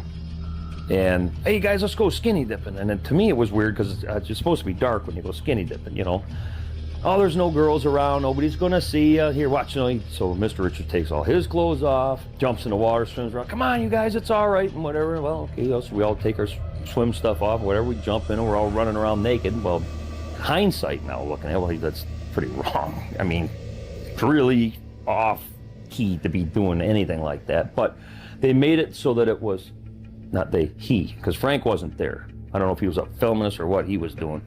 I remember seeing, when I was talking to Mike, we've talked several times on the phone, rehashing things, helping each other remember things. And he remembers as well as I do, seeing cameras. And it's like a beach, and to us, we're in the Bahamas, and I remember seeing cameras, but me and the other boys were all naked. That's just the way. That's what you did. That's what you did. If you want to be on the island, that's the way you have to do. You have to be naked. So we were all naked.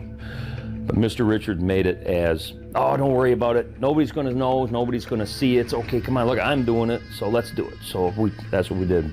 Come on, guys, bury me in the sand. So burying him in the sand, and and everybody's naked, running around, but it's okay because there's no girls around. That's the way they presented it. Don't worry, guys, there's no girls. Nobody will see you. It was figured out a way for us to touch him inadvertently, like, let's bury him because he's naked, and then we're going to have to touch him, somewhere. He did games like that quite often.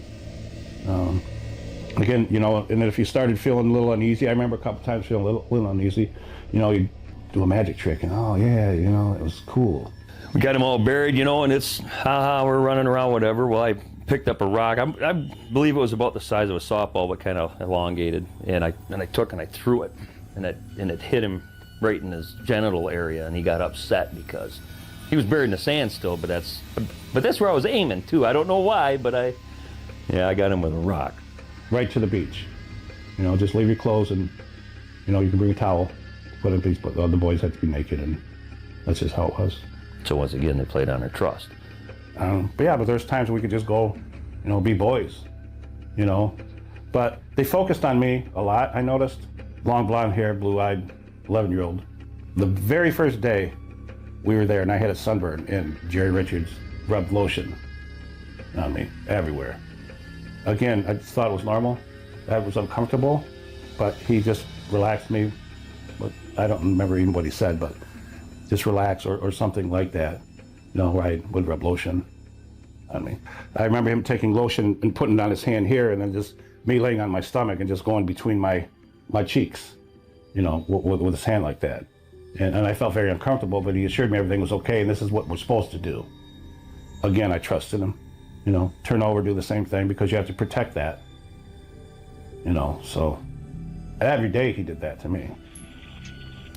First chance I had where nobody was watching me, I was gone. So when they told me you can't be taken off, it was almost like you go to grandma's house and all the grandkids are there and you're playing and you're doing everything to have a good time because you haven't seen everybody, and it's like, your kids quit running, go sit down over there for a little bit. That feeling that's kind of what it was like when I was told that don't just be going out and looking for stuff, like they got to keep an eye on you all the time. So it kind of put some of the fire out, you know. Sheldon, he said the same thing too. This is how things are, you know, this is my island, I own this island, blah, blah, blah, and you kids are lucky and fortunate to be here, you know, so basically just adhere to these rules, and this is how we are here. You know, and they were naked as well. I was never really super comfortable around him just because I didn't know him. But when he did that, I definitely put a distance between him and I was more, anything I did was more towards Mr. Richards because I knew him. So, I don't know, maybe that was before anything had ever happened, so. Mike and I would venture off, you know, we got this island, and when we could go somewhere with our clothes on, we'd just go and do what boys do, you know. There was a stump, and it was probably, about the size around as this chair, maybe 4 or 5 feet long. And I remember there was snakes on the end of it. So I rolled the thing, I rolled it with the bottom ripped off of it, and there was literally thousands of snakes in this thing. And they weren't like just all garter snakes. There was ringneck snakes and milk snakes, and it was just this, it was the greatest thing ever. I go back and I get Bill, and I said, you got to see these snakes. He said, I don't really care for snakes. I said, well, come on, you got to see this. This is really, I wanted to show somebody. There's cameras by the trail that we took. Mike and I would go, you know, catch snakes and salamanders and just do what boys do. And there's cameras, you know, a lot all over the place, really.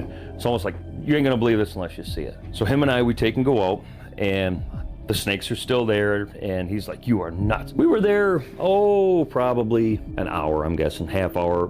From the time we walked there, checked them out, and then walked back, it was about an hour. But when we got back, we couldn't find it.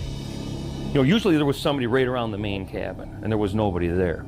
So we went down to the beach, ran down to the beach. We actually ran because it was kind of like, what the heck's going on? So we ran down to the beach, there's nobody there. We ran back up, went to each cabin, nobody there. What the heck? They left us. That's the first thing we thought. So we take and run down to the airstrip, and the plane's there. So we're like, okay, well, what the heck? So we go back, and the Jeep was gone. So we're like, oh, they must have just took a ride, and they're out going around the island and whatever. So I want to say it was probably a couple hours. We got into the food. We snuck and we were eating candy bars and stuff. Let's get some chow, they're gone, you know, whatever. So then they came back, and they were happy, but the two boys were different after they were quiet. I don't know if it's the exact same time, but I remember hearing one of the kids screaming and crying, like somebody was hurting him. And he was screaming and yelling, stop. And we didn't know what was going on, and we knew it was coming from a locked door. There's nothing we could do except for take off running, you know, which is what we did. Now, I don't know if it's that same time, and I remember the tree trunk full of snakes, because that was cool, you know, wow. You know, we're 11. But we heard the kid crying. I think it was a kid that was a grade above us. Heard him screaming and crying to stop. Yeah, I remember that very vividly. I don't think he really talked much. He didn't talk a lot before, but he didn't talk really at all after that. They kind of kept him secluded from us, I think. They didn't talk anymore. We would have cookouts and stuff. We'd cook hot dogs and have the marshmallows and stuff. And everybody was talking, but those kids they didn't really talk at all anymore. They didn't say anything. And it was kind of odd, you know, that was just, as a kid though, you're not going, geez, I wonder what the heck's going on with her. It was just, they just seemed a lot quieter. The one older kid, he was kind of quiet to begin with. He's kind of a tough guy, you know, at least I thought. But then after that, he didn't talk. He didn't do anything more, like sit at the beach by himself and, you know, down by the water. Of course, Jerry Richards was right there comforting, putting his arm around him, you know, that kind of stuff. I think Mike was the lucky one. Just his natural curiosity to run and, you know, and be a boy and look around, you know, kept him safe, you know, and I'm glad for him. I wasn't as fortunate. And I don't know if there was another building, if they took him down to the beach. I don't know where they went. I don't have any idea on that, but from what I gathered from that, they went and molested him and filmed him while Bill and I were gallivanting around the woods. It's just like it didn't sink in as, wow, these kids went through an awful hell, and until I started getting older and I was thinking, wow, you know, they used our innocence, and that sucks.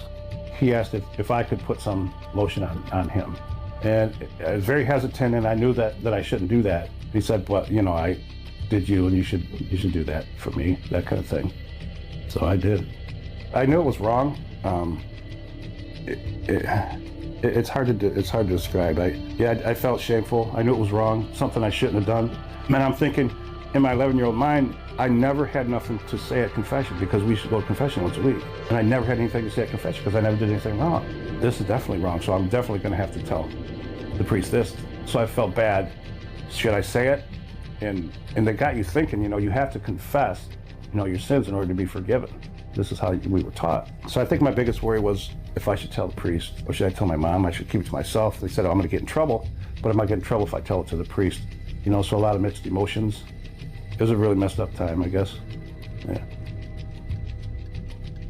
My mom and dad were more of, let's get a hold of the cops. And, you know, I'm more of a handle it myself guy. I'm more angry that I didn't do more, and because I knew. I mean, after the 4th or 5th time, this isn't right. This isn't normal. The first time, I could almost think of a reason why that it's normal. But after that, I just knew. And then, you know, and that's when it comes with the hush-hush and don't say nothing. You're gonna get in trouble, so on and so on. You know, kind of the scare tactic, you know, to keep my mouth shut. If someone did that to one of my kids and I found out about it, they better get to them first. Because if I can get my hands on you, you're done. Angry, fighting, never fought before. I spent the next 5 years, 5th, 6th, 7th, and 8th grade, half of my school was sitting in with a counselor for anger management. I just fought, I was just angry. And I battled depression almost 4 decades. Sometimes it rears its ugly head, but, you know, I've learned to control it, and, you know, life goes on. This operation went undetected for years, shrouded by the island's remote location and the facade of a legitimate youth camp. As investigations intensified and suspicions grew, the true nature of North Fox Island's activities was exposed when children began to speak to their parents about the horrors they had faced on Uncle Frank's private island. And in 1976, after being tipped off by someone close to the investigation, before he could ever be arrested, Francis Sheldon fled the country on his private airplane and escaped the legal consequences of his heinous crimes. His escape left behind a trail of trauma and shattered lives, and all in all, only one man, Gerald Richards, was ever convicted for the videotaped victimization of dozens of vulnerable children, and he was sentenced to only 2 years in prison. That's right, Gerald Richards got 2 years in prison for children, filming the of children, then selling footage of he and others children. Something that also doesn't sit right with me is the fact that none of the people who were purchasing child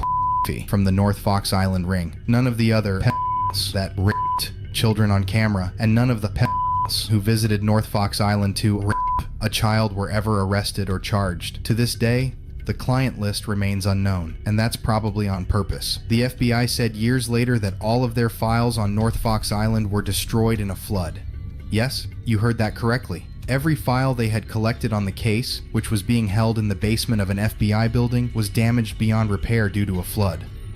Well, that's quite the coincidence, isn't it? Low-level scumbags with high-level intellects and resources. Their sole goal was to, molest kids and sell pictures of it and keep doing it because that was their deal. Frank Sheldon, though, was a little more interesting than your regular scumbag because he had so much money. He was heir to the developers of Grosse Pointe, which is famously where all the Detroit Pistons live and stuff. You know, tons of mansions at the time, lots and lots of money. His family developed that. He was on the board of trustees of lots of foundations and shit. He was a proponent of the Cranbrook School of the Arts. He had his fingers in all kinds of philanthropical shit, tons and tons and tons of cash. He was working with high-profile people in Detroit and Ann Arbor, where the University of Michigan was. Lots of philanthropic money floating from him to him, all kinds of, he was smart, man. He developed this camp. He got tax breaks for the camp. He got government subsidies and shit.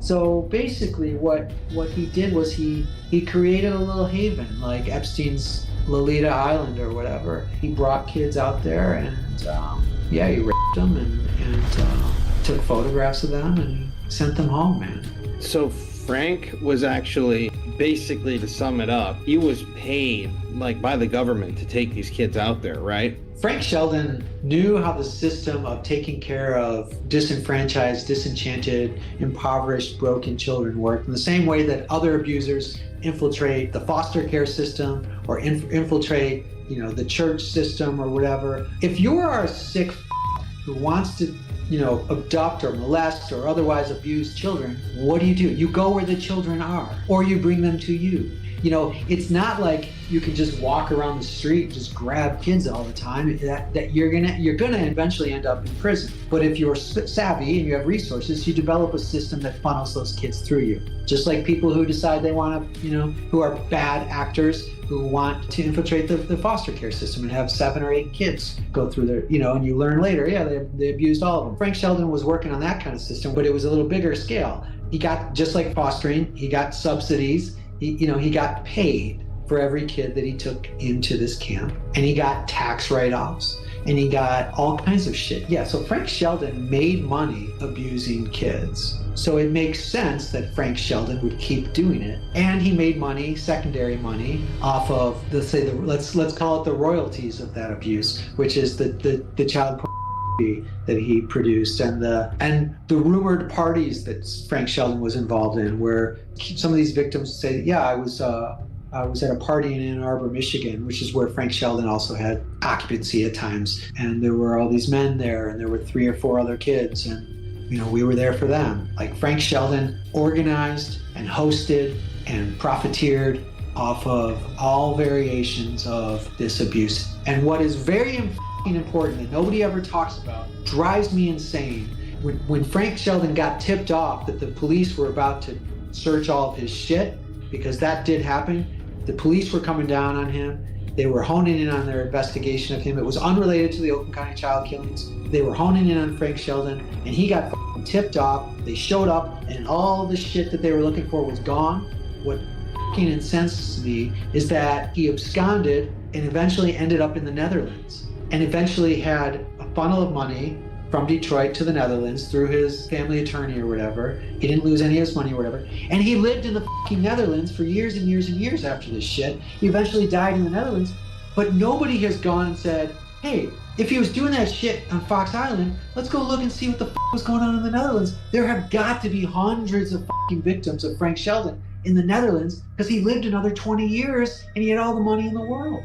At some point, when looking into this case, when you have the police documents, the police narratives, the evidence statements, and all of this stuff that go along with the FOIA documents, Freedom of Information Act documents, which I have maybe 5,000 pages, which is just a scratch of what's actually out there.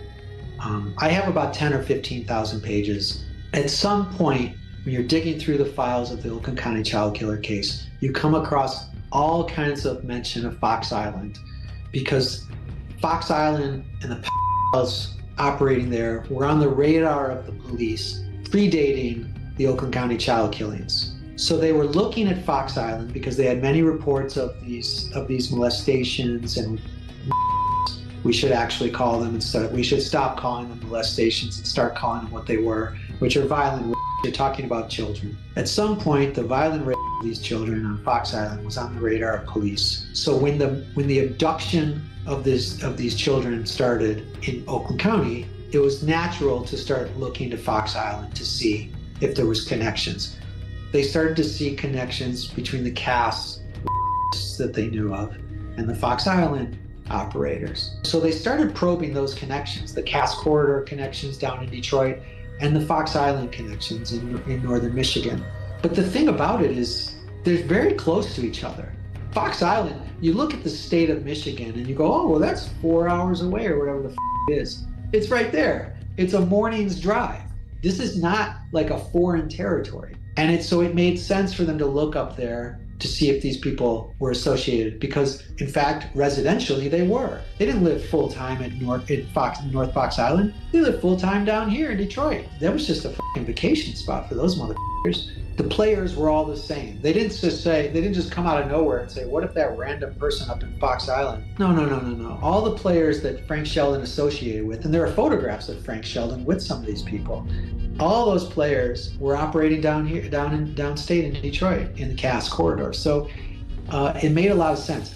I found no evidence that Frank Sheldon abducted and murdered any of the 4 Oakland County child killing victims. But I found plenty of evidence that Frank Sheldon was associated with some of the people that are the prime suspects. Once you open the can of worms that's Fox Island, you start to find all kinds of tentacles, stories of people who, if you talk to them, you say, yeah, I wasn't taken to Fox Island, but I was taken by Frank Sheldon to a place in Ann Arbor, or I was taken by Frank Sheldon to a place in northern Michigan, or I was taken by Jerry Richards to this doctor's office. All kinds of things, to parties, to doctor's offices, to compounds in the Upper Peninsula, especially in the Upper Peninsula one. I spent 2 hours on a phone call, for instance, with somebody crying to me about Frank Sheldon taking them to a compound in the Upper Peninsula and raping them. When you're on the phone with some of these people, it's impossible to doubt them because of the emotion that's in their voice and the detail of their story and the way they stick to that detail throughout a 2-hour period. When someone tells me that they were taken by so-and-so to a doctor's office by an associate of Frank Sheldon and watched somebody get murdered on the table, I believe them. In the doctor's office, it wasn't during business hours, obviously. It was a medical facility that they were taken to after hours or on the weekend or wherever the fuck it was. When somebody tells me they watched a child get murdered and they're bawling while they're telling me, I believe them. I've had dozens of those phone calls. And those tales line up with the stories that we read about. Some of them are in the documents. There's a school teacher now, at the time she gave her statement, she was retired. She talks about, as a child, being subjected to those people, the same people that we were looking at for the Oakland County child killings. I mean, you're talking about teachers and engineers, and these are normal people, man. This is just a question I had. I know there was some talk of like snuff films and stuff. Is there any sort of thought amongst the people who study this case that some of this could have been filmed for purposes like that? I have talked to police officers, original task force members, family members of the victims, and other people associated with the case, and have found a general consensus that that's probably what happened, but nobody wants to talk about it. There was all kinds of 8mm footage confiscated from some of the suspects, and all of that footage is allegedly gone, destroyed in a flood or whatever. It's bullshit, man. Somebody sat there watching that shit to figure out who the victims were. And if they didn't, then they ought to be fucking arrested. It's like, look, you're a police officer, man. Every square inch of that 8mm film is a crime scene. Of course you're gonna look at it. It's not the most pleasant job. We know now that every square inch of any footage is a crime scene, man. Like, you look at that shit and you can tell the wallpaper, where that's from, right? The carpeting, where that's from. You can find people, man. There's still people in captivity right now forced to do child shit. And if somebody's not looking at that shit, you can't find them. So whatever that happened to that footage, we don't know. Nobody claims to know. But somebody watched that before it allegedly disappeared. They didn't just stick it on a shelf and go, oh, we'll get to that shit later. That was the first thing they did when you walked into someone's house, even they're a friend, whatever, and there's a stack of photographs sitting on the table. What are these photos? You want to look at the photo? What's this shit? So you're a cop going to this alleged scene of the prime suspect of Michigan's biggest murder case ever, and there's a suitcase full of child. Of course you look at that shit. So somebody saw that shit and nobody said anything about anything. And so what happens is people tend to think, man, they probably killed those kids on camera.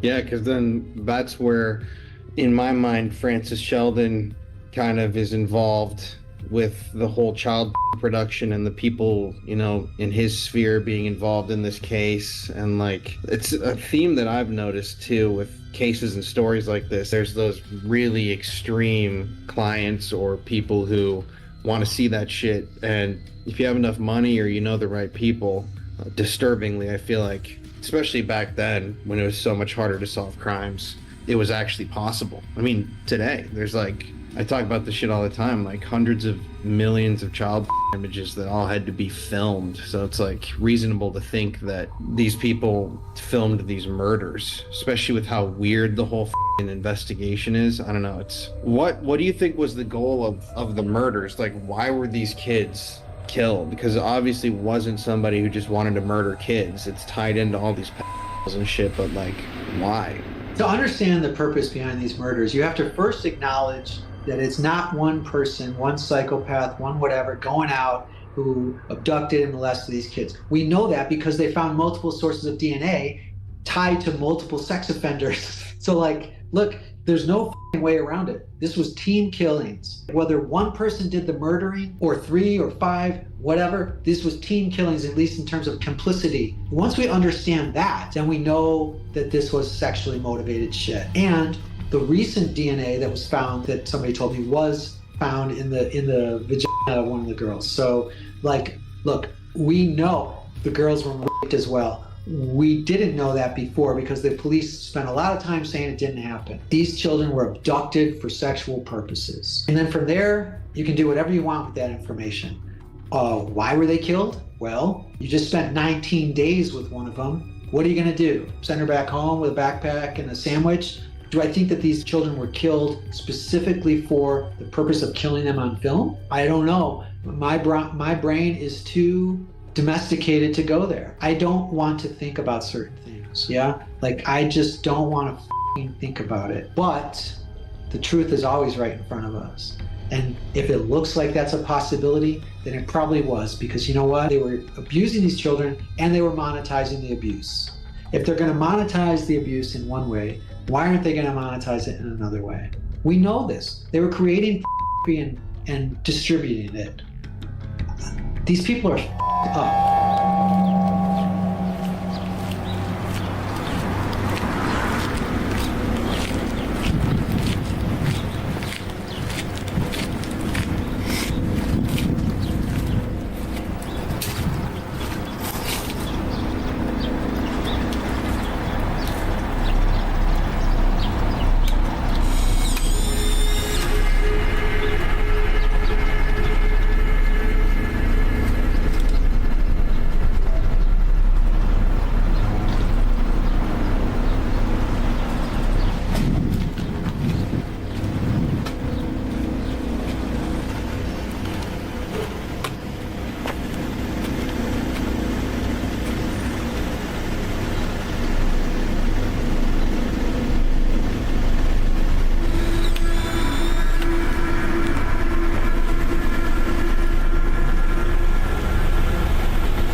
And so, we headed 4 hours north of Detroit to Charlevoix, Michigan.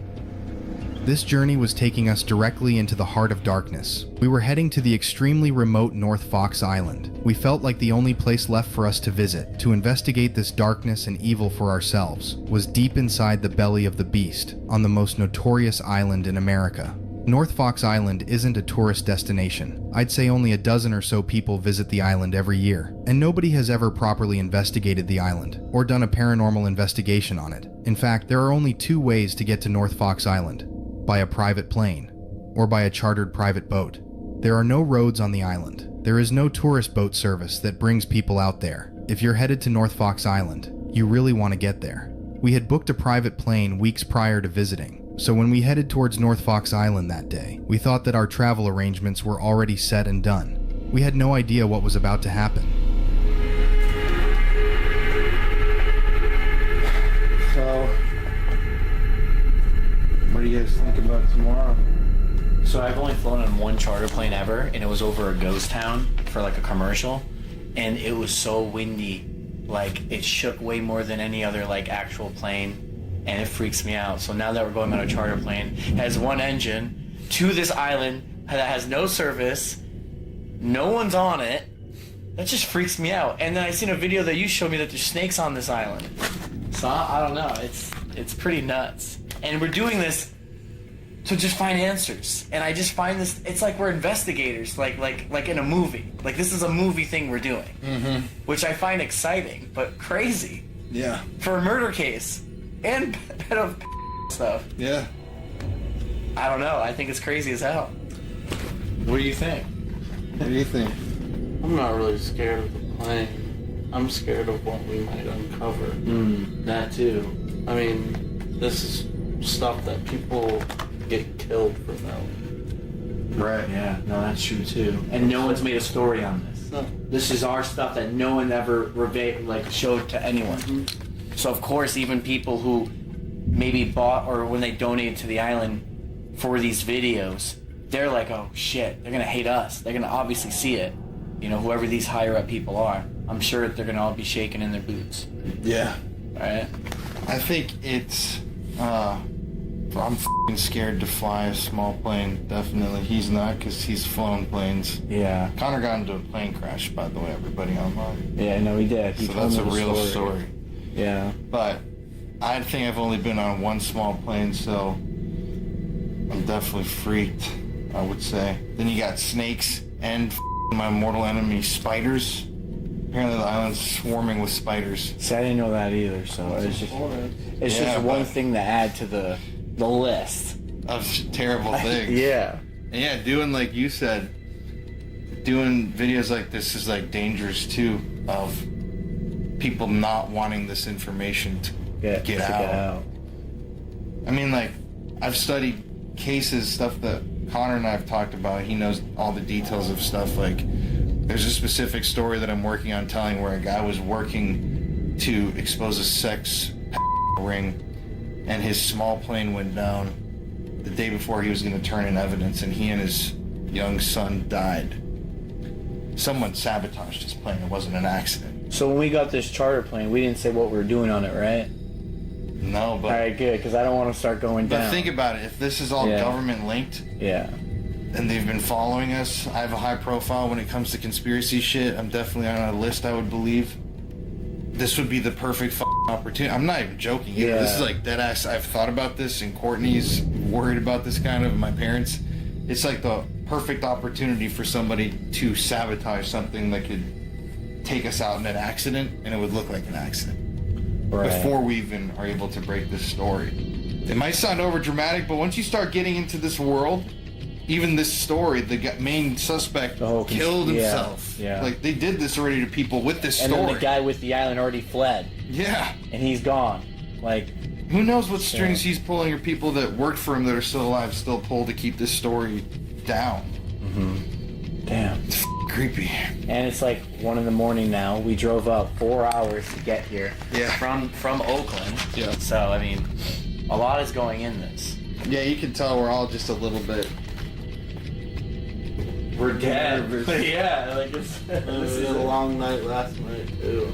So, if anything happens to us tomorrow, I'm gonna tell the camera. If anything happens to us tomorrow, we didn't do it, and somebody definitely did it. It's almost like those found footage videos. Like, if you find this right now, we're dead. I'm doing that as a dead ass warning. I know, that's the scary part too. You say it too. Yeah. If anyone actually sees this footage, we're dead. Well, we're actually. Oh wait, yeah, that's true. Well, we're releasing it. They're watching the video. Oh my god. I don't even know. Yeah, if we die before this is even released or anything, it wasn't us. If we die before this comes out, it wasn't us. It's a good insurance policy to have in case something happens. I like how we're saying it to this little camera, like 48 resolution megapixel. Yeah. We're saying everything on that thing. I know. It adds a little bit to it. Yeah, no, it's cool. It's cool. Well, it's about 12:30, so we're going to get some sleep, and I want to sleep good tonight for this one. Tomorrow morning, this is, I think, guys, this is the darkest thing we've ever done. It definitely is for me too. Like, swear, like going to do all this. This is nuts. Like, I feel like I'm on an adventure, like Nathan Drake, Indiana Jones, but then with like a crazy conspiracy side to it too. Yeah. We're in a movie. I know. Well, sometimes these movies don't have happy endings, so that's why we're fucking talking about this. Well, when we wake up in the morning, it's go time. Alright, let's go to bed then.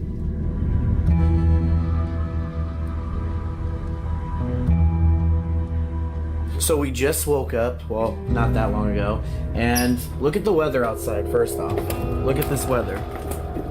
Not that bad out. It's been sunny, there's some little showers, nothing crazy. But guess what? Our plane got canceled. Somehow it got canceled. So what I'm thinking, what if our plane got canceled because they're ready to freaking bomb our plane, so when we get on the plane apparently tomorrow now, it's gonna crash down. I know. That's what if though?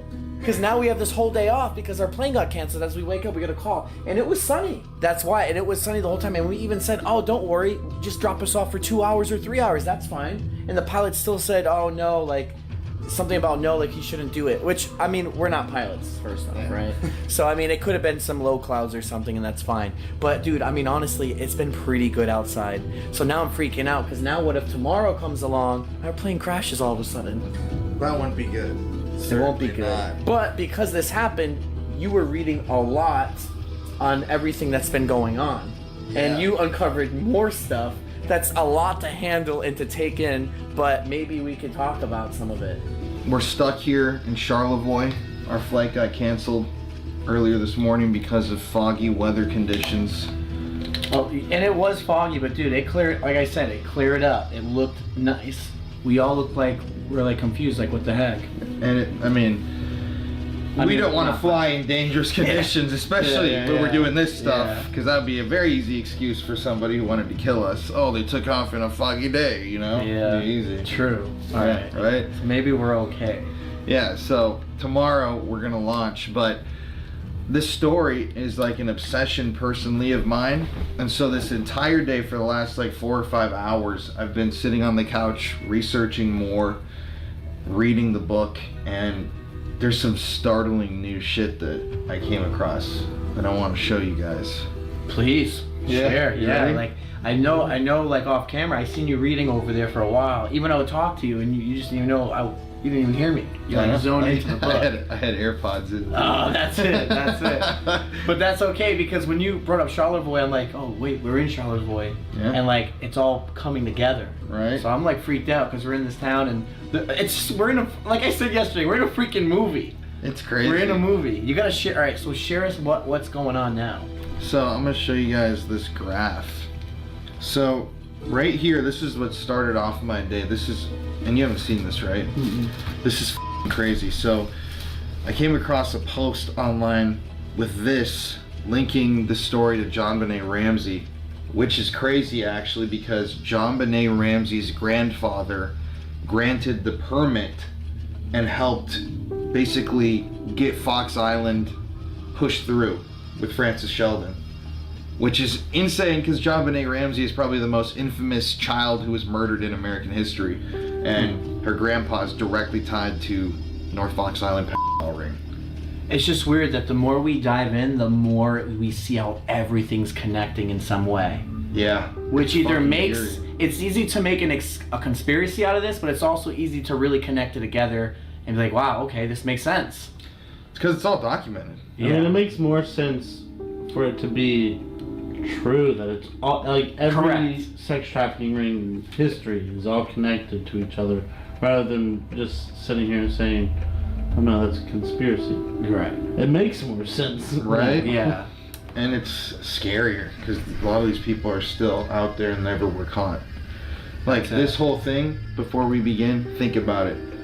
One person out of everybody on North Fox Island was arrested, and he got only a couple years in prison. One person.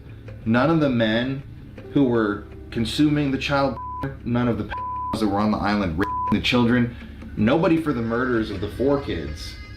Just one guy who was helping facilitate it. And was that just the priest, right? Yeah, I don't think he was a priest. He was a high school gym teacher who worked at a Catholic school, I believe. Okay. So he was like a religious guy, but I don't think like a priest actually. Speaking of him, this is his hand-drawn note where he's explaining the entire child porn ring that he was involved with.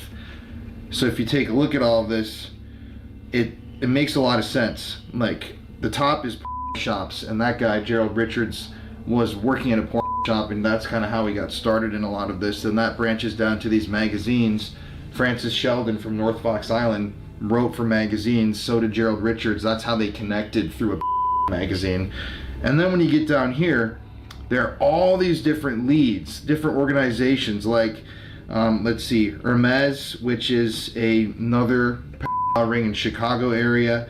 You've got the Church of the Revelation, which Francis Sheldon was involved with. It was one of Francis's shell organizations to promote child. But then, let me see if I can zoom in here. There we go.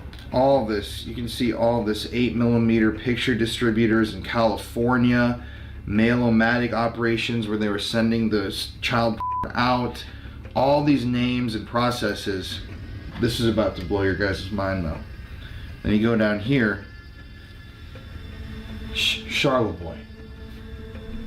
That's the town that we're in. Dude, it just gave me the goosebumps though. Isn't that crazy?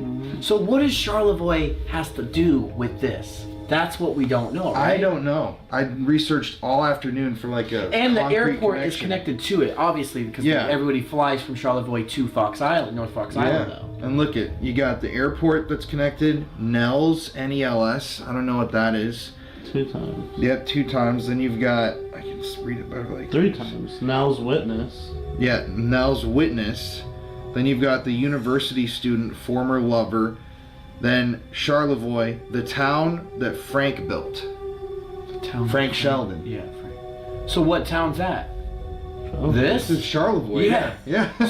So he built the freaking town. Yeah. So how could you just arrest someone who built the town? It's like, this guy is the higher up. He has the higher power. So of course, like, I don't know. It's just insane what the It's higher ups also- can do. It's easier to set up stuff in a town that You own, right? Yeah. Yep. You know all the ins and outs. You Yep. know how to get away with An it. airplane sound right then. You know? Yeah, that's loud too. So one thing I want to bring up, because we were talking about this off camera, is the whole thing is that there's just a lot, like there's a lot to this. You have to connect thousands of different things together with different names just to even understand what's going on here. I know. That's why I'm saying this is crazy. Well, look at this. Here's like, these are the last things here. This is all Charlevoix stuff. Boy's father, Barry, built North Fox Island.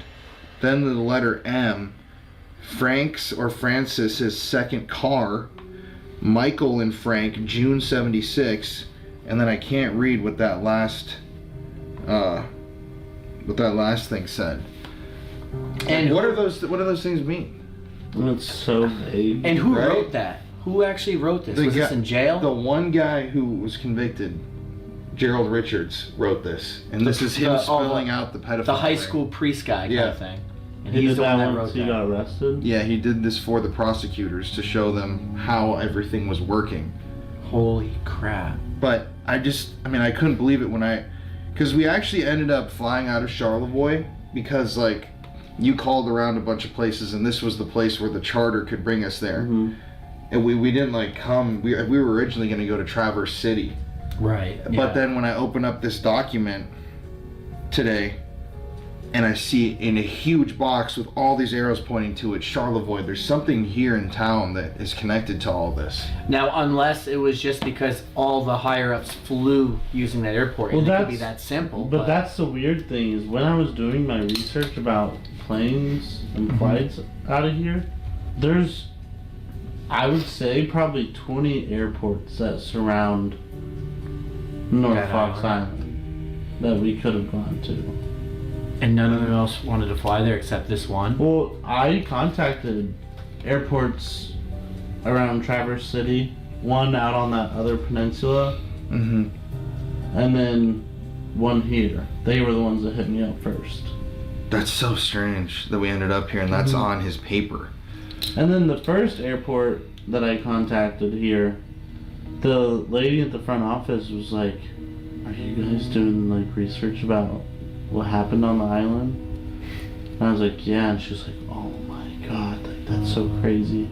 It's like I've always wanted to know, like, so a lot of people what actually happened out there. Right. Because it's still, doing the research today, I found out that allegedly Timmy King was murdered in a snuff film financed by Francis Sheldon. I'm going to explain some more of it, we both will, in our videos, because there's a lot. But there was an underground child ring in Detroit that had all these ties, and when these victims later on in life started testifying, or even the perpetrators came out and started exposing other people, it all led back to Francis Sheldon, to the powerful man from Ann Arbor, and back to fucking Fox Island, where who knows what could have happened there. You know what I mean? I know. Well, there's no camera. Well, there were cameras, but they weren't filming like things that you'd ever find. Like, there's no security footage or anything, no real honest testimony from adults about the exact nature of what happened. Because everyone that ran it were in on it. Yep. So you have no other proof for like another person except kids, and their testimonies, maybe people don't care because they're young or they could lie, so they don't trust them. Yep. So the other thing is too is like all the North Fox Island files are gone. Oh yeah. They're gone. Yeah. Actually. Yeah. I told Josh too. Now this is truly something that's in a movie too. Yeah. All the files, like we said at the beginning, of Christopher Bush were destroyed in a flood. The FBI said. Then also, the files from North Fox Island destroyed in a flood as well. A flood. A flood. The files from North Fox and Christopher Bush are gone. That's the FBI's official answer. A flood. Like, and you would think the FBI took a little bit better care yeah. Yeah. of their documents. Yeah, you would think Especially if it's about high-profile child with hundreds of victims and possibly murderers tied to it. But a flood took them all out. A flood. I can't. Francis Sheldon was good friends with an ex-FBI agent too. And that was the other thing to bring up. Francis Sheldon was linked to Christopher Bush. I found this out through a ledger that they discovered. Okay. It goes deep. It's connected to John David Norman, another famous ring with thousands of victims, the guy that escaped justice multiple times. It's connected to John Wayne Gacy, Candyman, Dean Corll, and all these other just sex rings that were going on at the same time. I'm just starting to think now, after sitting here with you guys on this, that there is way more in this world than I even thought of. Like, I didn't think about any of this. Like, I always see, like, on Twitter, like, oh, the Hollywood's in on this, there's all these rings going on, all this stuff. I always scroll by and I'm like, yeah, all right, whatever, and I just keep going. But now, after, like, the whole Diddy thing and everything else that's been kind of coming out, and then actually sitting here after the Epstein thing, and then this, dude, it's even now actually blowing my mind as someone that's not really paying attention as, like, a normal person doing everything else, and hanging with you guys who are actually, like, doing all this. You're opening up my eyes. Well, so this is a crazy thing for me, and even for my channel and for the viewers, because now I'm just like, dude, this world's more sick than I thought. Like, yeah, it's dark. I'd say it's not all rainbows and butterflies. It's definitely not, dude. Maybe in Josh's head. Yeah, that's how it was. Yeah, not anymore. But I'll say, we wanted to do this video because this stuff is happening still. Look at Epstein and P. Diddy and all the people that haven't been caught. So the more we talk about this and even look back on previous things and say this was so f***ed up that no justice ever happened, maybe we can raise enough awareness that it gets seriously looked into. Yeah, this is a start for sure. Oh, you guys want to cruise around Charlevoix, see if we can find Frank's development? I'm down. Let's go. All right, just another day in the life. Hey everybody, it's Colin here. Thank you for watching today's video. Hello to all the new subscribers and hello to the rest of our beautiful, wonderful, spooky family. As you know, every single week here on the channel, we give away a free gift bag to one lucky viewer of the show. And this week, to enter the contest, all you have to do is like today's video, let's smash that like button, and comment North Fox Island in the comments section below. I'm gonna give y'all 10 seconds to do this now. 10, 9, 8, 7, 6, 5, 4, 3, 2, 1. So go comment. You can comment multiple times. It helps the video so much. But anyways, let's get back to today's video. Thank you for listening to my little spiel. I love you guys so much, and stay spooky. You going? So this is crazy. We just got canceled on second day in a row for our plane flight, which is f***ing mental. Because if you look behind us, guys, what do you see? So many clouds. Yeah, clear blue skies. The whole rest of the day is supposed to be clear and sunny. So I wanted to just walk you guys through this. They first said yesterday it was low visibility, but Connor, how much visibility did they say they had? 13 miles. So that's good, right? That's the perfect conditions for flying. And you know, because your dad flew. And yeah, I flew. All right, you flew too. Connor knows how to fly a plane. So what the hell? So that was enough, and we're like, okay, we'll just spend a night here. We had to rework our entire rest of our trip, spend a night on an Airbnb, lost all of our money in Detroit on the Airbnb we were supposed to have last night. And then today, she says the same thing, low visibility. But then, when you keep, and I asked her, and I said, it's supposed to be clear, sunny the whole day and all day tomorrow. There's not a cloud in the sky predicted tomorrow. She said then that it's because the runway is muddy, and they're worried about landing because it's a muddy runway. And then, I mean, I get it in a way, because yeah, it did rain some yesterday, but it's gonna be clear and sunny all day today and all day tomorrow. And then when I asked her what does that entail, she said, oh, we're not sure we want to go because nobody's landed there this spring. So after everything. But she couldn't say it yesterday. She couldn't say it yesterday. That's what I mean. Yesterday we were supposed to go. Almost a month ago now, getting this flight set up. And they said that they hadn't had anybody land out there, and now, like, they haven't had anybody land out there this spring. And so they had to go and check in with all their pilots to make sure that this would even be a possibility that of something that they could do. And it took a week for them to get back to me. They said, yeah, we can do it. Let's get it all set up. Send us an invoice, which is a lot of money. A whole lot of money. And then now they're just like, oh, no one's landed out there, so we can't do it. But here's my thing, and this is what I'm thinking. Now remember yesterday when they asked you, what are you doing on the island? You said what you were doing on the island.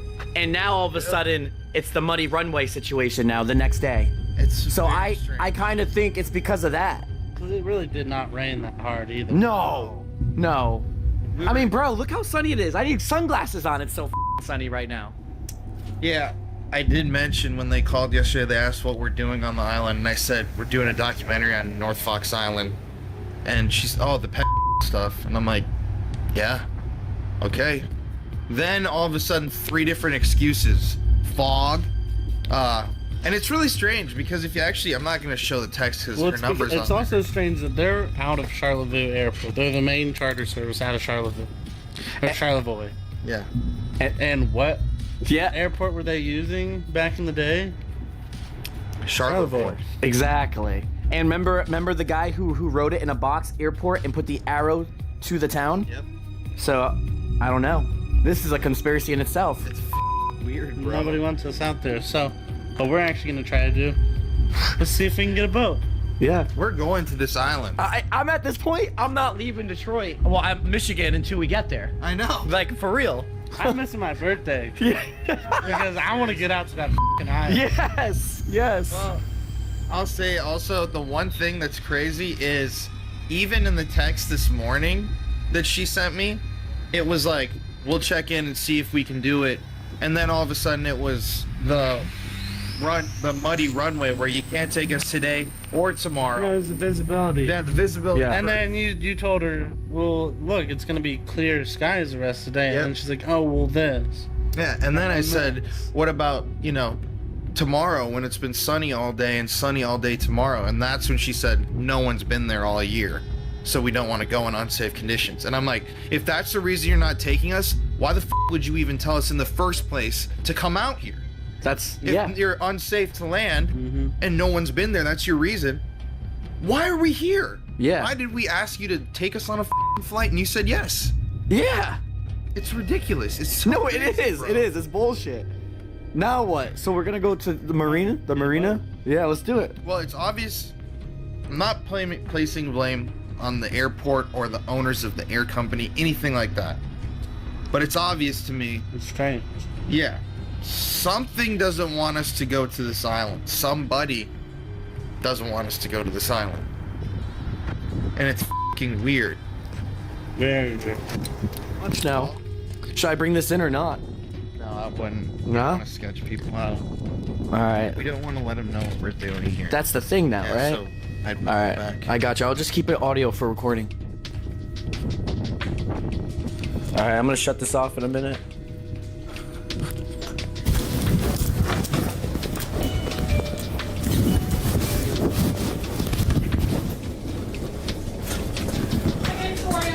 Good. We actually had a charter plane that was supposed to take us to North Fox Island today. Cancel on us 3 days in a row. So we're trying to figure out if there's a guy with a boat that could take us. You know, I don't know. It's more Friends and family members with Yeah, the boat. And we only, the crazy thing, we only need like 2 hours. Yeah, thank you. We just wanted to hang out and see it.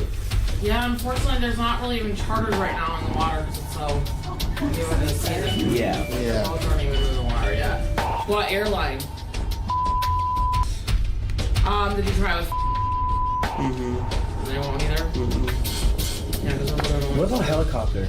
I guess you could probably call around to the marinas and see. That's what I'm. Yeah, that's what we were honestly. looking Let's just for. park by the marina and see like who comes out. Yeah, let's We have let's a go. good payment we can make somewhere Yeah. to make this happen. I mean, I got the audio and the clip.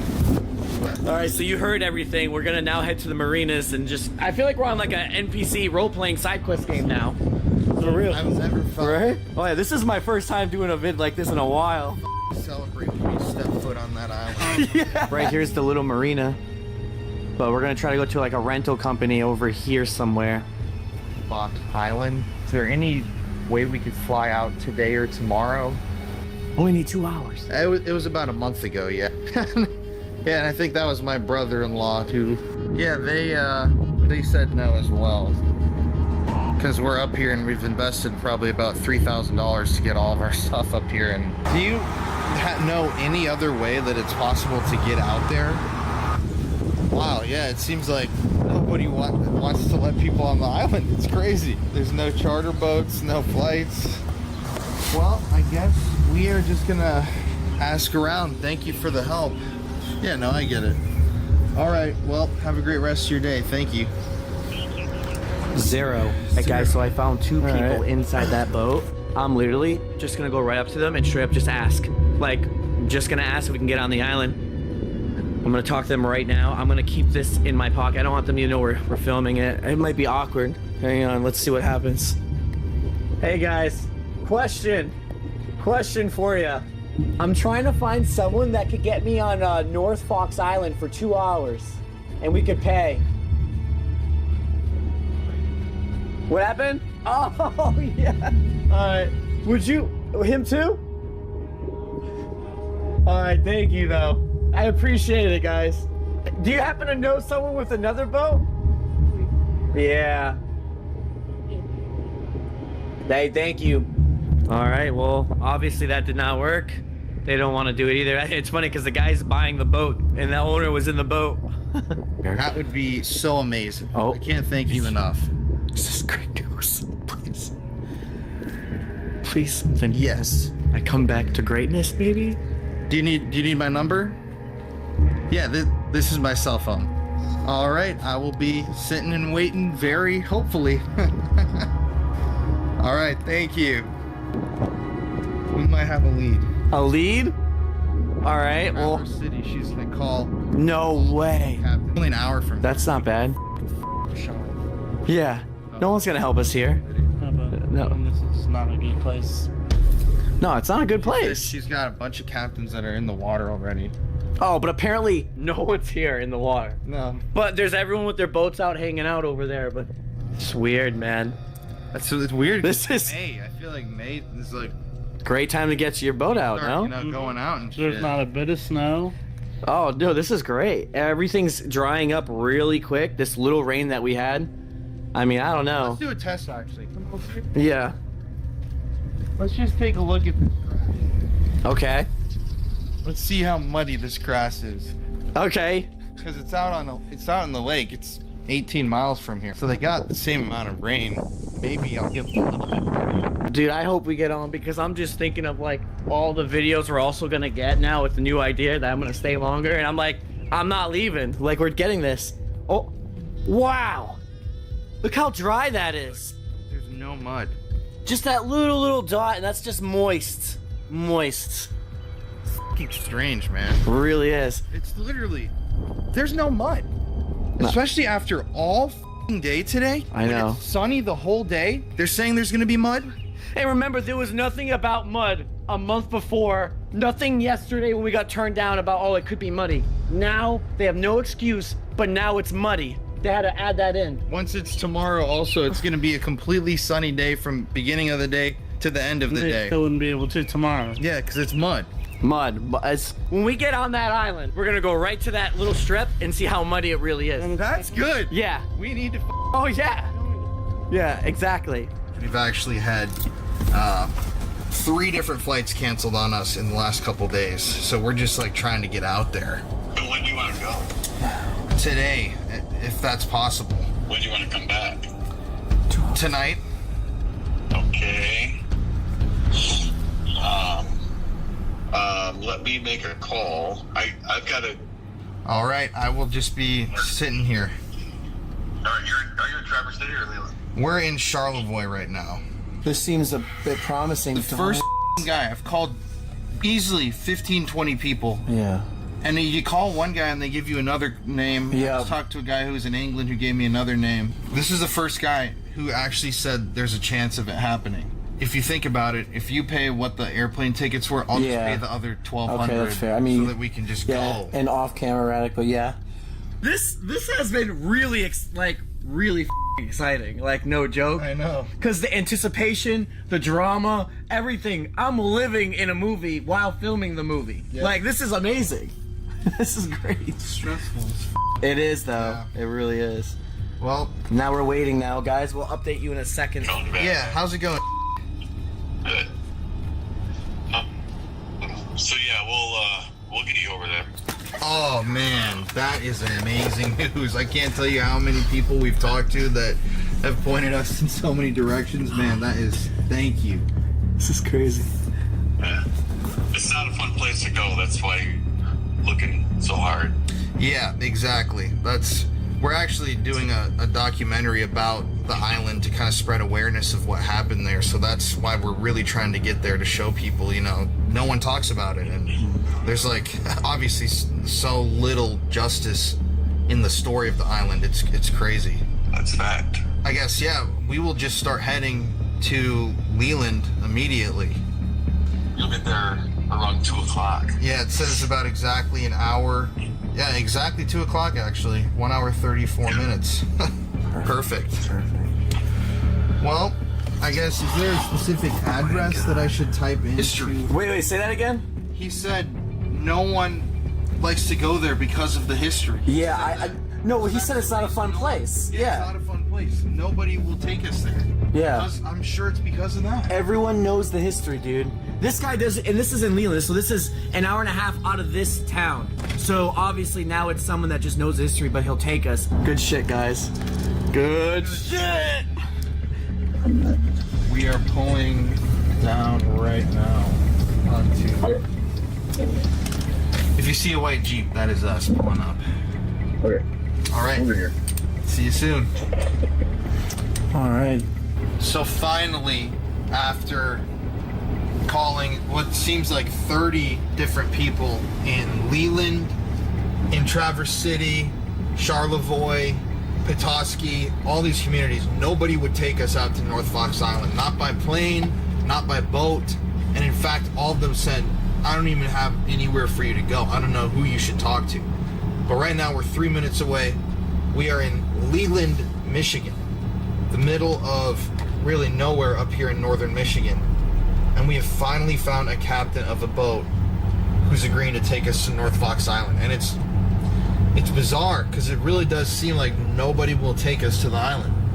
We're having to pay a lot of money. Yeah, and this is an expensive video because of this last-minute boat charter. But this story is really important, and that's why we fought tooth and nail to actually get here so that we could do this. And yeah, we're going. This is like a mission sent from God, from above, that we have to go tell this story. And finally something happened. Mm-hmm. And here we are. This is Leland. So it's time to strap in and... God, just such a weird vibe. All these excuses too. Oh, I don't know anyone that goes there. I can't go there. I just can't do it today. Boat's not in the water. Airstrip's too muddy. Every single excuse in the book I think we've ran into today until we met this guy who's going to take us out there. So, here we go. So he's obviously somewhere down here by the dock. Maybe we could just, that's probably him right there with that cowboy hat in the center. We're packed, ready to go, and we are in Leland, looking for this guy right now. I don't know if he wants to be filmed, but I'll just keep it rolling for a little bit for document purposes. You know where he is, Colin? Black truck's down there, so it could be there. Yeah, one roll. Yeah, he might be. We'll see what's up. Might not be that bad. Oh, what is all these bugs? Whoa! Whoa! Oh, it's definitely this boat for sure in the center. Fishing out here. Seriously.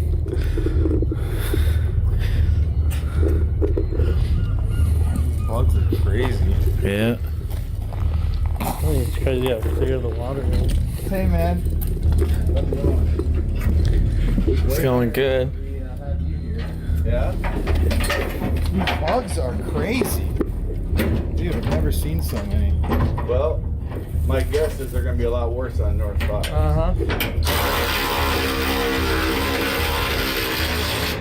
Alright, no problem. Thank you so much, man, honestly. The North Fox Island story, I think, is just one of the darkest that no one wants to talk about, you know? Let me ask you a stupid question. Why wouldn't you spend your time and money talking to people here? What do you mean? Well, I mean, everybody here knows who Frank Sheldon was. And really? Okay. Yeah, we thought, because we were in Charlevoix, and no one had wanted to say anything to us about it over there. So here, was this more connected than... I don't know about that, but I'm saying people are talking to Say, let's ask him if he knows anyone that was affected by the island in general. You know, real deep questions. I mean, we have a few. We might have an hour with him. We might as well get. We'll have more than an hour with him. Yeah, might as well ask everything. How far of a ride is it? 29 miles. It's 29. gonna probably take us an hour and 40 minutes. All right. Hour. That's not too bad. Literally though, there is no going back now. Like, we're on it. Whatever happens, happens now.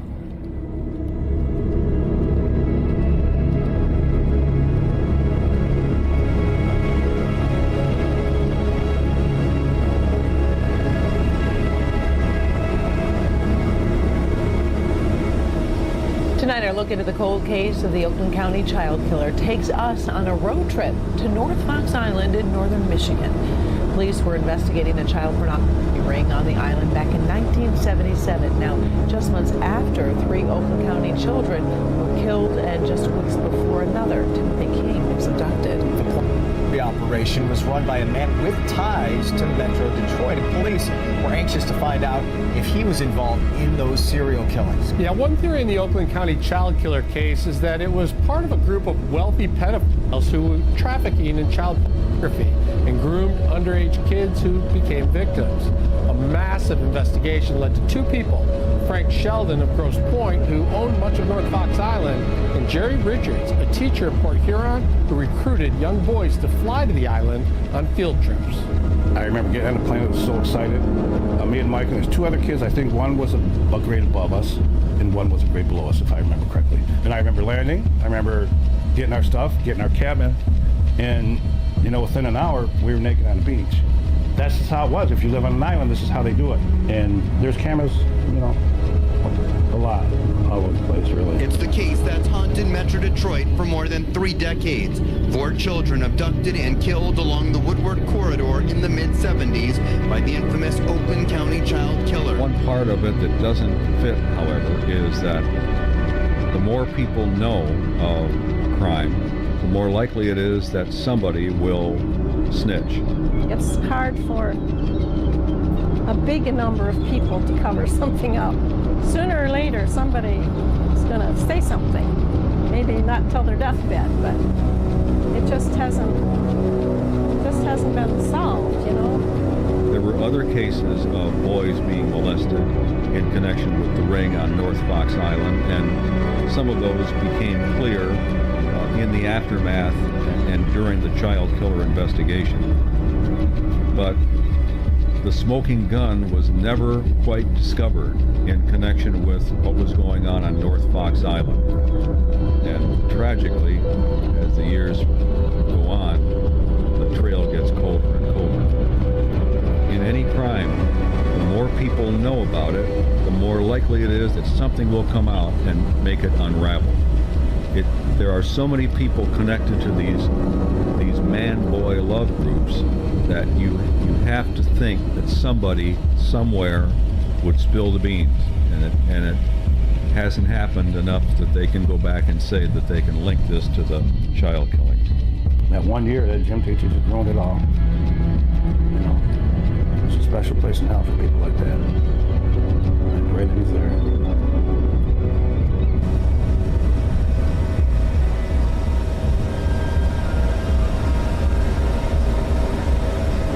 I don't know if there's a dock or...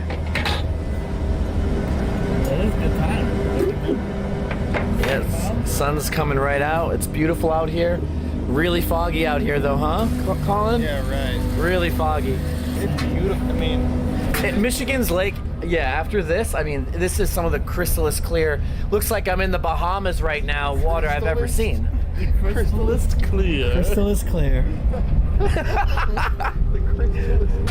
You don't like that? You're laughing. You like that word. That was good, right? That was really funny.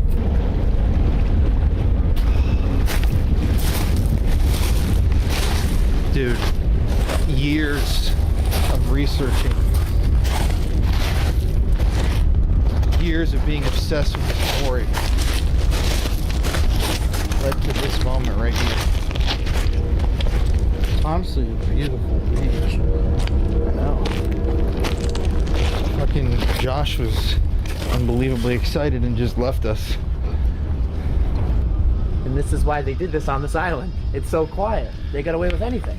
Dude, taking the boat ride out here really puts it into perspective how far away from a city these kids were being brought to.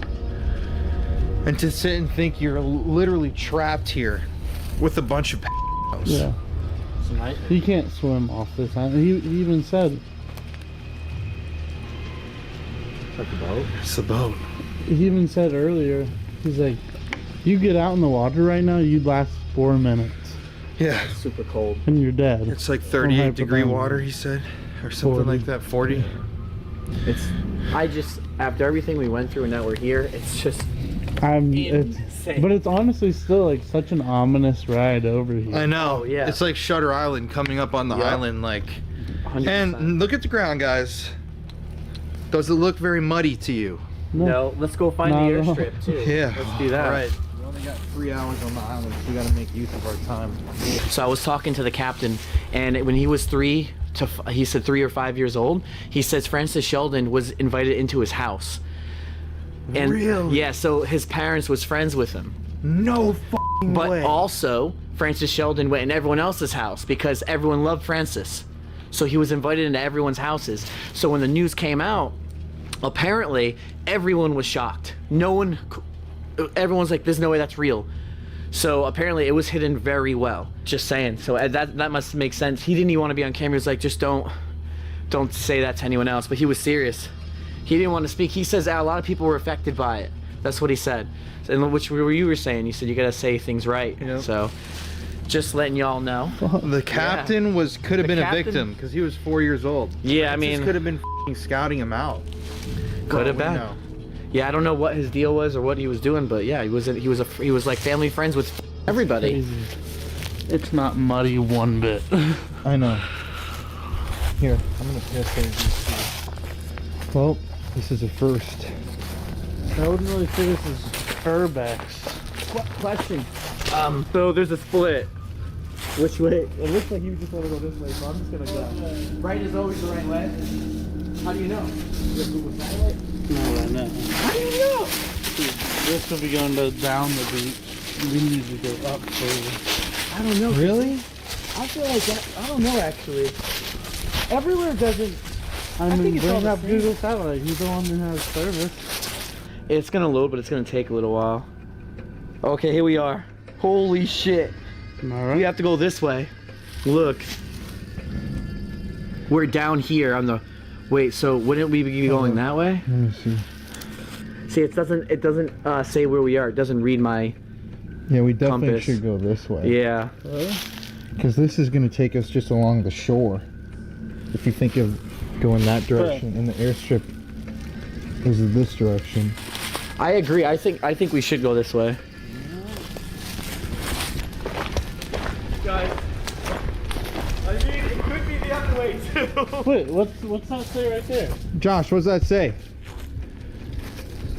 Pond Hollow Road. It's a road. Well, I think we take the follow the direction of the arrow. Make us go straight. Maybe I'll keep an eye on this.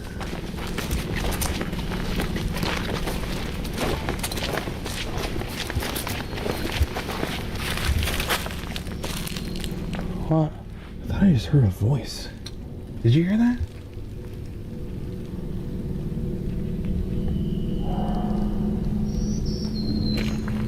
Wait. I could have sworn I heard someone yelling. Weird that the forest went really silent right when I said that too. I mean, it's not even apparently time for people to come here, even if there was, so that'd be weird. Strange. Well, this is Okay, so one thing I'll say is we're now in the center of the island, on the bottom half. So if this can bring us this way, we'll be. Well, yeah, this definitely connects to the airstrip. It's got signs saying beach. So again, there's alleys all over here. It is a really beautiful island. Yeah, I wish he could have dropped us over here.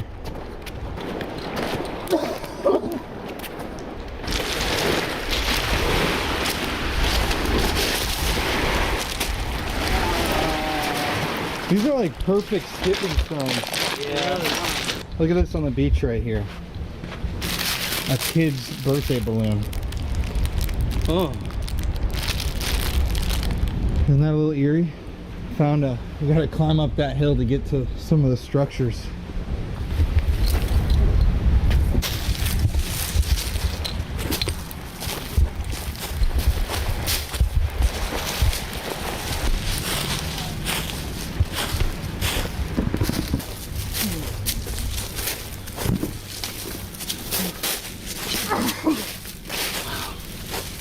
Josh! Josh! Josh! You know what I think this is? I think this is Frank Sheldon's house. Yeah? Alright guys, so we don't know where Josh went. He ran ahead to go do drones, but he's nowhere. Josh! Josh! But this right here, guys, I'm 99% sure that this is Frank Sheldon, the pet owner of the island's personal cabin. Look over here.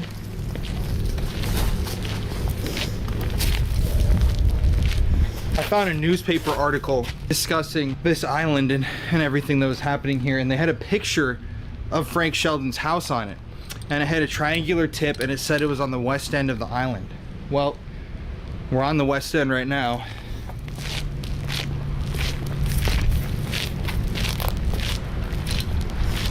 Here's the triangular tip. I think this is where he lived. F***ing eerie. What happened to it? There's a basement under there that's locked. Let's go look over here too. There's another cabin in the woods. Zero mud out here, by the way.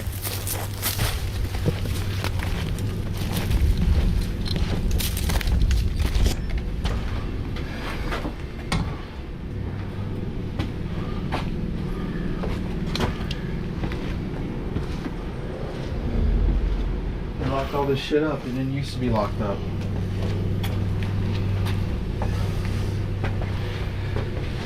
But these are the original cabins from the camp where in these rooms children were being molested.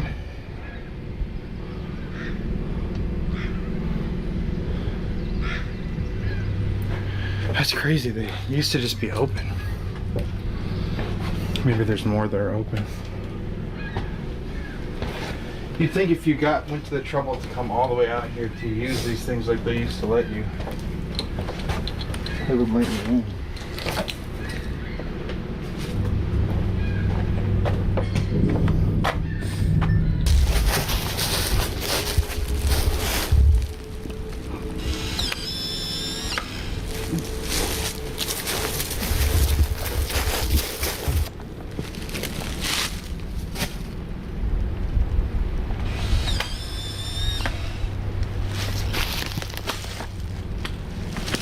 Man, something that sitting out here makes you think about is how, it's hard to even come up with thoughts.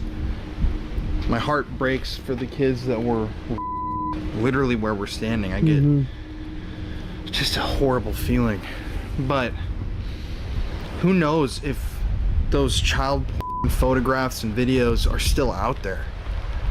I mean, hundreds, maybe even thousands of videos and photos were taken in this building, that building, and a lot of the people, and all the people who got the photos and videos, none of them were ever brought to justice. None of the actual Not one. So what happened to their collections? I'm sure there are still thousands of reprints of these images out there, and it's fucking disgusting. And it's truly a vile thing to take such a beautiful island and camp and turn it into that. Also, we still don't know where Josh is. He just ran off into the woods, and look at Josh!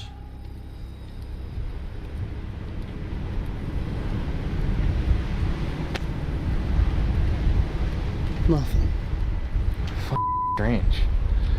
Well, it really is sad, just like Colin said about how beautiful an island this is, to now it's just like covered with a blanket of just like disgust. And everybody hates what happened here at this island, and that no one was ever brought to justice. I mean, it's terrible. Pedophiles used to walk these paths free to do whatever they wanted. Fucking how crazy is that? Imagine being a kid taken out here. You're on an island. You can't do anything. You can't run. Even if you scream, who's gonna hear you? Like, look at this. I bet no one will respond to this. Help!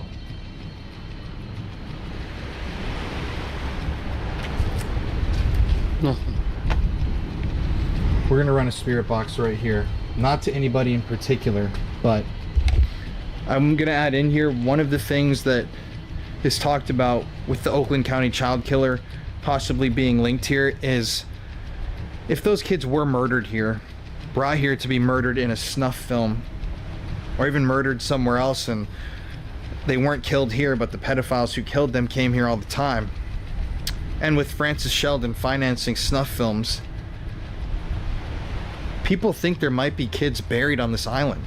You see, when all this went down in '76, they couldn't get a search warrant to actually search this island. So to this day, the FBI, none of these organizations have ever done a thorough search of this island.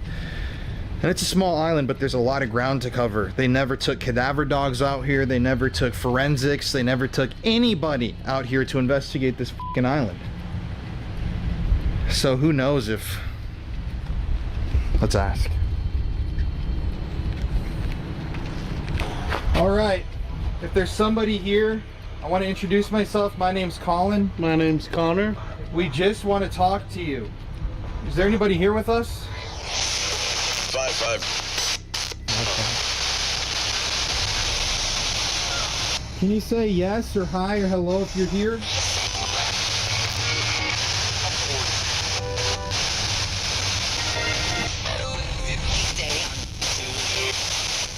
like it said, uncomfortable. Can you give us the name of one of the people that was here?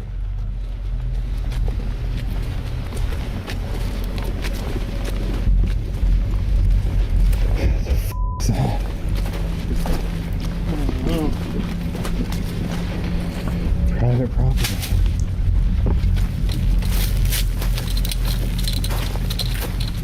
Oh, there's weird stuff on here. Fucking 11. What? 11. What's in there? Lawnmower. Oh. He's not here. I'm gonna actually be a little concerned.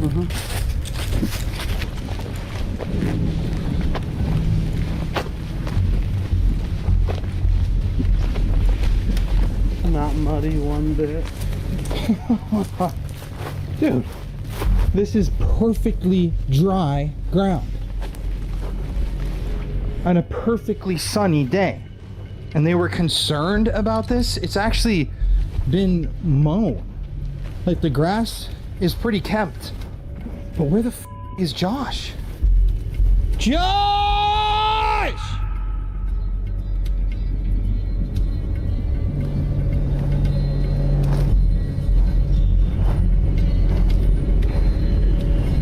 I heard him. Josh!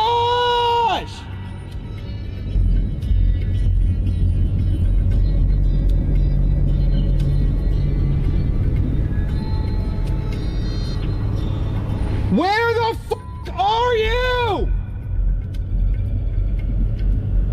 There's a service right here. I'll call him.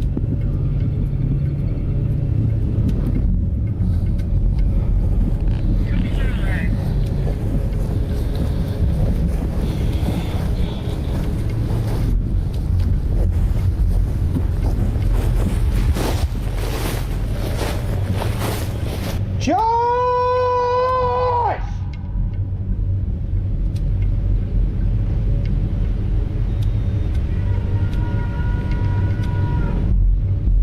Come to airstrip!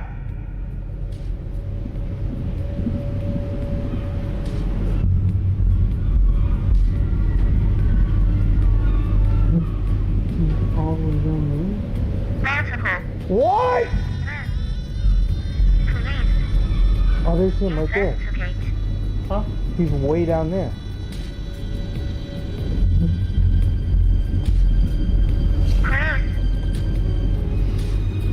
Please investigate Chris. What? Oh, I had my thing off. I wasn't even paying attention.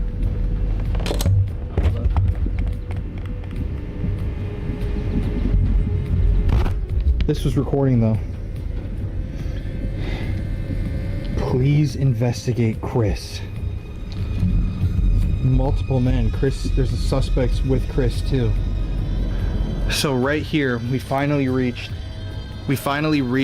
the airstrip here on North Fox Island. This is the airstrip that Francis Sheldon, the billionaire himself, actually had placed on the island. As you can see,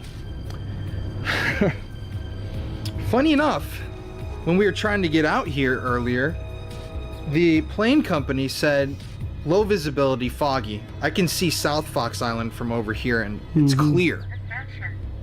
Ascension. Then they tried to tell us that the runway was going to be muddy. Now, Connor, let's take a look down here. This is dirt. This is solid. It's a little soft, I'll give him that. But it's this is not in the muddy. shade too. Yeah, this is over here in the shade. Let's check out what it's like in the sun. How about somewhere like right here? Oh yeah, this is completely dry. Look at that. That's not mud. This look like mud to you, people? It's completely solid. They also then tried to tell us that it was unkempt. They don't know the condition. Take a look. It's like... This is being a pilot who's flown out of grass runways my whole life. This is one of the best kept runways I've ever seen in my life. I don't possibly see how there would have been an issue today, and then especially tomorrow when it's going to be sunny from morning to evening, complete sun the whole day. Why that would be a f***ing issue. It's very f***ing, and it pisses me off, in fact. And it's very sketchy that they didn't want to bring us out here. Because then we had to pay twice as much money on we had to the boat. pay double just to get out here. Well, here's Josh. Jesus, bro. What the hell happened? Where the hell were you guys? At the place up the hill, right where you ran. I went up there. I showed off that building that almost looked like it went underground. It kind of did, and I showed off the log cabin. And when I went back down, I didn't see you guys. So I'm like, okay, they must be up ahead. So I went over here, and you guys were just running around. So I was like, shit. So then I come up here. I went all the way down to the end, and then guess what? Not only did I go all the way down to the end, I went to the water on the other side of the island, looking for buildings. Nothing. All right, well, So those are the only... So I only seen those two, but I think they're down here. I think there's a path that's got to bring us. If not, they have to be right around here somewhere. Dude, I went all the way down. Didn't see any trail on this side at all. So... You didn't hear us yelling? Yeah, I did. You didn't hear me? No. I heard you guys, so I was yelling back. Guess I wasn't yelling loud That doesn't make enough. sense, though, because we were at the cabin spot for like 30 minutes, right at that one sand. cabin spot? Right at that, where you crawled up the hill. That's the guy who built this island. That's his house. That's Whoa. Frank Sheldon's house. Whoa. You went up and we were up there maybe like 2 minutes after you. Literally immediately after Holy you, crap, and you were maybe when gone, you and went we up- started yelling. So maybe when you went up, I went down. What's the odds of that? I was just like, oh, I'm already ahead of them. I'll just check it out really quick for a second. Dude, you guys were up there. Oh my God. All right, well, at least we're back. We're back. Now we just gotta find some buildings. Yeah. I don't know. I'm gonna keep looking down here. There's gotta be something. Let's see the boat. If there's any children here, Xbox. Scanning. SM. to anybody who's here with us, I have a couple questions for whoever's here. Is there somebody here? Can you identify yourself?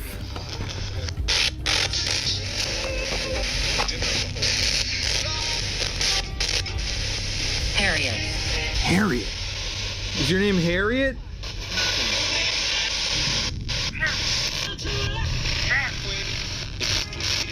Take them. Yes, sir, I heard in here.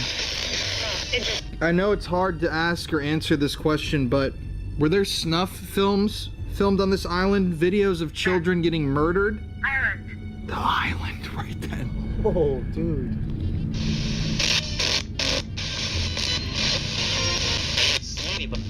Didn't see anybody. Albert.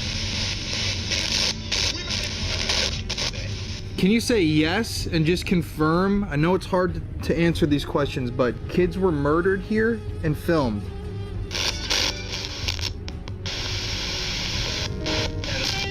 Pedophile. Wow.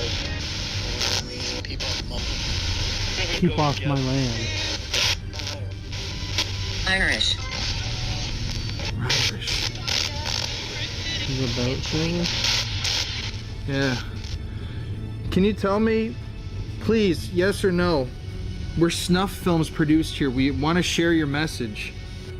Battery level is low. Aircraft will return to the home point Well, in 10 this seconds. camera's about to be out of camera card. 6:03, guys. We got less than an hour left. Uh-oh, be careful. You got a bunch of seagulls. Oh my god, dude. Yo, I just quit filming this, and we asked once again who it was. Investor. Oh my god, dude. Look at what this device just said. It just said the N-word. I swear to God. I can't even say that evidence.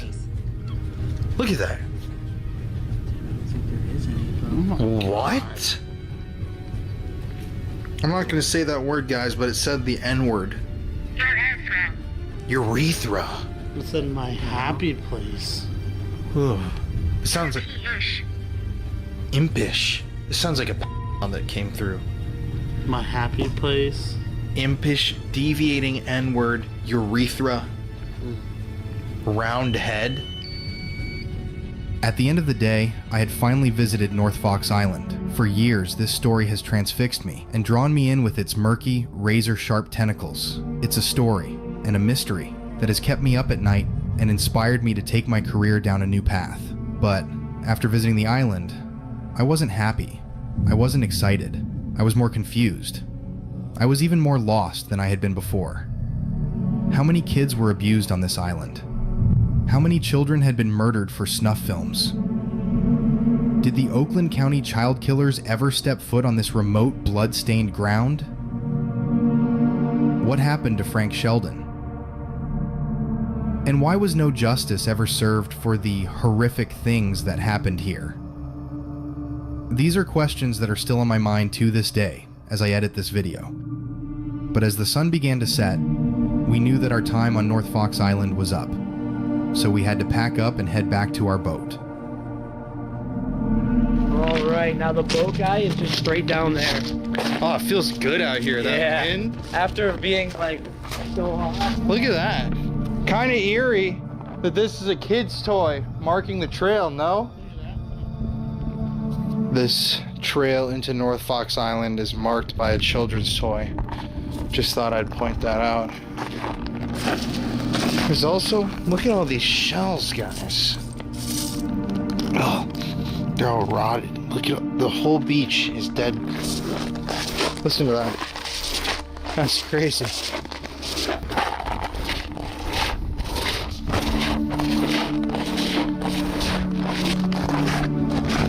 At the end of this, I'm gonna say I'm walking away with more questions than answers.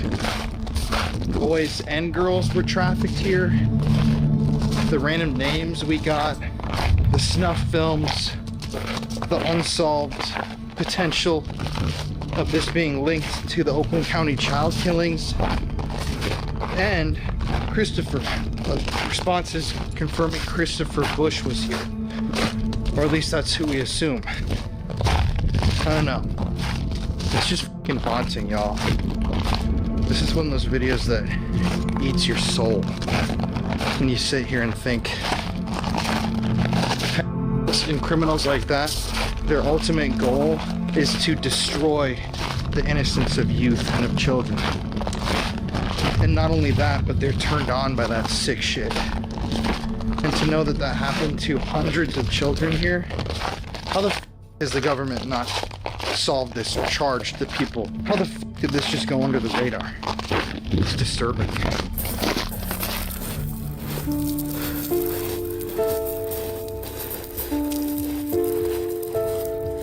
There was an island far beyond the shore of the lake where rich men did their dirty deeds.